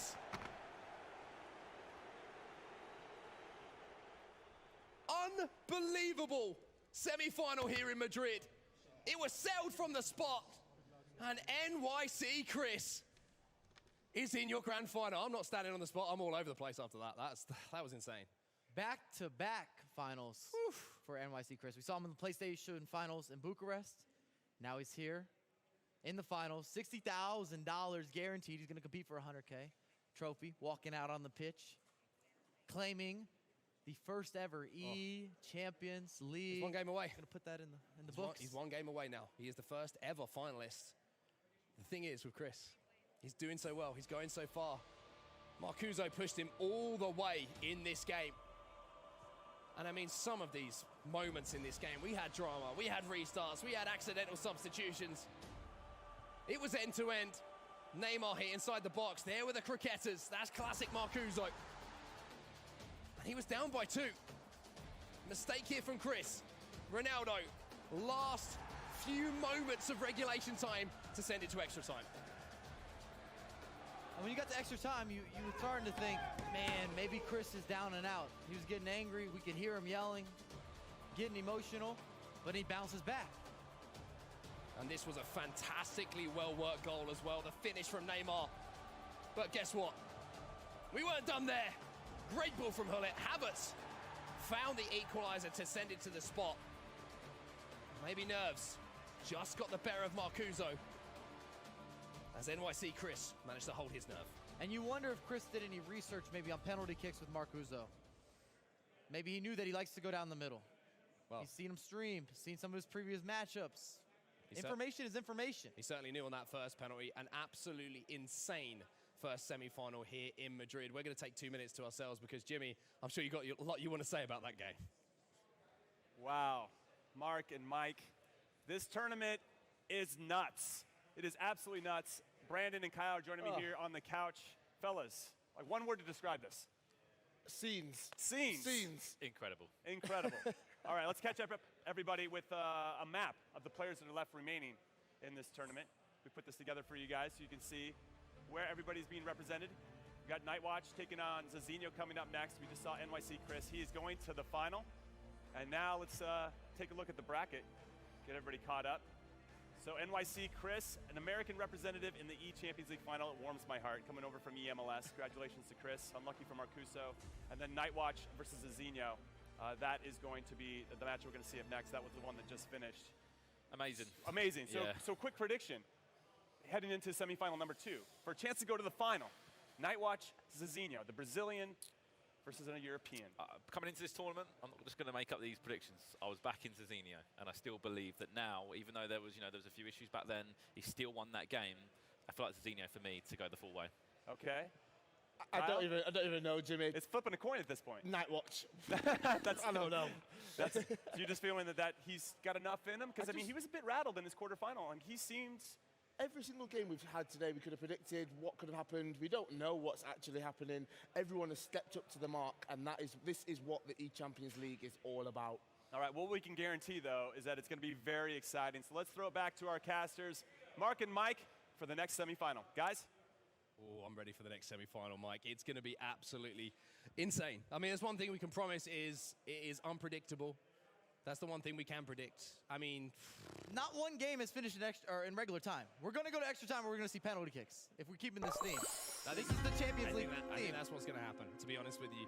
Obviously, we need to talk about the 2 players we have involved here. DrNightWatch, he's found his way into the semifinals. A crazy game that he had in the quarterfinals. And he goes up against Zezinho. Again, drama in that game as well. They had a substitution error due to the squad rules that have been in place. You need to be on your game, boys, to make sure that you're focused up. And Zezinho is representing Team Hullet. Rude Hullet is here as well. Thank you for the follow. The big boss is in town. You want to play well in front of the big boss. You want to impress your boss. You always want to do that. And Zezinho is representing Brazil, only South American in the Final 8, now in the Final 4. Just a reminder, these men are doubling their money basically here. Yeah, they're at 30K, could be at 60. One thing that I want to talk about quickly here is look at the demeanor of the two players compared to their first game. I think everyone's just kind of settled into the tournament a little bit. NightWatch looks a little bit more composed, a little bit more calm than he did. But maybe that will change because it's time for our second semi-final. The winner of this game will go up against NYC Chris, all the way from the United States in America, for a shot at becoming the first ever eChampions League champion. And to give you a little more information about these two players, DrNightWatch, the doctor isn't there just for show. It's because he does the most research. He knows everything about FIFA, he knows everything about all of his oppositions, and you could see multiple formation adjustments, players being used. And then Zezinho has the classic Brazilian flair. He's looking to score, and he wants to score often. Well, Eusebio might be creating a chance here. NightWatch, he's almost surgically working his way through. De Gea, oh, he makes an absolute mess of it. We've been praising David De Gea all day. But when it comes down to a crunch moment, Zezinho has been let down by his goalkeeper. Poor clearance there. NightWatch takes the lead. He won't care how it goes in. No reaction, though, from Zezinho. Staying calm, staying composed, Mike. So vital at this stage in the tournament. And for all the time that NightWatch has had off, he couldn't have asked for a better beginning. Even though it has some good fortune, he'll still take it. The goal counts the same. So Zezinho with his first real opportunity to have possession of the ball. 7 minutes into the game, NightWatch with the lead. And Zezinho a little bit rattled maybe by that early goal. Gives it away fairly carelessly there. Ball over the top from NightWatch. Neymar in behind the defense. Da Costa, of all players, and it's two! Seems that NightWatch is going to make it. Up in the semi-finals. Do you think I will Decisive make build-up, but that's what you see after you've already scored one. You can often add a second. Double your lead. Zezinho just doesn't feel like he's in this match just yet. He's just getting started. He hasn't turned up yet, to he's be touched honest the ball with you. once and he's already conceded 2 goals. But we do know he's a resilient character. We saw that in his quarterfinal, managing to work his way through what was an incredibly tough tie. And he's got plenty of time to work with. Just to reiterate, this is all over 2 legs, and we use an aggregate system. R9 then, first real chance for Zezinho to come forward. So it's CR7 who's managed to get into a position to maybe get a strike away. Mbappe maybe thinking about that finesse shot. Space here for Neymar. He's opened things up. Courtois down well to make the save.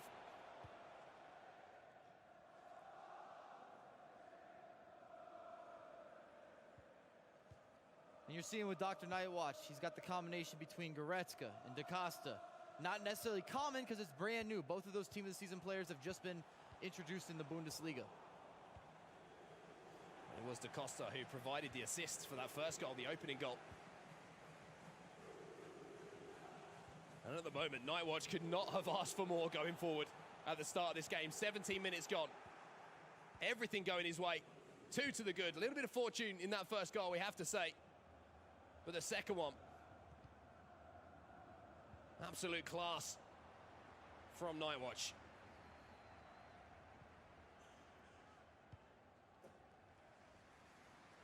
Here is Da Costa then. Bullet and Goretzka both linking up in that midfield, and both so good, so versatile going forward, going back, and that's going to be a great option. You know, you look at Patrick Vieira, he's kind of a one-dimensional player a little bit, more defensive-minded, but having both Hullet and Goretzka, that's going to give you so much variety in your midfield. You have to respect that both your center mids can step into space and be offensive, be aggressive. be a factor. Shot from distance there for Nightwatch, trying to catch Zezinho off guard. Mbappe in towards that front post. R9 gets the header away, and R9 clears the ball off his front post to a centre-back, Rafael Varane, who was the furthest player up the pitch. And we've seen Zezinho make many comebacks over the competitive season at a variety of events. And so this is the initial tackle there. Sorry to cut you off there, Mike, because there might be a chance. Just starting to open itself up. Courtois doesn't get down. Oh, it's a mess. That almost feels deserved after the first goal. I was about to say, whatever De Gea can do, Courtois can do worse. Does that work? A little FIFA karma. Those won't look good on the replay tapes. A ball ended up in the back of the net. 3 players ended up in the back of the net with it. And it's Virgil van Dijk who will be credited with the own goal there. Not the prettiest of goals you ever see, but it's on the scoreboard. 2-1 now. And Zezinho's found his way back into the game. This is where Nightwatch needs to keep that composure.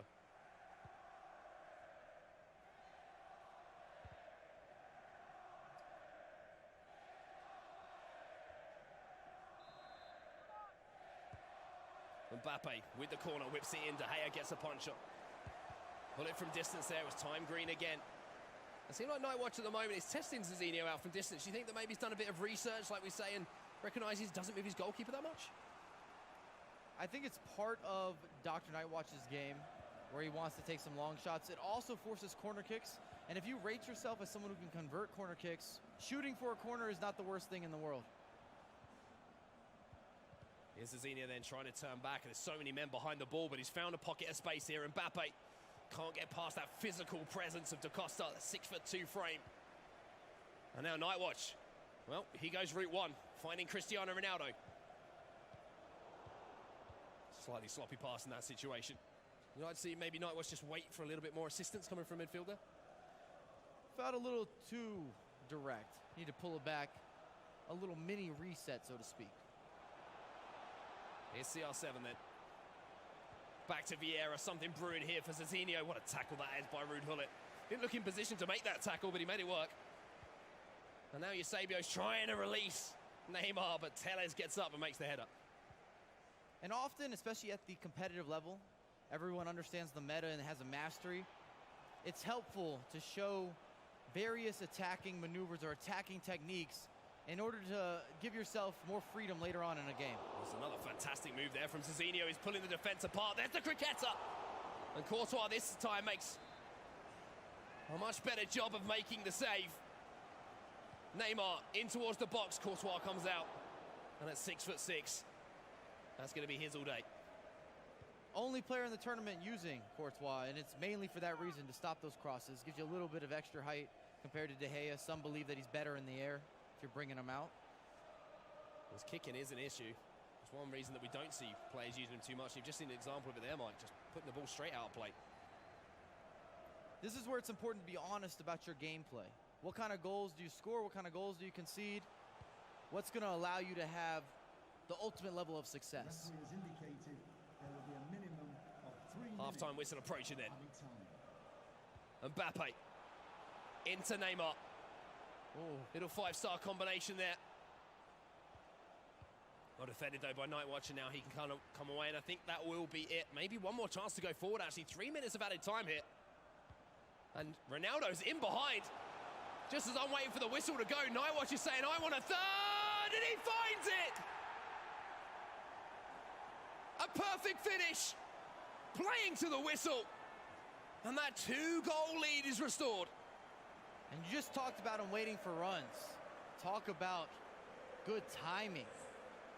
Waiting for the play to develop, going backward, going side to side, going forwards. A lot of first-time passes there. Everybody in the best position in order to create this opportunity. It's late, it's great, and it carries momentum into the second half. And it's also green. The time finish that came in at the end of that move from Eusebio has restored the 2-goal advantage. So Nightwatch start this half, came out of the blocks hot. Took that 2-goal lead. Zezinho managed to pull one back. The last kick of the game, essentially, there in the first half, has restored that 2-goal lead. Nightwatch is looking good, Mike. And I don't think either player needs to make adjustments at this point. The Doctor has 3 goals. He's happy about those 3 goals. Zezinho, after conceding 2 early goals, basically back-to-back, he really controlled the game until giving up that counterattack. He even started to make the comeback, started to forge a run, so to speak. Started to put a little more pressure on DrNightWatch, and we were seeing more deep balls from DrNightWatch. He was trying to hit it deep down the wings, less possession play. Zezinho was starting to crawl back in. He's one of those players, he's a dangerous player, Zezinho. If you do kind of sit back, if you play that deeper line in your defense and your midfield, you invite that pressure because he has got that little something up his sleeve to beat a man, and then all of a sudden, your defense gets pulled left and right, and he can find that killer ball. It's all about concentration, this for Nightwatch. Although it is a valid strategy, it has its risks as well. It's very important for Nightwatch to limit mistakes. Some would say he was fortunate to get by AlanAvi with some of the mistakes he had out of the back. The switches of the pitch, and just some rushed passing. And when we did the interview, he was shaking. We saw him out of character in terms of the nerves. Seems like he's settled those. Looks a little more himself in this matchup. I 100% agree. He looks like a completely different character to what we saw earlier in the day. He looks focused. He looks like he knows what he wants to achieve here. And he's settled into the game that he has played thousands and thousands of games of this year. Zezinho, though, has released Neymar, and R9 is in the box, maybe waiting for a cross. It's just looked a little bit desperate, to be honest with you, which is surprising at this point in the game.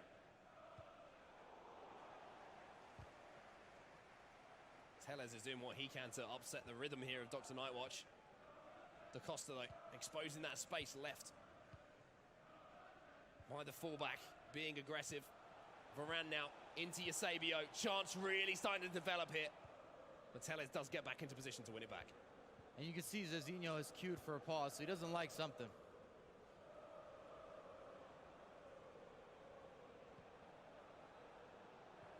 Ramos. Finding Neymar. Van Dijk steps in. He doesn't win the ball, though. That's going to invite Ronaldo into the box. There's a cricketer, and the frame of Hullet is enough to keep him at bay.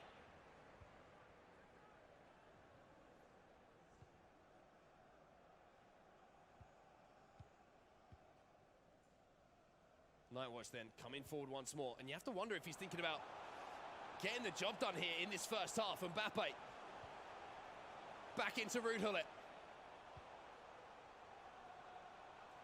You got to say, out of the competitors left, Nightwatch plays the most deep ball. He's looking for those long releases. Goretzka now on the ball, tries to find Cristiano Ronaldo. I'd also say that as far as game management is concerned, DrNightWatch is certainly one of those players you'd put up there.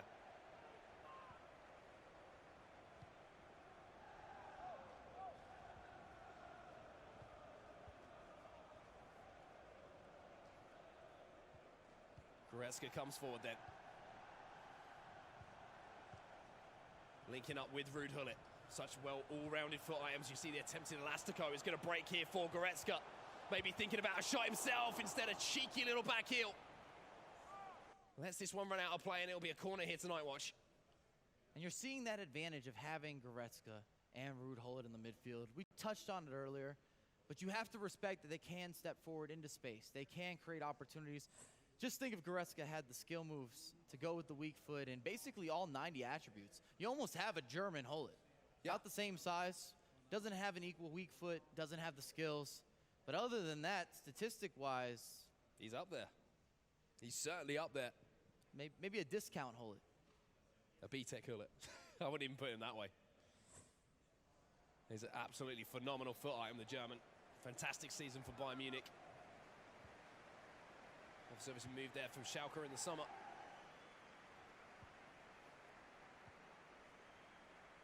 Back underway then. Approaching the last 20 minutes or so in this first leg. Eusebio on the pitch and Mbappe off the pitch. We also see Modric being brought on, as well as Team of the Season Son, who hasn't been impactful yet in this tournament. Well, Havertz has certainly been impactful. Finds the ball inside to R9, another player who, when presented with a chance, you know he's going to make the most of it. Zezinho defends well. And the fact that Zezinho's had to spend most of this game actually defending Mike has really got to start playing on his mind, because He is a player who likes to have possession, who likes to have the ball to create chances, and maybe he can do that now. We'll just run out of play. لا انا من ساعة الفطار قاعد، من قبل الفطار قاعد بكمل يعني. فطرت اهو، بفطر يعتبر لسه بفطر قاعد. Eusebio, beautiful fake shot around the corner. And Maldini, with a desperate last-ditch challenge, just gets the ball over the bar. But pressure here from Zezinho. Corner, Van Dijk's there! يا One goal the difference. كده فرق جول.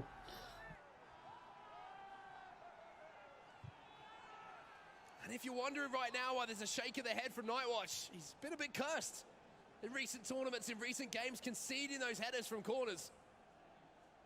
And he's found himself on the receiving end of yet another Virgil van Dijk header. ده ماتش نص نهائي بطولة دوري الأبطال.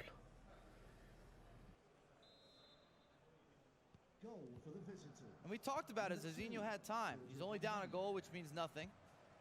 Every single match that we've seen at this tournament has been close. Why would it be any different? It's almost become predictable that these games are going to be close. That there's going to be one goal between them, that we're going to go to extra time, that we're going to have everything to play for.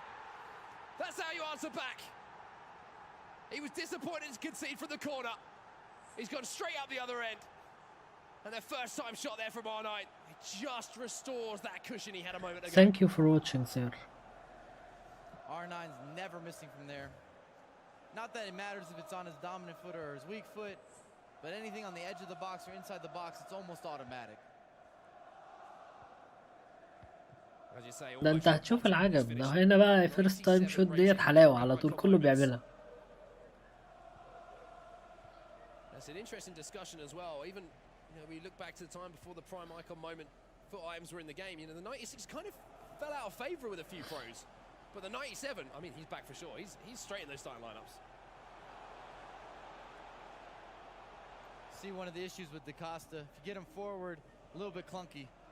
Not going to be an attacker on the same level as the Marcelos or the Cancelos or even the Lalas. Well, this is beautiful from Nightwatch, trying to tee up a volley there to himself. Another corner for him here. Plays this one short, just 6 minutes to go here, and this is smart. This is what I expect to see from Dr. Nightwatch, is taking his time, recognizing the situation, being strategic in how he approaches this game. R9 turns back inside. Will win the ball back, maybe a chance to strike it here. Scoop turn. Well defended by Zezinho, just stayed on his feet, didn't dive into that tackle.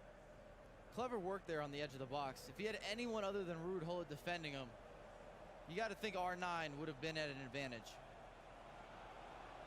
Courtois come up his line there to collect that. Nightbot. Zezinho, unfortunately, not being able to find the pass to maybe create another chance. Goretzka now in midfield, a little bit of space in behind here. The keeper should claim that one, and he does. Gets absolutely clattered, but referee will let that one run out as we come to the end of stoppage time here at the first leg. There is the whistle.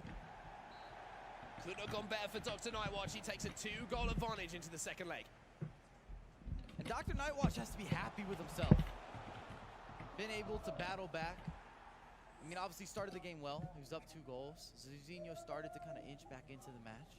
And then he was able to extend once again late, 4-2, carries that into the next leg. If he scores first, a 3-goal spread, we haven't seen that at this event. And it does start to mess with you.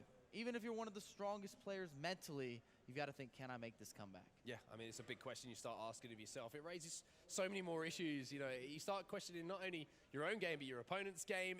It becomes a real sort of juggling act mentally. It's like you're throwing different questions up or something. You know what I'm trying to say. That was almost as bad an analogy as normally you give, to be honest with you. But you get what I'm trying to say. I start with a disclaimer before I give you a suspect. Yeah, I just went straight in. I knew it was going to be terrible. But let's talk about what his opponent has to do here, Zezinho, because he really didn't have too much control in that game, in my opinion. I feel like Dr. Nightwatch he's almost lured him in. He's done that preparation, and things seem to be going his way. It's almost as if that's what he's expecting to see, and his game plan is working a little bit different to what we saw in the quarterfinal, where it didn't quite work. And Dr. Nightwatch's approach to playing FIFA is difficult on the other end, because he's trying to take you out of the game. He's always thinking about the mental battle of himself versus whoever that opposition is. And he does so much research in terms of playing styles. He knows what you don't like, or he knows what you prefer, and he's always trying to counteract that. Well, if you know what he does like, it's scoring goals. You can see it there, 5.67. His goals average, which is pretty healthy. You have to say he's been scoring goals pretty well. He's been efficient. At the end of the day, it's all about being clinical. How many games have we commentated where one of the players makes 10 chances, converts 2 of them, loses 3-2, 4-2, 5-2, whatever it might be, but it's just about taking those opportunities in those key moments, because you don't get that many second or third chances. That's just not how FIFA works, not at the competitive level, not at tier 1. And you can see his road to this semi-final. Took down AlanAvi 4-3 in extra time. No surprise there, if you've been watching all day. And then you look at this one. Zezinho won 4-3 against Joksan in the quarterfinals. And guess what, Mike? That was extra time as well. Here we go then, second leg about to get underway. 2-goal advantage here for DrNightWatch. NYC Chris is the prize for one of these players will get to go up against in the grand final. And I like the switch of kits. This could be what he needs.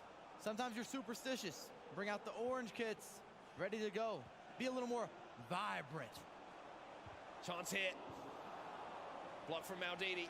Maybe it's just channeling everything into Ruud Gullit that he can. Represents Team Gullit. The orange and white. Off on it, but no! That's absolutely nightmarish! Miss bus. And it's another mistake لبسها. that has been punished here in Madrid. That's going to sit with him internally. He shouldn't be throwing the ball out there. He was going to try to header it back to the goalkeeper. He fails. It's an easy finish for R9. He's never going to miss from there. And for someone who's down a couple goals, maybe starting to feel the pressure, Zezinho, you just let him right back in. And it's just like that again, Mike. It's just like that again. It's 1 goal.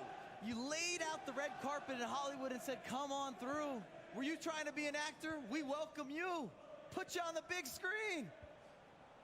Is that a better analogy? I have absolutely no idea how to respond to that, but one thing I can do is look at how DrNightWatch is going to respond to conceding that goal. Zezinho, perfect start for him in this second leg here. Now it's just a 1 goal. It's just completely different. Completely different now.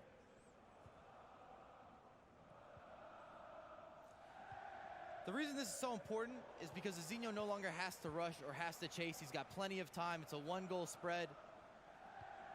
Doesn't need to make any adjustments. Well, here's Neymar then for Nightwatch. Gets the ball back inside. Ronaldo does manage to get the ball back to Neymar.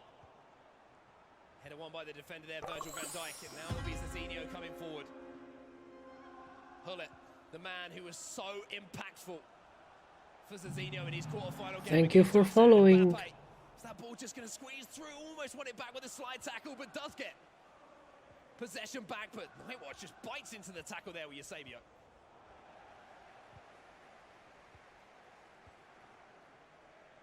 Neither player able to hold possession at the moment, to be honest with you, but Neymar's got round his man. Gullit is an option. He's going to be utilised here. Gets the ball back out to Neymar now.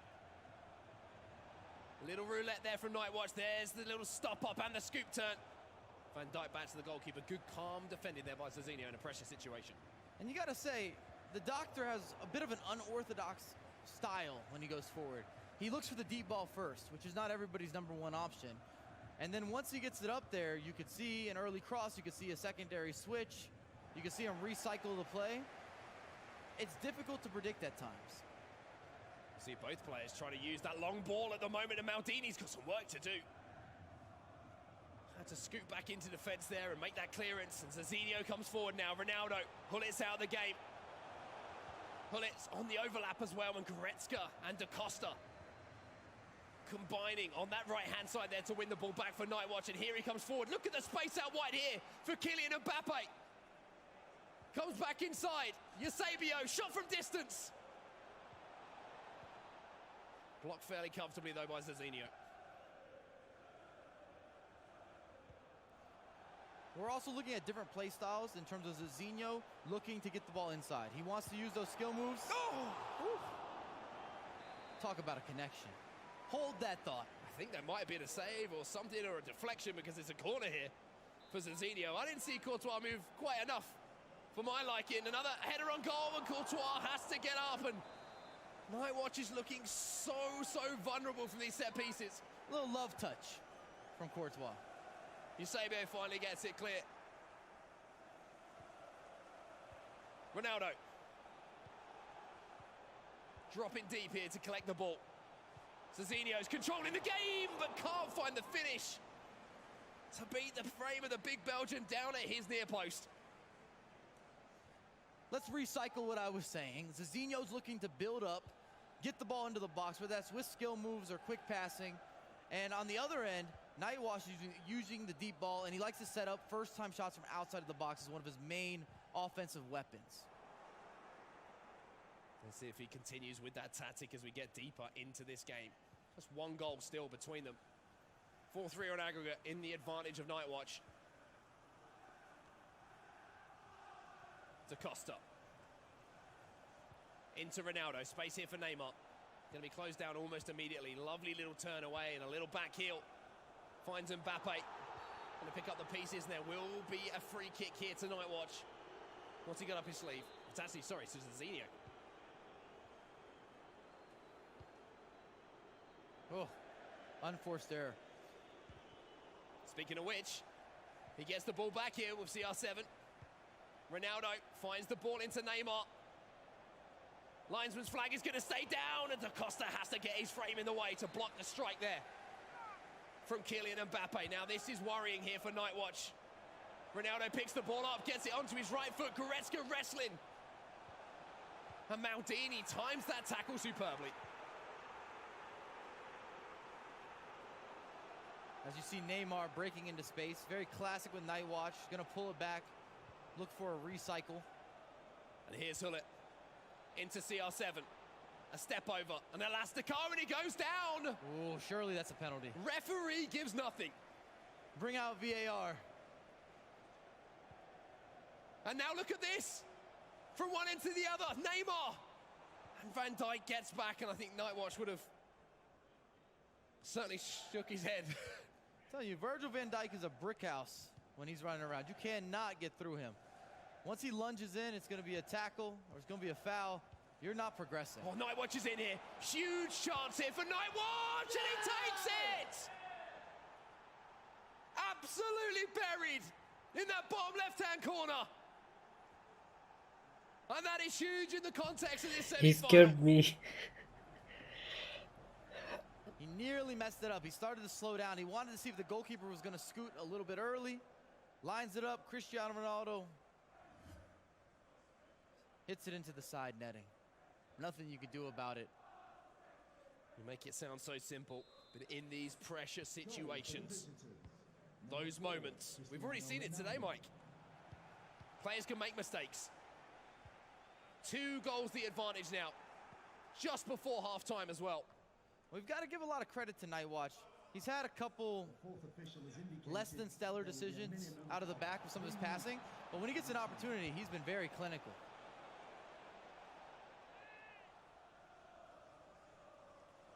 NightWatch will have a chance to go forward once more here. It's a stoppage time at the end of the first half. And just a reminder, this is the second semi-final of the eChampions League. NYC Chris waits in the final for the winner of this game. And there is the halftime whistle. And Mike LaBelle, Dr. NightWatch, has got 1 foot in the final. And when you look at the grand scheme of everything, on one end, people were talking about Marcuzo, they're talking about Levinkin, even Rafsou. A lot of people overlook Chris. Said, I don't know if this is going to be Chris' tournament. Well, he's sitting in the final. Now let's visit this side of the bracket. You had Joksan and Zezinho. People saying Joksan's the favorite. Zezinho progresses. On the other end, they said Alan, Dr. NightWatch. Both of them are underdogs. We didn't expect them to be able to win a tournament. We didn't think they'd progress. And that's not me talking, just listening to the community. A lot of people were surprised. NightWatch is 45 minutes away. 2-goal spread right now. If he adds to it one more, you think when he's got the three-piece, that's going to be enough to separate them. If you want to roll the tapes back to Manchester, Who did I predict? Please insert that tape. I don't know who you predicted, but I need proof if these guys were in your finals. I'm not saying anything. But DrNightWatch was certainly one of my picks to keep an eye on. Not sure if that quite counts as a pick, but anyway, back underway here. And Nightwatch is almost immediately in behind as well. He's utilising that over-the-top through ball so effectively. Maybe he's trying to target Teles. Falls back here to Ronaldo. Mbappe. Too many bodies in the way to test the goalkeeper. Taking short now. And we constantly talk about how DrNightWatch is a student of the game. And I feel that he has figured out something with how to get in behind immediately. These deep ball releases, no other pro competitor has been doing it in this tournament. And that is one of those benefits of the grind, putting in that additional time and adjusting tactics and experimenting with tactics. And also pulling something out new in a tournament where you haven't seen it. For Zezinho, he's probably thinking, hey, what's going on here? You know, this is something I hadn't prepared for. And we talk all the time about different play styles, whether it's somebody from North America, South America, and Europe. DrNightWatch coming from Bulgaria, now living in Romania. He's going to have to defend here, and he does so. Maybe also having a bit of a different style when you're dealing with going towards the Eastern Europeans.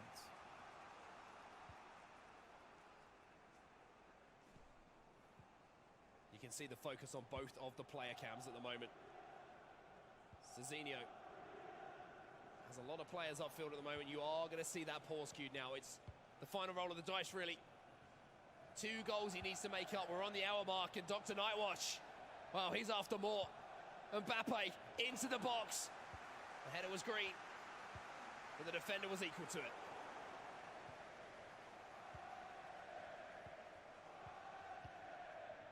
Here's Eusebio. And there is that pause as the referee blows a whistle for a free kick. What do you go to, Mike? Depends on where you're comfortable. For me, typically, I like to stay in the 4-2-3-1 or even a 4-4-2. Very comfortable in both formations.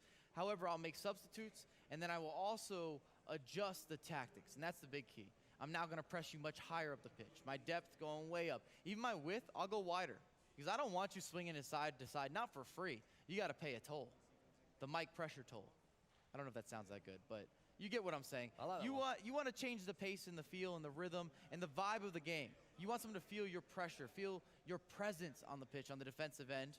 You're no longer sitting back. You're not going to be passive. You've got to take additional risk, additional chances. We have 30 minutes left of in-game time here.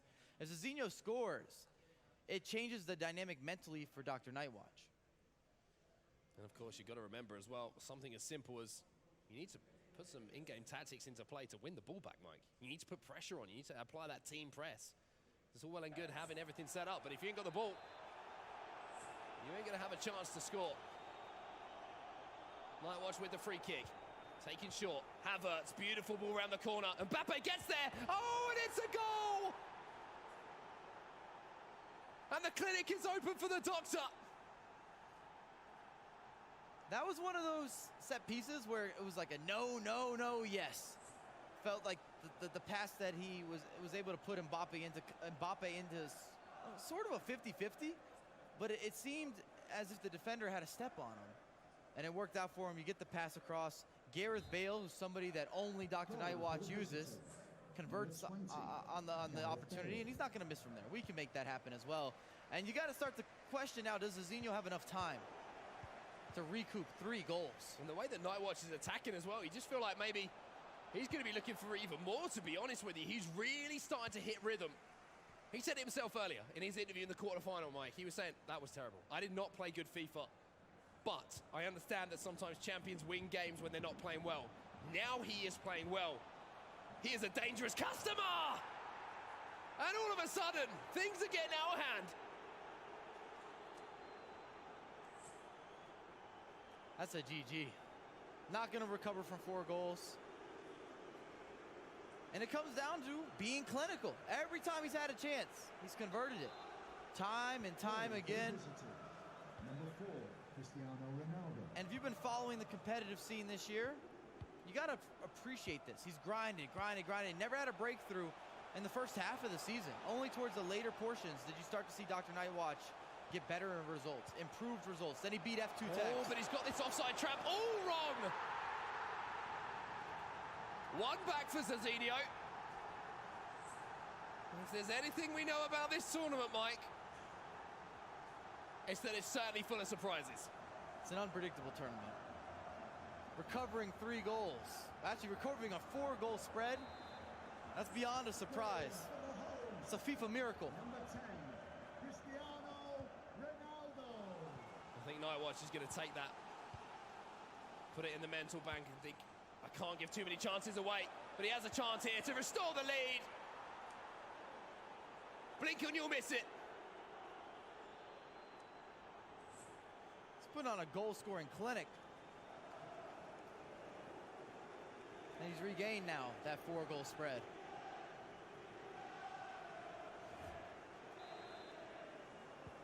And I was going to say his competitive FIFA year really turned when he was able to eliminate F2 Tex in Manchester to qualify for this event. Not only for his confidence and self-belief, but also his competitors. They have to say, oh, I don't want this matchup. I think it's a fear factor that you all of a sudden install in yourself. You got to think, if you beat the best in the world, you can beat anyone. And people second guess against you. No, maybe he knows something we don't know. I can't play the same way. I'm going to put this guy on a pedestal. That's a very dangerous mindset. Well, Zezinho does win the ball back here. But 8-4 the aggregate score here. He quite simply has to score with every single attack going forward. Modric into Hullet. Mbappe on the right. There's the right boot of Thibaut Courtois, who turns it behind. Modric cuts it back. Da Costa gets it away. And you have to say, Mike, time is the factor here. And I just don't think there's enough time for Zezinho to even create these chances. Hullet's in behind, and ooh, a strike from distance.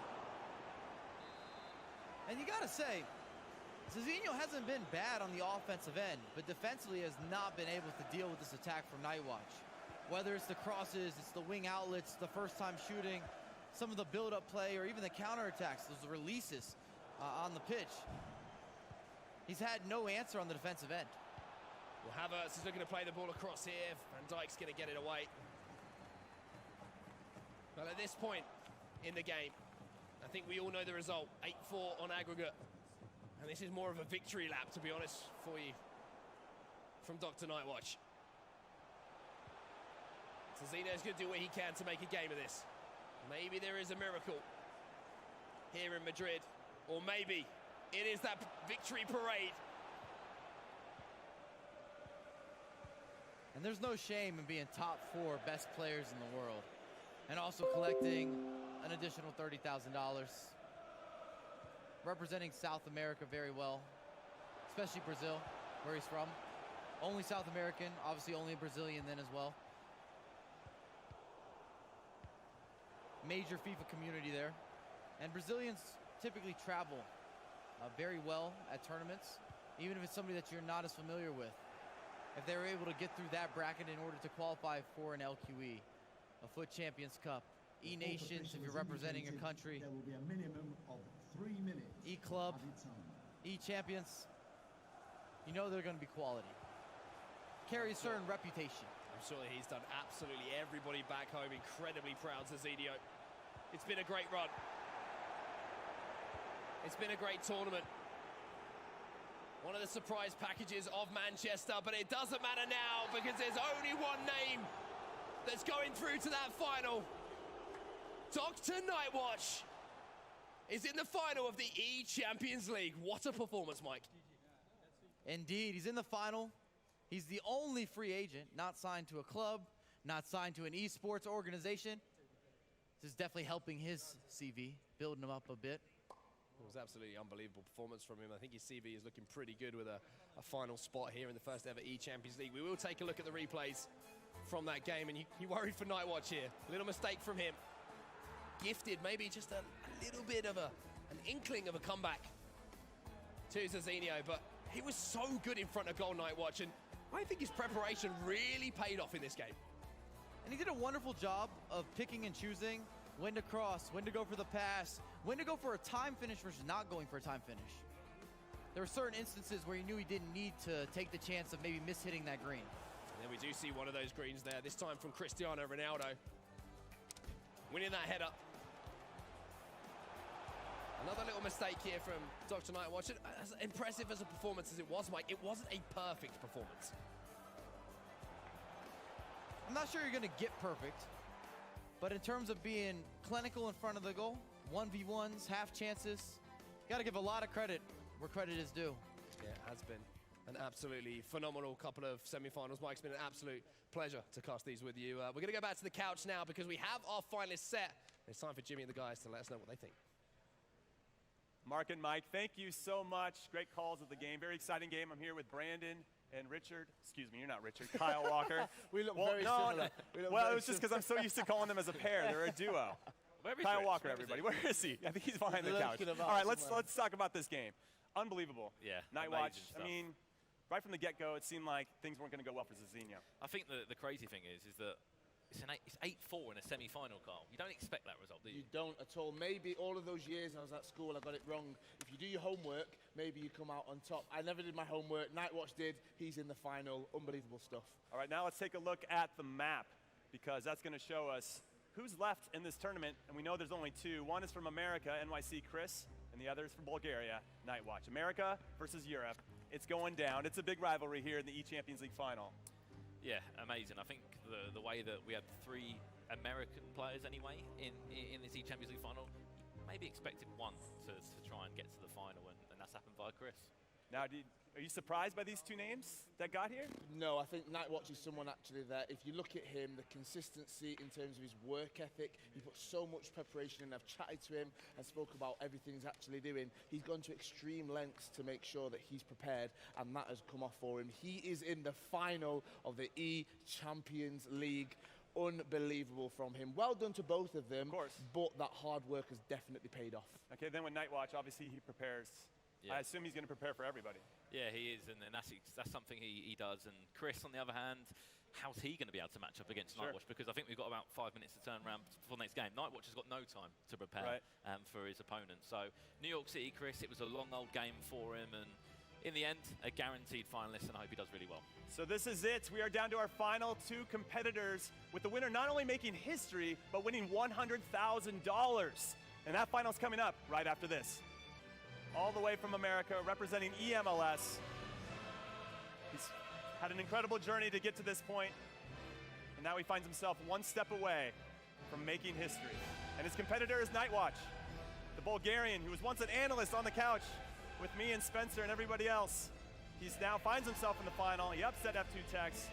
He's been in complete control this whole time, and now will he have a chance to win this $100,000 and to make history?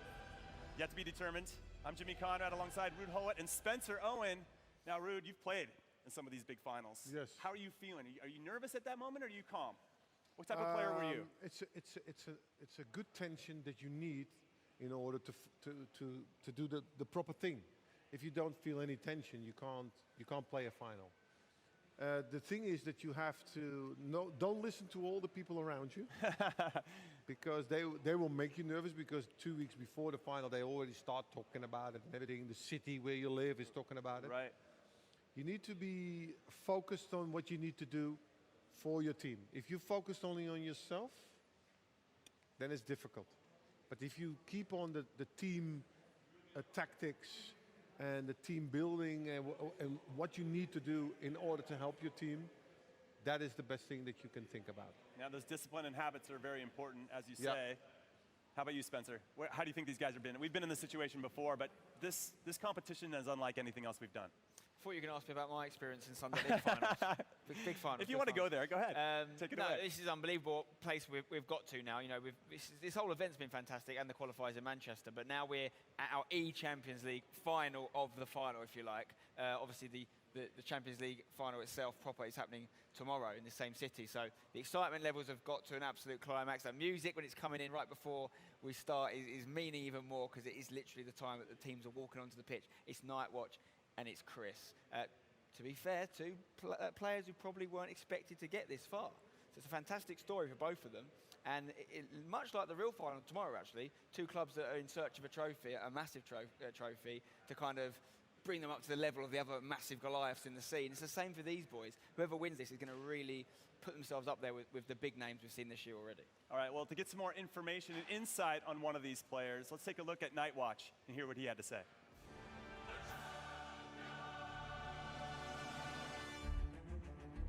Initially, when I qualified, I didn't really know what to expect. Obviously, when we came here and we sat, and for the first time we heard the Champions League anthem, you get goosebumps. And a fantastic finish from NightWatch! When watching FIFA, I kind of analyze and study, see what other people do, trying to maybe implement it into my game. Oh no, he's done it! Double!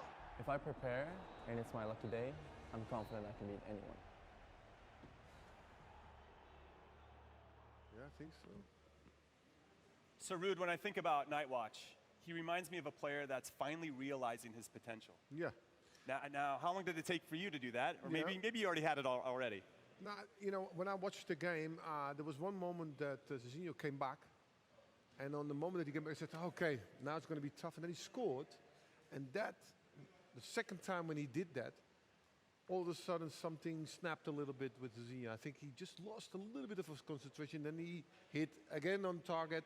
And then he had a cushion of 2. Yeah. Even 3 after a while. Yeah. And then you as a player has to take more risk in order to come, right. you know, to come forward, and then it opens up the gates. And I think he punished Zezinho with that severe. So that's, you know, it's also experience. Yeah, of course. And do the things on the right moment. All right, well, that's one of the competitors. Let's learn a little bit more about Chris, NYC Chris, who has been on the scene for quite some time, and I've actually been really excited to see his progress because he feels like he's always been on the cusp of being a special player, but now he's actually there. He's realized it, Spencer. Has he realized it until he wins the trophy? That's the question. I don't want to like tempt fate. We talk about him a lot, maybe an unfair amount of being this, to use some of the other lads' phrase, always a bridesmaid, never the bride. It's fantastic what he's done to get to the final, as is with NightWatch, but only one person will be lifting this trophy pitch side before the final itself happens tomorrow. Only one person will be getting $100,000. Like I said earlier, it's going to be huge for both these boys' career, regardless of who does it. But I think Chris arguably needs it more. We talked about him being the player that has played the most competitive games this season. So that's a fantastic stat to have. But is it better to have played the most or to have won anything? Sure. So I think that's what he wants to do. That's true. A final is totally different. You can do whatever you do beforehand. And a final, all of a sudden, it doesn't matter how you win it, as long as you win it. Yeah. Because the stats after that doesn't tell you how good you were. Because sometimes I have stats, you know, I had completion of passes of 50 passes. But where to? Yeah, backwards, forward, where? Right. So that doesn't matter so much. So it's order to focus yourself only on one thing, is winning. And how you do it, doesn't matter. Well, we got to talk to Chris, and he told us a little bit about his expectations. My expectation for the final would be to win it. I wouldn't want to reach a final and lose it. I think everyone here is pretty good. Anyone that's here is going to be tough, and it's the first eChampions League, and it would be nice to be the very first one to win it. May it be the best man and win. I love Chris. He's always so even keel. It's never up, never down, nice in here. And I think that will bode well for him as he enters into this final. Now, everybody who's been watching, we want to reward you for it. So make sure you link your EA and Twitch account because we have a Twitch drop coming. Jumbo rare player packs are coming at your disposal. And if you get one, it's no problem to share it with me. I'd actually quite enjoy that. All right, now we're going to throw it over to our casters, Brandon and Richard, who have a call of this huge final. Take it away, guys. Yes, Jimmy, thank you very much. And I cannot believe the time has come, Richard, for the eChampions League final. As we keep on saying, when it was announced, $100,000 for the winner out in Madrid, where the Champions League final will be taking place just tomorrow. We're here.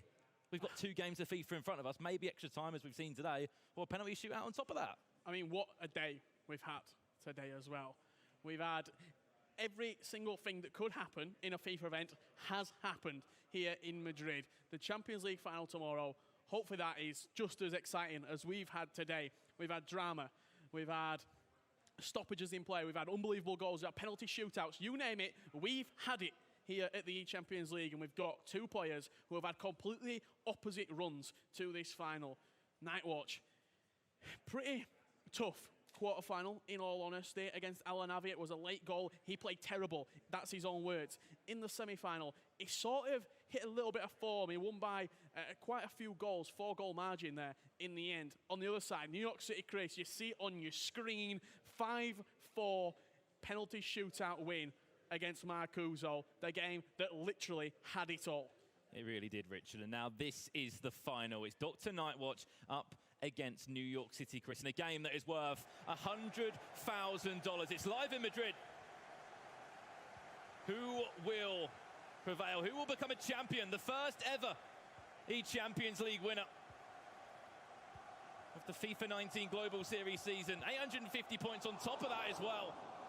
Which is massive for NightWatch. That, believe it or not, that's the main reason that he wants to win this event, because of the 850 Global Series ranking points that send him into a fantastic position going into the playoffs.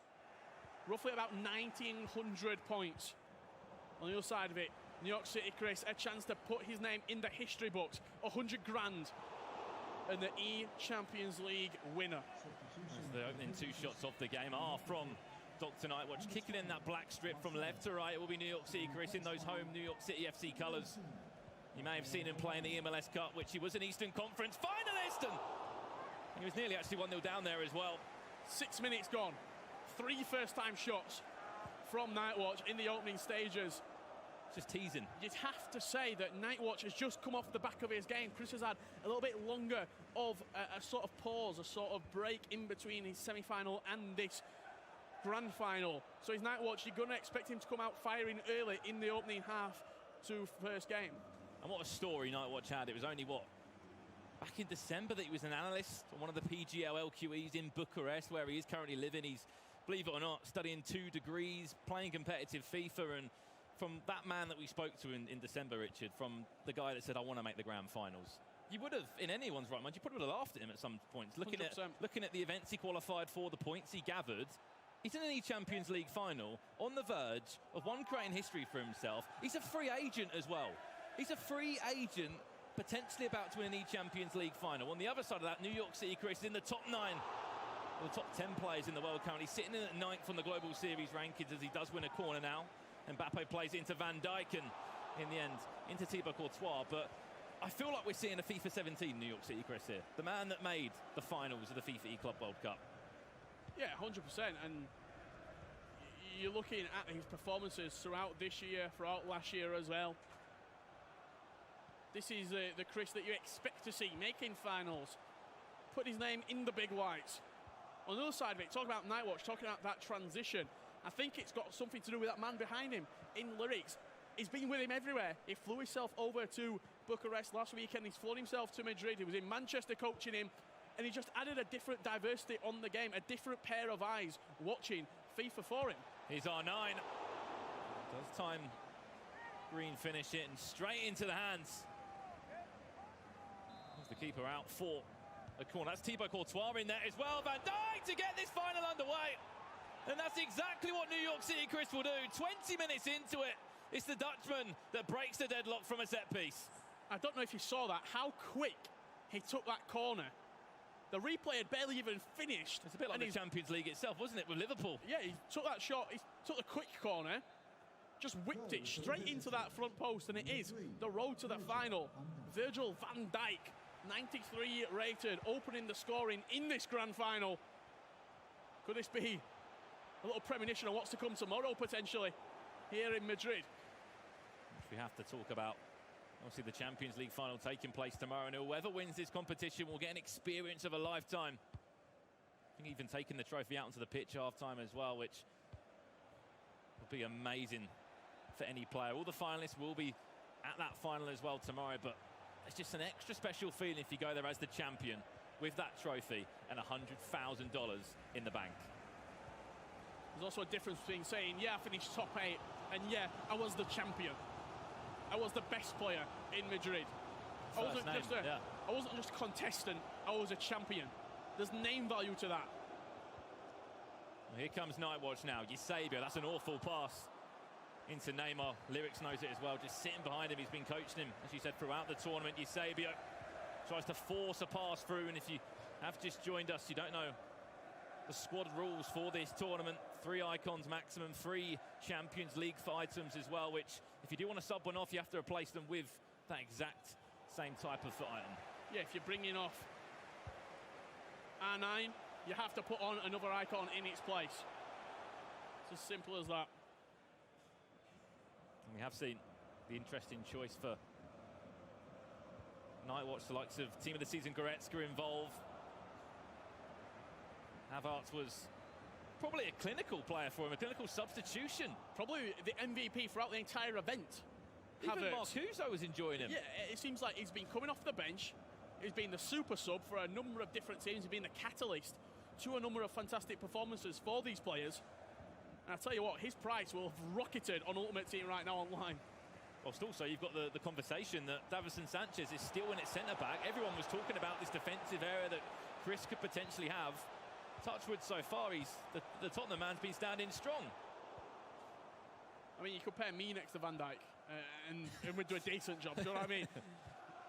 When you've got across that back four, Varane, Sergio Ramos and Virgil van Dijk, Davinson Sanchez, he can definitely do a job. We didn't know if we were lacking maybe in the pace, maybe in the aerial ability as well, potentially. On the turn as well, but he has done well. We also didn't know if we were going to deploy him at right back or at centre half. He's gone for centre back and pushed Ramos over to right back and Varane over to left back. Well, here comes Chris again, and Mbappe flicks it up. Was into the path for Neymar, but Rafa Varane, who's out at left back for Nightwatch. You're thinking just a full back line of defenders inside the boot there. This time from Cristiano Ronaldo. Thibaut Courtois happy enough to catch that one and meet it in the air. But still, the score currently sits at 1-0. 2 legs of FIFA as well, if you have just joined us. This is the eChampions League Grand Finals, live from Madrid. $100,000 someone will be winning in probably just a little under 30 minutes' time. He's looking for that long ball, but Danny Da Costa is so good in at right back. He's a presence at right back. 6'2", really good physicals, really good pace. He hasn't really been spoken about too much today. He's kind of just gone under the radar, done his job. Mbappe. Courtois, where are you going? Courtois just catch that in the air. Instead has to give away a corner and actually gives away the last chance of the half, which Chris actually already scored from a corner. Van Dijk again, he does it again! Virgil van Dijk, he's on for a hat-trick. A hat-trick of headers. Another short, I should say another quick corner. Giving him no time whatsoever, just hitting that front post. I thought the front post headers have gone. Didn't think anyone was doing that anymore. Virgil van Dijk. Glancing header. Just angling the ball. When you put in a corner with that much pace, when you hold square down for that long, your player's going to just whip it into the front post. All you've got to do is make contact. That's exactly what he did. And right now, New York City Chris in dreamland. After you could say a quarter of this final is finished. A slight glance there from Will Pivers sat to his side. And now the knowledge on both sides of the stage. To be honest, from what I've seen of Nightwatch, I've seen a lot of just kind of half-hearted efforts. You always talk about percentages chances in FIFA, Richard, and the right area to shoot from. All I've seen from Nightwatch is a lot of yellow time finesses on the edge of the box with his back to goal. Well, the thing is, he's just come off the back of scoring 8 goals. So he's going to feel like everything he's going to be hitting is going to be good. You're coming to a fresh game. As Ruud Gullit was saying, you're coming to a final. It doesn't matter how you got to the final. It matters that you're here. That's the only thing that you have to worry about. And you've seen a straight-up formation change here. Obviously, as you know, there is 4 game plans for each player. Obviously, ultra defensive, defensive attacking, ultra attacking. There's a 4-2-2 in ultra attacking if Nightwatch wanted to use it. On the other side for New York City, Chris, Richard. Still with that 4-2-3-1, the trusty 4-2-3-1 that Chris has deployed throughout most of FIFA 19, to be honest. He's a real sort of master of the back post cross, is New York City Chris. He knows where to implement it and how to get the best out of his attacking headers of the ball. And even so, as you said, Richard, the 2 goals that have been scored, it's been from set pieces, but does it matter the goals you're scoring? When you win the tournament, are people going to go back and say, oh, well, you did score 2 headers? They're not. They're going to say you're the champion. You won the eChampions League, and it has come down to just 2 set pieces that have been won. They've been worked, and it's Van Dijk that's on for a hat-trick, as we said. Here comes Neymar now. Watch out at the back post because Mbappe is there for NightWatch. He cuts inside. He does so well. Mbappe just leapt a few seconds earlier. Yeah, very, very nice little intricate bit of play there from NightWatch down the byline. He analyses people. He knows what's good in the game. Taking a little, you could say, page out of Texas' book, page out of Zezinho's book right there. With that work down the byline with the cricketers. Looking to find a player inside the box and then just tap circle with Mbappe at the back post. He thought he was going to fall nicely for him in the end. Mbappe did the animation and just missed the ball by about 7 yards. As we know, there is a second leg, but the key thing is for NightWatch not to go down 3-0. That possession. Otherwise, he will be in trouble. You can see it there, 61% possession. As the ball does get deflected into the box, out for a corner again. NightWatch won't want to look because next thing you know, Van Dijk could be winning this in the air. Plays short into Neymar. He scoops it up to the back post for R9, and luckily, this time, the Belgium stands tall and he'll collect that one out of the air. See what are clutching that one close to his chest right there. Look at Da Costa. Oh, it's awful pass. I know it took a ricochet through as well. Look at the run on the far-hand side. Cristiano Ronaldo, he's in acres of space. Could this be 3-0 for New York City, Chris? Straight at Thibaut Courtois. NightWatch knows right there that he's rode his luck. You saw a smile come out of him when the pass went away. That smile got swiped very, very quickly as soon as the ball turned over and Ronaldo was in. Maybe go for a low driven there. If you're New York City, Chris, maybe look for that opposite side. NightWatch did well, really, not to sort of be too drastic with his goalkeeper movement. He kept him quite central, sort of made Chris make the decision. As soon as you move that goalkeeper, you're making the decision for your opponent. It's as simple as that. Well, for a minute there, you're thinking Chris could be 3-0 up. It was Cristiano Ronaldo that was through. Huge save. Once again, Thibaut Courtois has been working hard all game long. Tees it up, Mbappe into Neymar! Imagine. We've seen him going today already. That just nestled into the left-hand corner.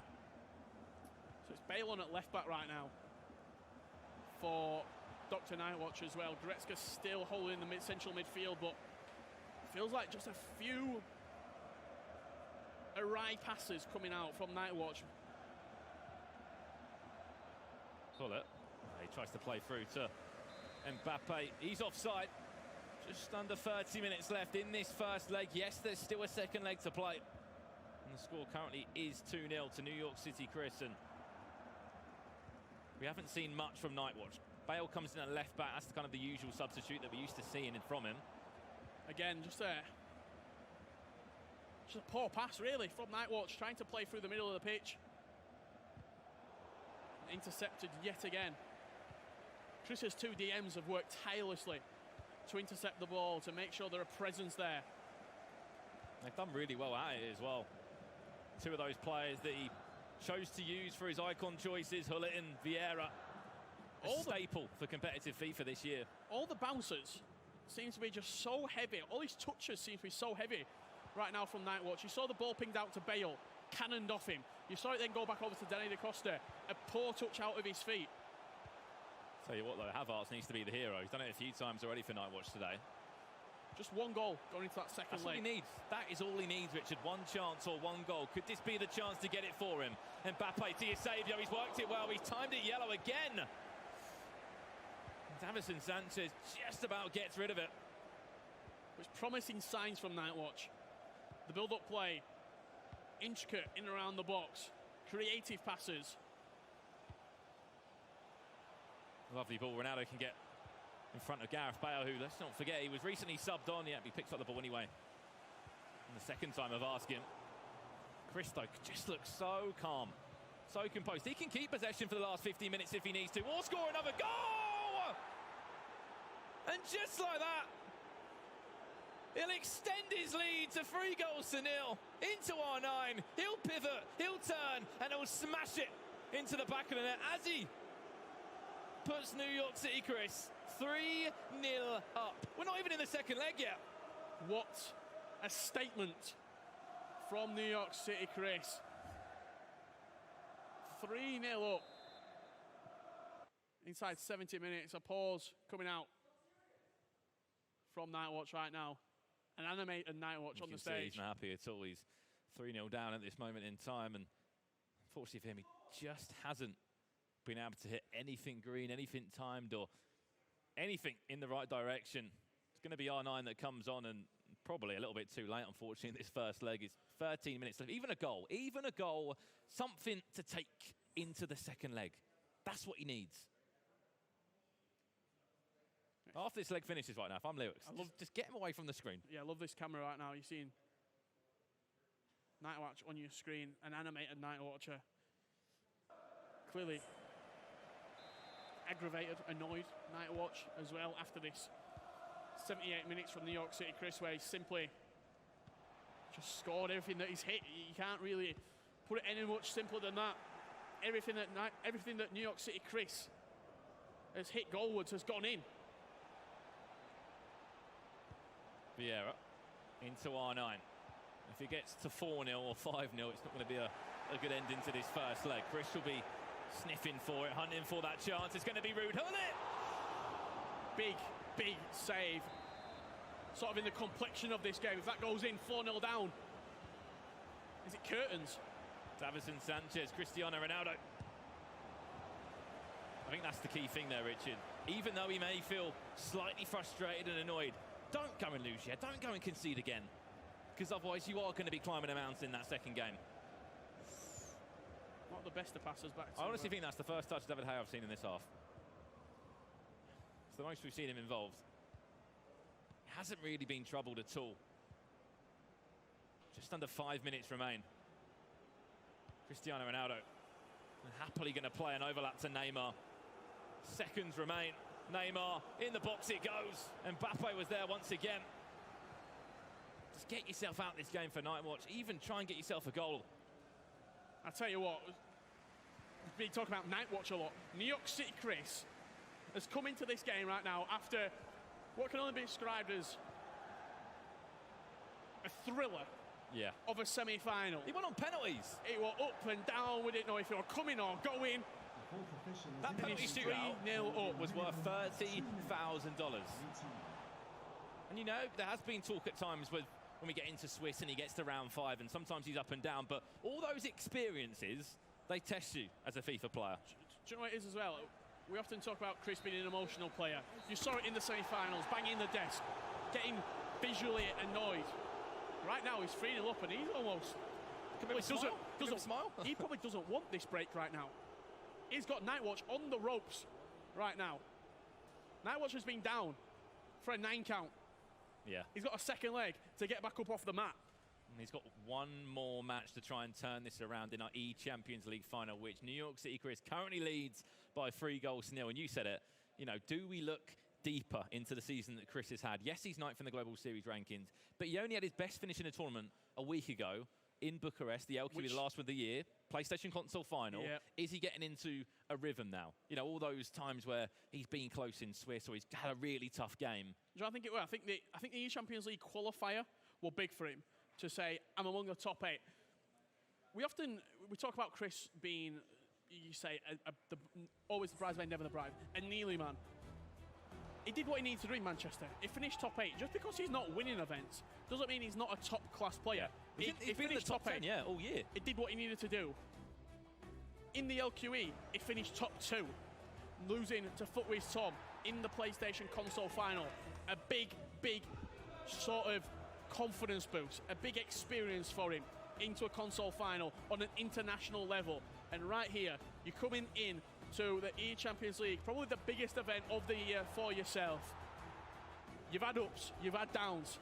At one point, you thought you were going out against Marcuzo, and he's turned the ship around and he's sailing towards an eChampions League trophy lift in the stadium tomorrow. It is indeed amazing scenes it could be for the American player, and he was so close in the MLS Cup. We know that. He's obviously a New York City player, very proud to do so as well. He was disappointed. He made the Eastern Conference final against All-Star of Philadelphia, lost that one, missed out on a chance to play in the FIFA E-Nations. I keep saying, all these little things, if he wins this competition, that's all wiped away. He's won one of the biggest competitions, if not the biggest FIFA tournament we have seen as part of the Global Series this year. $100,000 forget about everything else. You go into the playoffs, you're on the verge of a grand final spot if you can have a... Oh, no, win 50 points, wasn't he? Yeah, he's already got 3,000. He's already got 3,000 Global Series ranking points. You add the 850 onto that, 3,850. You're probably looking top 5, top 4, with the likes of Stavano, Pina, Joksan, Nicholas. He's in amongst it. And then going into the playoffs, going into the grand final, what you got underneath his name? eChampions League winner. Only person to do so as well. Not runner-up, not EMLS runner-up, not knocked out in Swiss, this LQE winner. That's all it's going to say. And there's only one of them as well. There's not 6 of them. There's not 6 FUT Champions Cup. There's not 7 LQEs. There's one eChampions League final. And I pray that we can have this competition year after year after year, and we can, start getting names on that trophy. But we're saying all this good stuff. There's still 90 minutes of FIFA action in front of us. One more leg of FIFA to play. I don't know if you saw it NightWatch. He walked away. Lyrics was just sitting there. Sometimes you just need a few minutes. Get yourself away.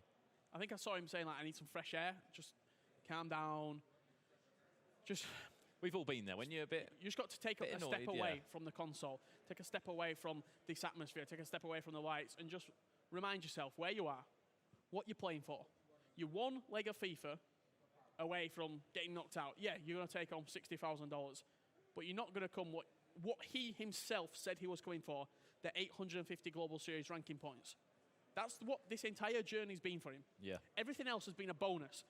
The eChampions League ticket, the 15,000, the suit, 30, 60,000, the suit, the experiences, that's all been a bonus. For him, the crux of it was the Global Series ranking points. Because he wanted to prove, that's what NightWatch has always wanted to do, is prove that he can make the grand finals. That's all he's wanted to prove, and you can see there, in his just facial expression there, he looks disappointed, he looks emotional. Don't write yourself off. You've got 90 more minutes of competitive FIFA. I know it's tough. I know when you're 3-0 down, you're not going to have much hope left about you, but get that first goal. Get that first goal in the first 10 minutes. You can bring yourself alive. That's the big thing. I'm honestly surprised to see NightWatch kind of in tears there. And we've talked all the positives about New York City, Chris. But if you could handpick one pro player from the top 10 who you'd want to have a 3-goal deficit and make a comeback on, knowing how emotional they can get, knowing how vocal they can get, how aggravated, it would probably be New York City Chris. You'd probably pick him to be your opponent if you're going to make that comeback out of the top 10 players. He'd be the one. He would be indeed. And we have got a second leg to come up very shortly indeed, Richard. Obviously, do you think there's going to be a comeback or not? I mean, it's hard to tell. I think the first sort of 10, 15 minutes are really going to sort of just illustrate where this final, I should say, is going. Exactly that. We will be back very shortly after this small break for the second leg Champions League song. That's played, what, about 20 times over this day? Every single time. It's just special, isn't it? It is just special, this song, and the players have really embraced that as well here in Madrid. But a word on the final, if you have missed it, the first leg was a 3-0 victory to New York City Chris, the North American player who's been on flames after coming out of a penalty shootout in his semi-finals as well. Let's not forget that, a $30,000 penalty shootout match. After coming out of a semi-final that we thought he were going to lose at one point, it was back and forth, and then he comes into the final. Just starts. Actually, the first sort of 10, 15 minutes, he was under the cosh. NightWatch had 3 or 4 quick chances, and his goalkeeper saved him. And as soon as that first goal went in, all the nerves, everything just seemed to disappear. And he just played some really nice FIFA. Whenever we were getting chances, he was scoring them. NightWatch was getting more and more frustrated. And coming into this second leg right now, you're going to have to see a complete role reversal if NightWatch wants to get back into this game. Well, as we know, you know our thoughts about this grand final at the eChampions League. There's some other people that we want to hear their opinions of it. Jimmy, what do you think of that match? Well, I thought it was not as exciting as the rest of the tournament. Let me put it that way. Pretty comprehensive first victory in the first leg for NYC Chris, 3-0. How are you feeling about it, Spen? Yeah, obviously one way a little bit in terms of Chris, particularly the headers he scored from corners. But it's never over till it's over in FIFA. We've seen big comebacks before. Imagine the scenes. How many years ago was it that Istanbul happened? We talked about the E-Istanbul, didn't we? E-Istanbul. It could be it. I mean, this is the scoreline. It's the scoreline. 3-0 at half-time. Can NightWatch channel his inner 2005 Liverpool? I think the massive thing for NightWatch, he needs to keep his composure here. He needs to keep his head. He's had this opportunity to have a little break now, maybe just slow things down, rethink his game, and get his composure back, because he did lose it towards the end of that game. You have to say, if he carries on in that vein, he's gonna beat himself in the second leg. He can beat NYC Chris. It's just a case of, can he get that first goal? Because the first goal in this next leg is completely and utterly, I think, the champion, basically. Now, we know NightWatch pretty well. Do you feel like he's broken? Because he does overthink so much. And we love that about him. It's part of his charm. But sometimes, like I said at the very beginning, sometimes your biggest strength is your biggest weakness. Well, it's worked from this far, but and he has had games where he's gone down. It happened actually in the Zezinho game, and it happened also in the AlanAvi game at the start, where he would concede and he'd instantly score again to put the pressure back on his opponent. It's not been happening here, obviously, and his kind of recipe for success has been a little bit interrupted, but he needs a big team talk, probably needs to sub Steven Gerrard on as well. That's very, very true. And I think if there's one player that you want to put pressure on, it's Chris. You know, he's so close to achieving the one thing he hasn't been able to achieve his entire FIFA career, and that is a massive win at a major tournament. If NightWatch comes out early here and he scores a goal, all of those memories start coming back to Chris. If he scores 2, it's a completely different game. He is not out of this. This game is not over. NightWatch is very much still on the shot here. Okay, now we're talking about NightWatch's perspective. How about NYC Chris? What can he do now to, for lack of a better phrase, stomp on his throat a little bit and just end this and kill it off? 2 goals, I'd say for sure, will be too much. We've seen big comebacks before, but a 5-goal deficit is close to impossible just because the amount of time there is in the game and the skill that Chris would have in maintaining possession when he needs to. So, yeah, get a couple of early goals and it will be all she wrote for NightWatch. Now, Mark, do you think he's going to do anything formation-wise that would maybe lend itself to inviting attacks from NightWatch? I think the one thing that Chris has been absolutely exemplary and heads above everyone else is his defending so far this tournament. I think he's going to play the same game. He has invited pressure a lot of this tournament, but he's been the best player at timing those standing tackles when the ball is inside the box or in those dangerous areas. I think, why would you change your game? I think you'd be mad to change your game. You're 3-0 up in the grand final of the first ever eChampions League. If you change it now, you know, your head's gone. You are the AC Milan of Istanbul if you change it then. Now, for whoever gets second gets $60,000, and whoever gets first gets $100,000. Unbelievable. Lots of money. It's a $40,000 discrepancy, though. So there's a lot at stake in this game, just on the money side of things. Oh, yeah, of course. And not just that. Let's not forget, they're going to be lifting the trophy pitch side very close to kickoff tomorrow at that amazing stadium. So, and obviously they want to win it anyway to be known as the first ever eChampions League winner. So there's so much to play for. $60,000 is an amazing runner-up prize. You know, it's one of the best runner-up prizes we've ever seen in any competitive FIFA. It's certainly up there with the best tournaments we've had. But it won't make you feel better. If you lose this game, you're not going to be thinking about that. You're going to be thinking about what you could have had. Okay, well, we're done talking here. Let's throw it back over to the casters for the second leg. Thank you very much, gentlemen. It's great to hear from the likes of Mark and Spencer on the couch as well. We've said how important that first goal is. Mark especially said if NightWatch can get that goal, he's back in it. Dr. NightWatch, he's back in the game. If New York City gets it, that's maybe a champion winning goal. Yeah, especially if he gets it early, New York City, Chris, and just completely kills off all hopes of a NightWatch comeback. If NightWatch can get that first goal and really start to turn the screw, put the pressure on New York City, Chris, we could potentially be looking at one of the greatest comebacks ever in FIFA history. Yeah, certainly indeed. Well, let's have a little listen to how much it would mean to NightWatch to win the Champions League. I prepared myself a bit differently compared to other tournaments just because I already knew my first opponent. So obviously I kind of prepared for that matchup and the potential matchups. So I have made my homework, and it's about showing your preparation in-game. Well, there you go. You heard it from Dr. NightWatch, who spoke about preparation. I'm sure he wouldn't have prepared to be 3-0 down after that first leg. You know, we can talk about it, we can joke about it.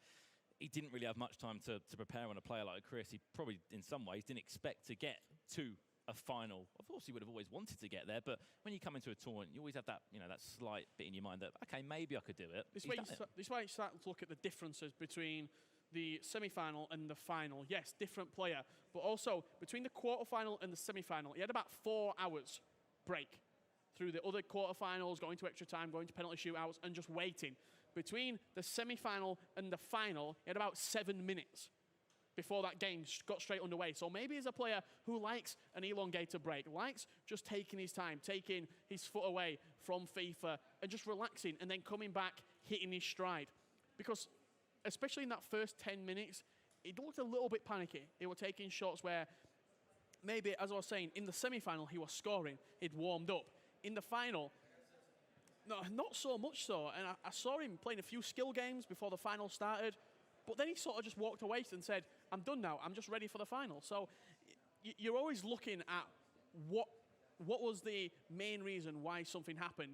For me personally, New York City Chris just took his chances. Well, I've got some news for you, Richard. Some breaking news as well to all the viewers at home as well. We are going back into that first leg. Hi, secret shooter. To New York City, Chris. 77 minutes into it, I believe there could have been one of the squad rules broken with an icon or a Champions League foot item. Maybe one too many of them. I know you're excited, Richard, but for Nightwatch, that's an extra 13 minutes on top. And you could say he's not behind 3-0 now. He's only behind 2-0. So let's see how this first leg concludes. There's 13 minutes left of it.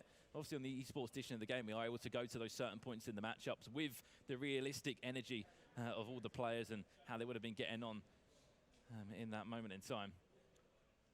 Okay, then. What took me off guard? It seems as though there was an obstruction of gameplay. That's the official reason that I'm hearing in my ear right now. So we're going to restart the first leg. 77 minutes on the clock. New York City Chris leading 2-0. Well, then here we go. We're still in the first leg. We're still undecided who will be that eChampions League winner. But for Nightwatch, he's only 2-0 down now. He's back from the grave. He went away.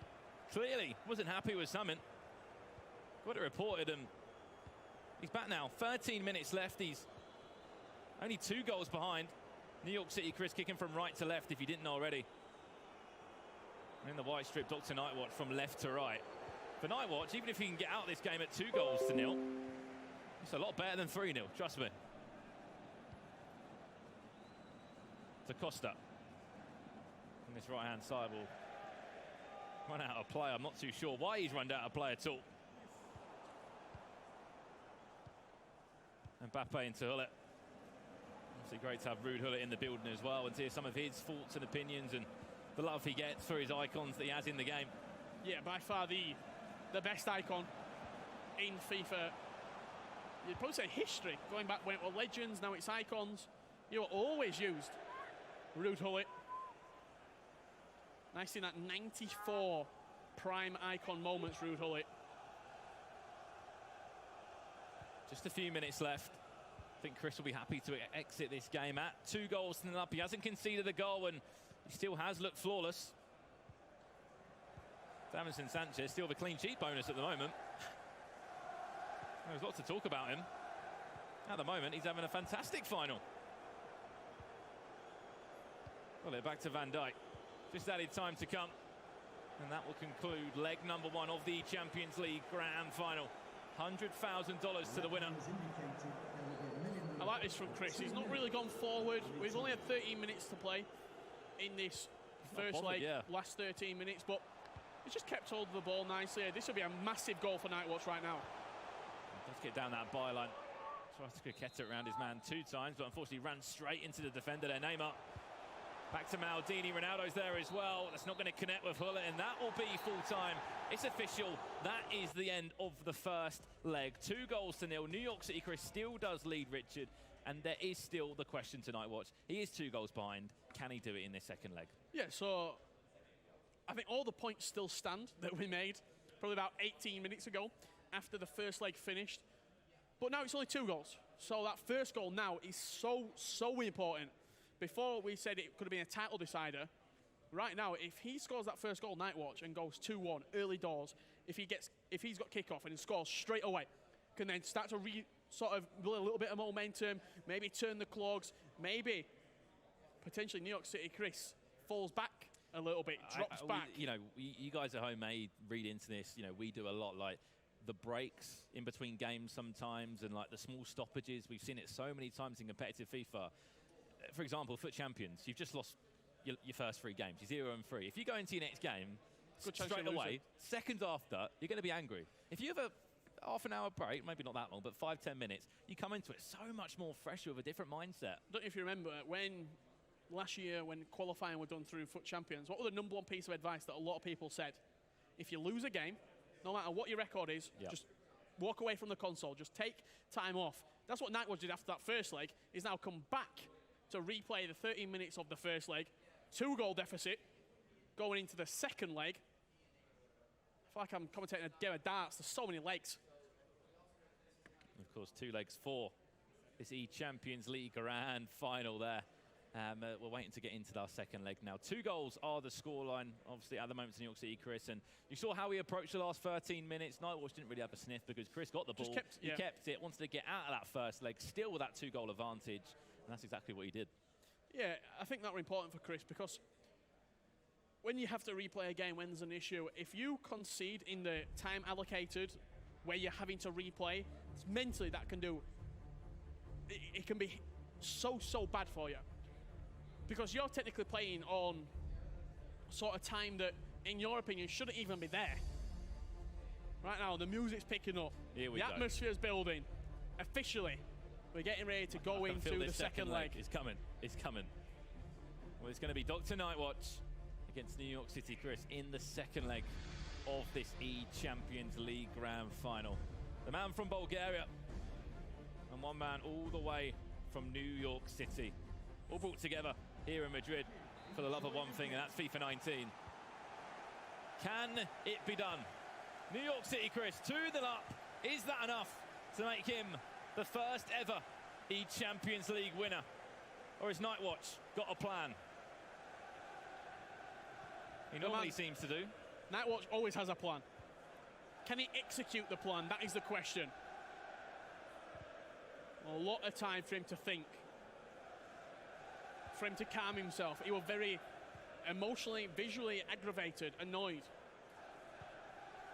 Well, on the other side of that, I'm sure Chris has just been blasting out a few tunes in his headphones. Cross comes into the box where Ronaldo is there. Rafu with a big, strong header. Only as far as the defensive line of New York City. Chris, though, will recycle the ball, come forward with Ruud Gullit. And Leon Goretzka, still part of this team. He's been a vital part of the midfield for Nightwatch. There's the overlapping run for Eusebio. Here's the icon, and there's the goal! Just like that, 7 minutes into it. Wow. Game on. Nightwatch looks to the heavens. His prayers have been answered. 8 minutes in, halves the deficit. It's a 1-goal game right now. 7 minutes into it, the best start possible for DrNightWatch. If there's a plan to follow, he's following it accordingly within these first 10 minutes. He's 1-0 up. It was an unbelievable through ball to Eusebio. I don't even know how he found the space originally. But that's the type of goal you need to score at the perfect time as well. Can Chris reply straight away? It's the best thing he can do. Neymar into Gullit! Just like that. Wipe away any hopes for Nightwatch. He restores his 2-goal cushion. And who else would it be? The man of the moment, Ruud Gullit. The man in Madrid, Ruud Gullit. Near post, 5-star weak foot. Doesn't matter for Ruud Gullit. Just slops it home. Can Nightwatch reply? I feel like we've had everything in Madrid. The score now changes slightly, 3-1. 2 goals in 15 minutes, or just under that.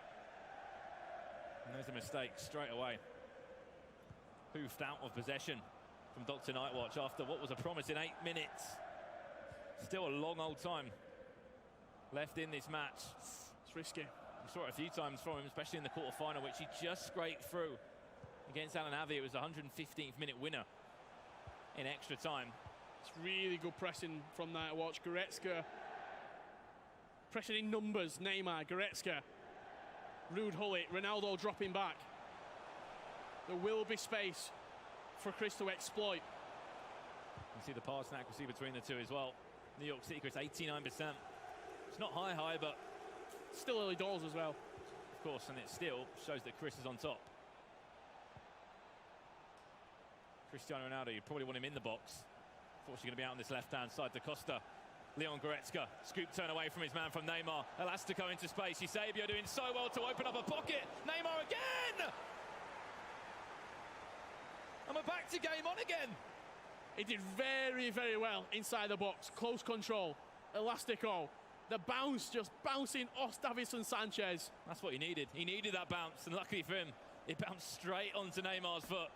That left foot that he just volleyed it into the bottom corner. Now the score changes once again to 3 goals to 2. He's only 1 goal behind. I feel like this 20 minutes has given us everything so far. It's been frantic FIFA at the highest level. If you have just joined, this is the eChampions League Grand Final, in which after this match someone will be picking up $100,000.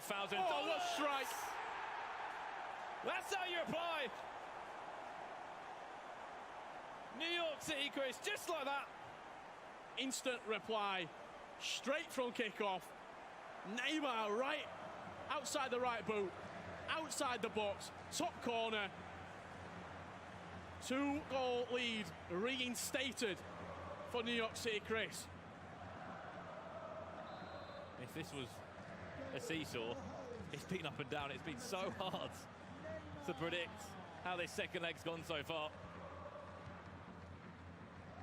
New York City, Chris, though, responding the best way possible. 2 goals in front again, 4-2 up on aggregate. Can DrNightWatch once again close that margin down? We've had 4 goals in under 30 minutes. It shows how end-to-end this game has been. Mbappe, Eusebio, Neymar with a fake shot at the shot as well. Yeah, timed it green as well. If that's on target, it's probably going in. Corner taken quickly. He's going to scoop up towards Eusebio. The hair can do no more than just punch it away. Maybe a chance for Chris to settle now. Aimed towards getting into that half-time interval. He's in. He's done well. Mbappe in acres of space. Watch out for Ronaldo as well. Number 7 on your screen. Heel to heel. He's wanting to find the back post. From the Frenchman. Goes just onto the edge of the box now for Vieira. I doubt he's going to be the man to take a shot. I mean, he wasn't. That's a awful. mistake. Mbappe. Oh, he nearly balled away from Van Dijk as well. Virgil van Dijk bailing out DrNightWatch. Yet again, it feels like he's had 3 or 4 of those throughout the Champions League finals here. Just very, very poor passes across the back. 4. It's been a last-ditch tackle that's bailed him out at every opportunity. Once again, scoop down that left-hand side where he's had a lot of success with picking up Mbappe half the time. Speaking of which, he's on the ball again. You think if he scores again and he goes 3 goals up, that's when the game really starts to change. Could it be Hullet to do it? Someone's always in the way. Lucky enough for DrNightWatch, it was one of his defenders. He's got a few triangles just building there, DrNightWatch. See that run? Can he get around the right side of him? Play it inside for Cristiano Ronaldo. Does so well with the purpose spin inside. Surely, wow. Great goal. Incredible goal. Just shows as well that he's got a never-say-no attitude for DrNightWatch. Every time he's been 2 goals down, he still finds just something. Yeah, the Berber spin, not one of the skill moves that you really see all that often, with the Lacroqueta being as good as it is, and sold New York City, Chris, there a dream. 3 defenders diving in, played the one more pass, made sure, and he even timed it green. He had an open net and he still timed it green. Ramos' hand was just flagging. I did, he wanted to get something on that. And just like that, we had 5 goals in this half. More than we saw all last game. It was 2-0 to New York City, Chris, in that first leg. This is the second leg. 4-3 it sits. Here's Chris. Mbappe!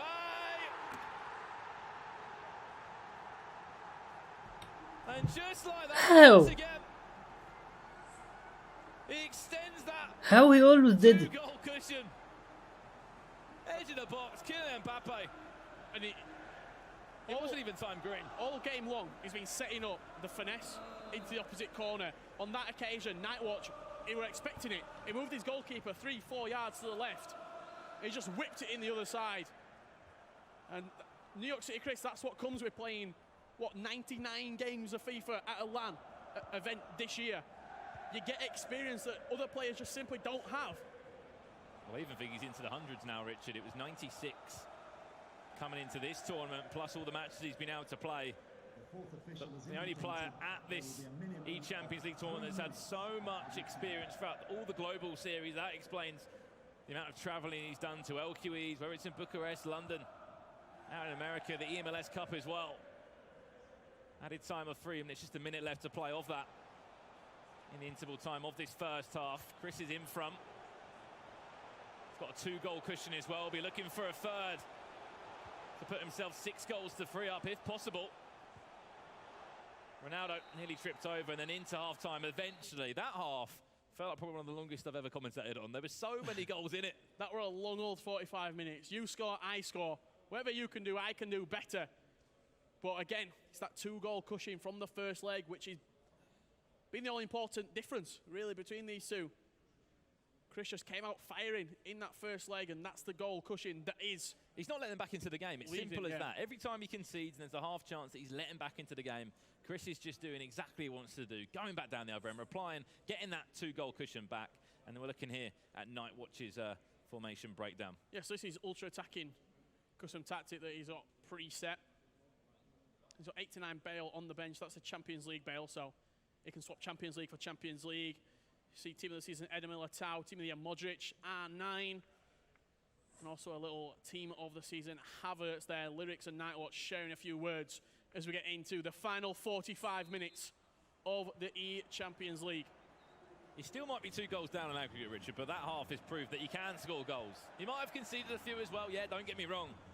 But he's shown that he can score goals of what we saw in the first leg. Different player. Yeah, he can score. That's the main thing. It's just defending on that as well. Well, 6 minutes of real-life time, 45 minutes of in-game FIFA time left before we crown the first ever eChampions League winner. This is a $40,000 half of FIFA right now.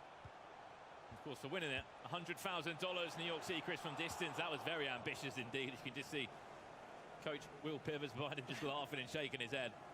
I know a few have gone in, Chris, but unfortunately that one just goes over the roof of the net. He's going to want to play to the fullback and he's going to play a long searching ball down the line. He's done it all day long and it's been working for him.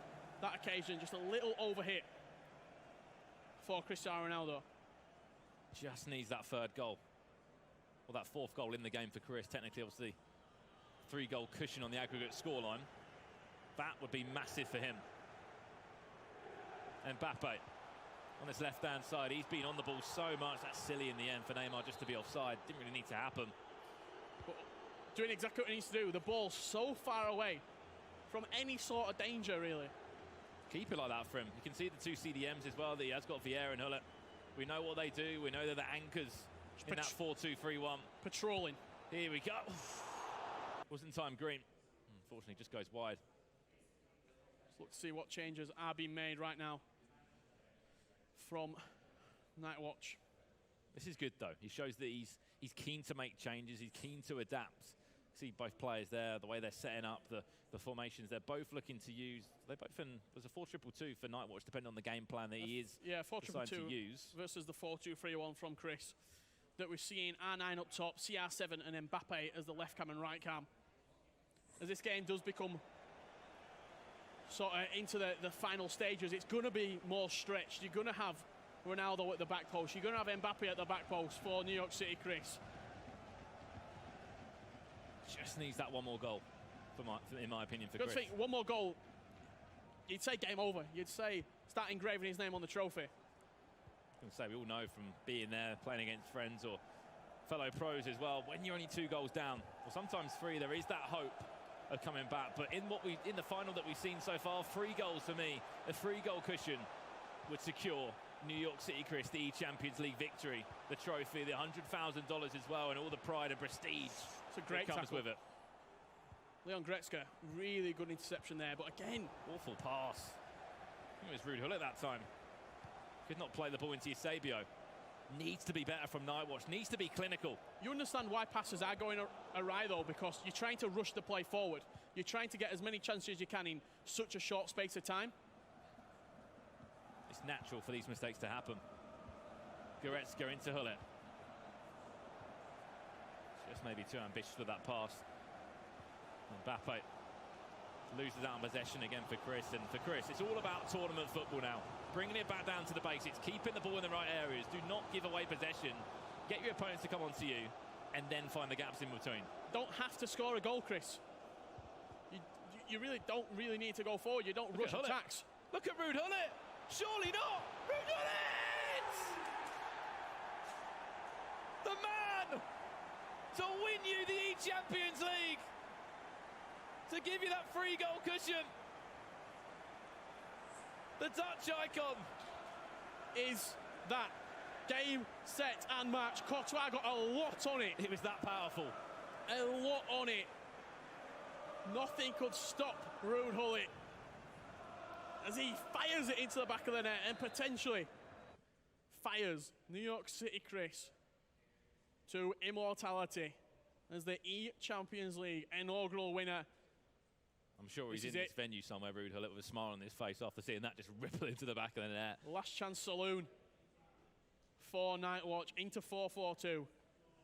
Havertz up top. Everyone's getting forward. Everything now. Wouldn't even be worried if I see three at the back from him, just to go out and throw everything at this matchup. For New York City Chris, it's like... Step out attacking, step out attacking, step out attacking. Get everyone back behind the ball. Maybe even bring on Modric if you got him on the bench, if he wanted to. But he's going to have to obviously... has to be an icon for an icon, so he won't be able to do that exact change. Unless he just brings him on for an attacking player, but I don't see why he would do that. It's not broke, don't fix it. Since you'd probably say... I would say that semi-final really shaped him, almost. The penalty shootout. It tested him. It really did test him. Pushed him to the edge, and sometimes when you face adversity, it can make you a stronger player, and that's exactly what has happened here with New York City Chris. 24 minutes of FIFA away. And so there may have been 7 goals in this match, but the score on aggregate is 6-3 for the New York City man. 3 goals in front, just under 20 minutes away from kind of forgetting about all that heartbreak, all those times where he's been close to picking up a championship, his first big major trophy, and how better to do it than with the eChampions League. You saw Varane off, Bale on. You also saw a couple more changes there as well. For Nightwatch, Havertz coming on.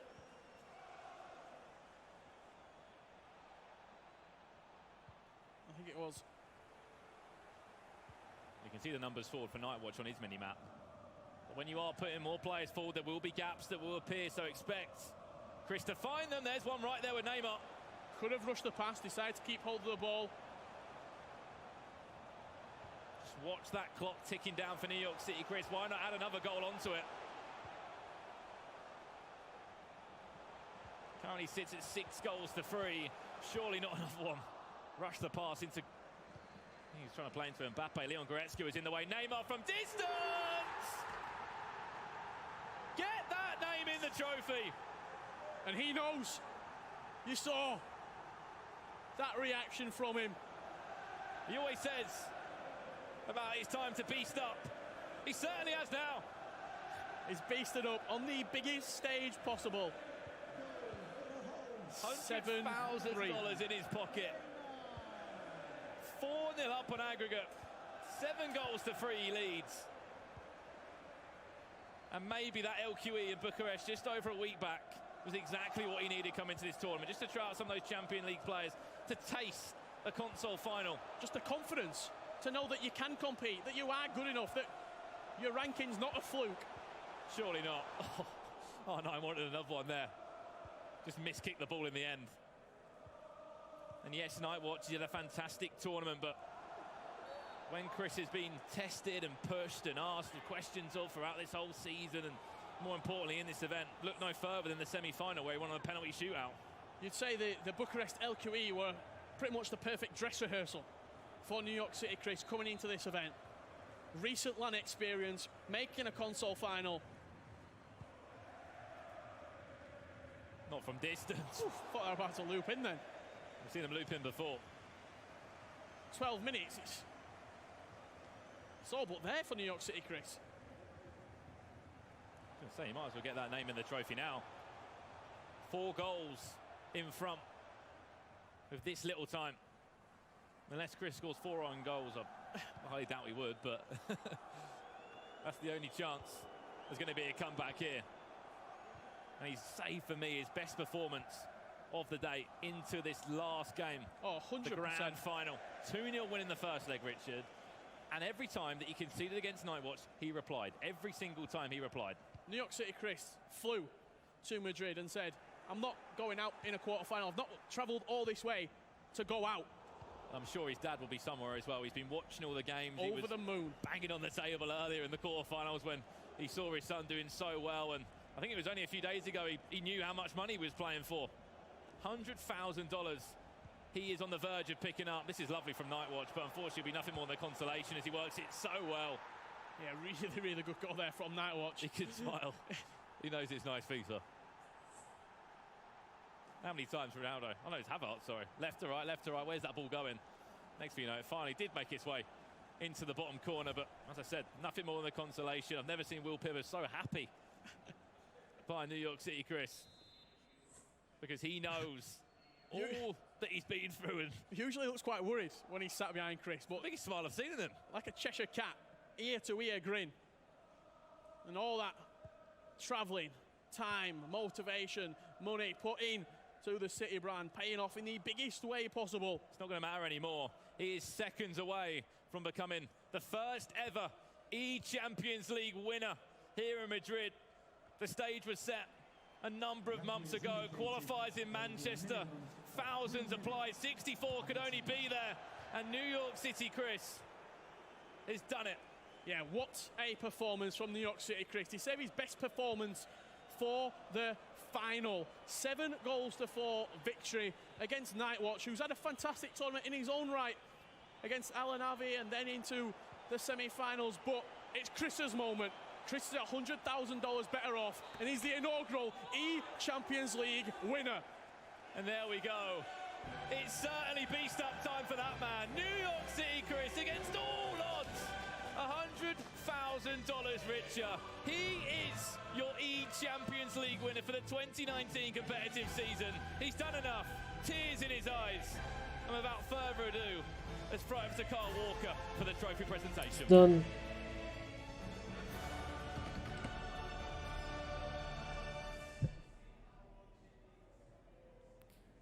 There, amazing. Thank you so much, Richard and Brandon. Chris, make your way over. Come on over. This is yours. I want to shake your hand right there. Here you are. Lift your trophy. The eChampions League winner right there. New York City. Chris, unbelievable. Pop this right here. Amazing. Well done to you. Over to Jimmy and the guys at the couch who are going to talk about your success.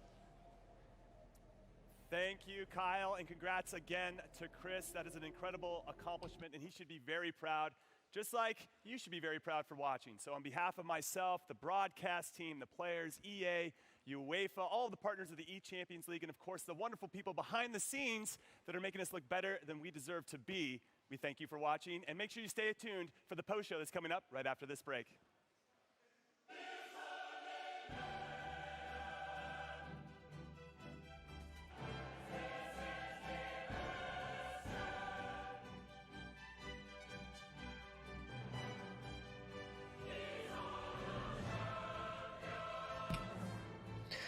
Okay guys, the tournament is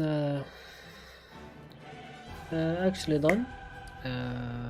See you in the next stream. All matches will be in my YouTube channel. Don't forget to subscribe and follow. Peace.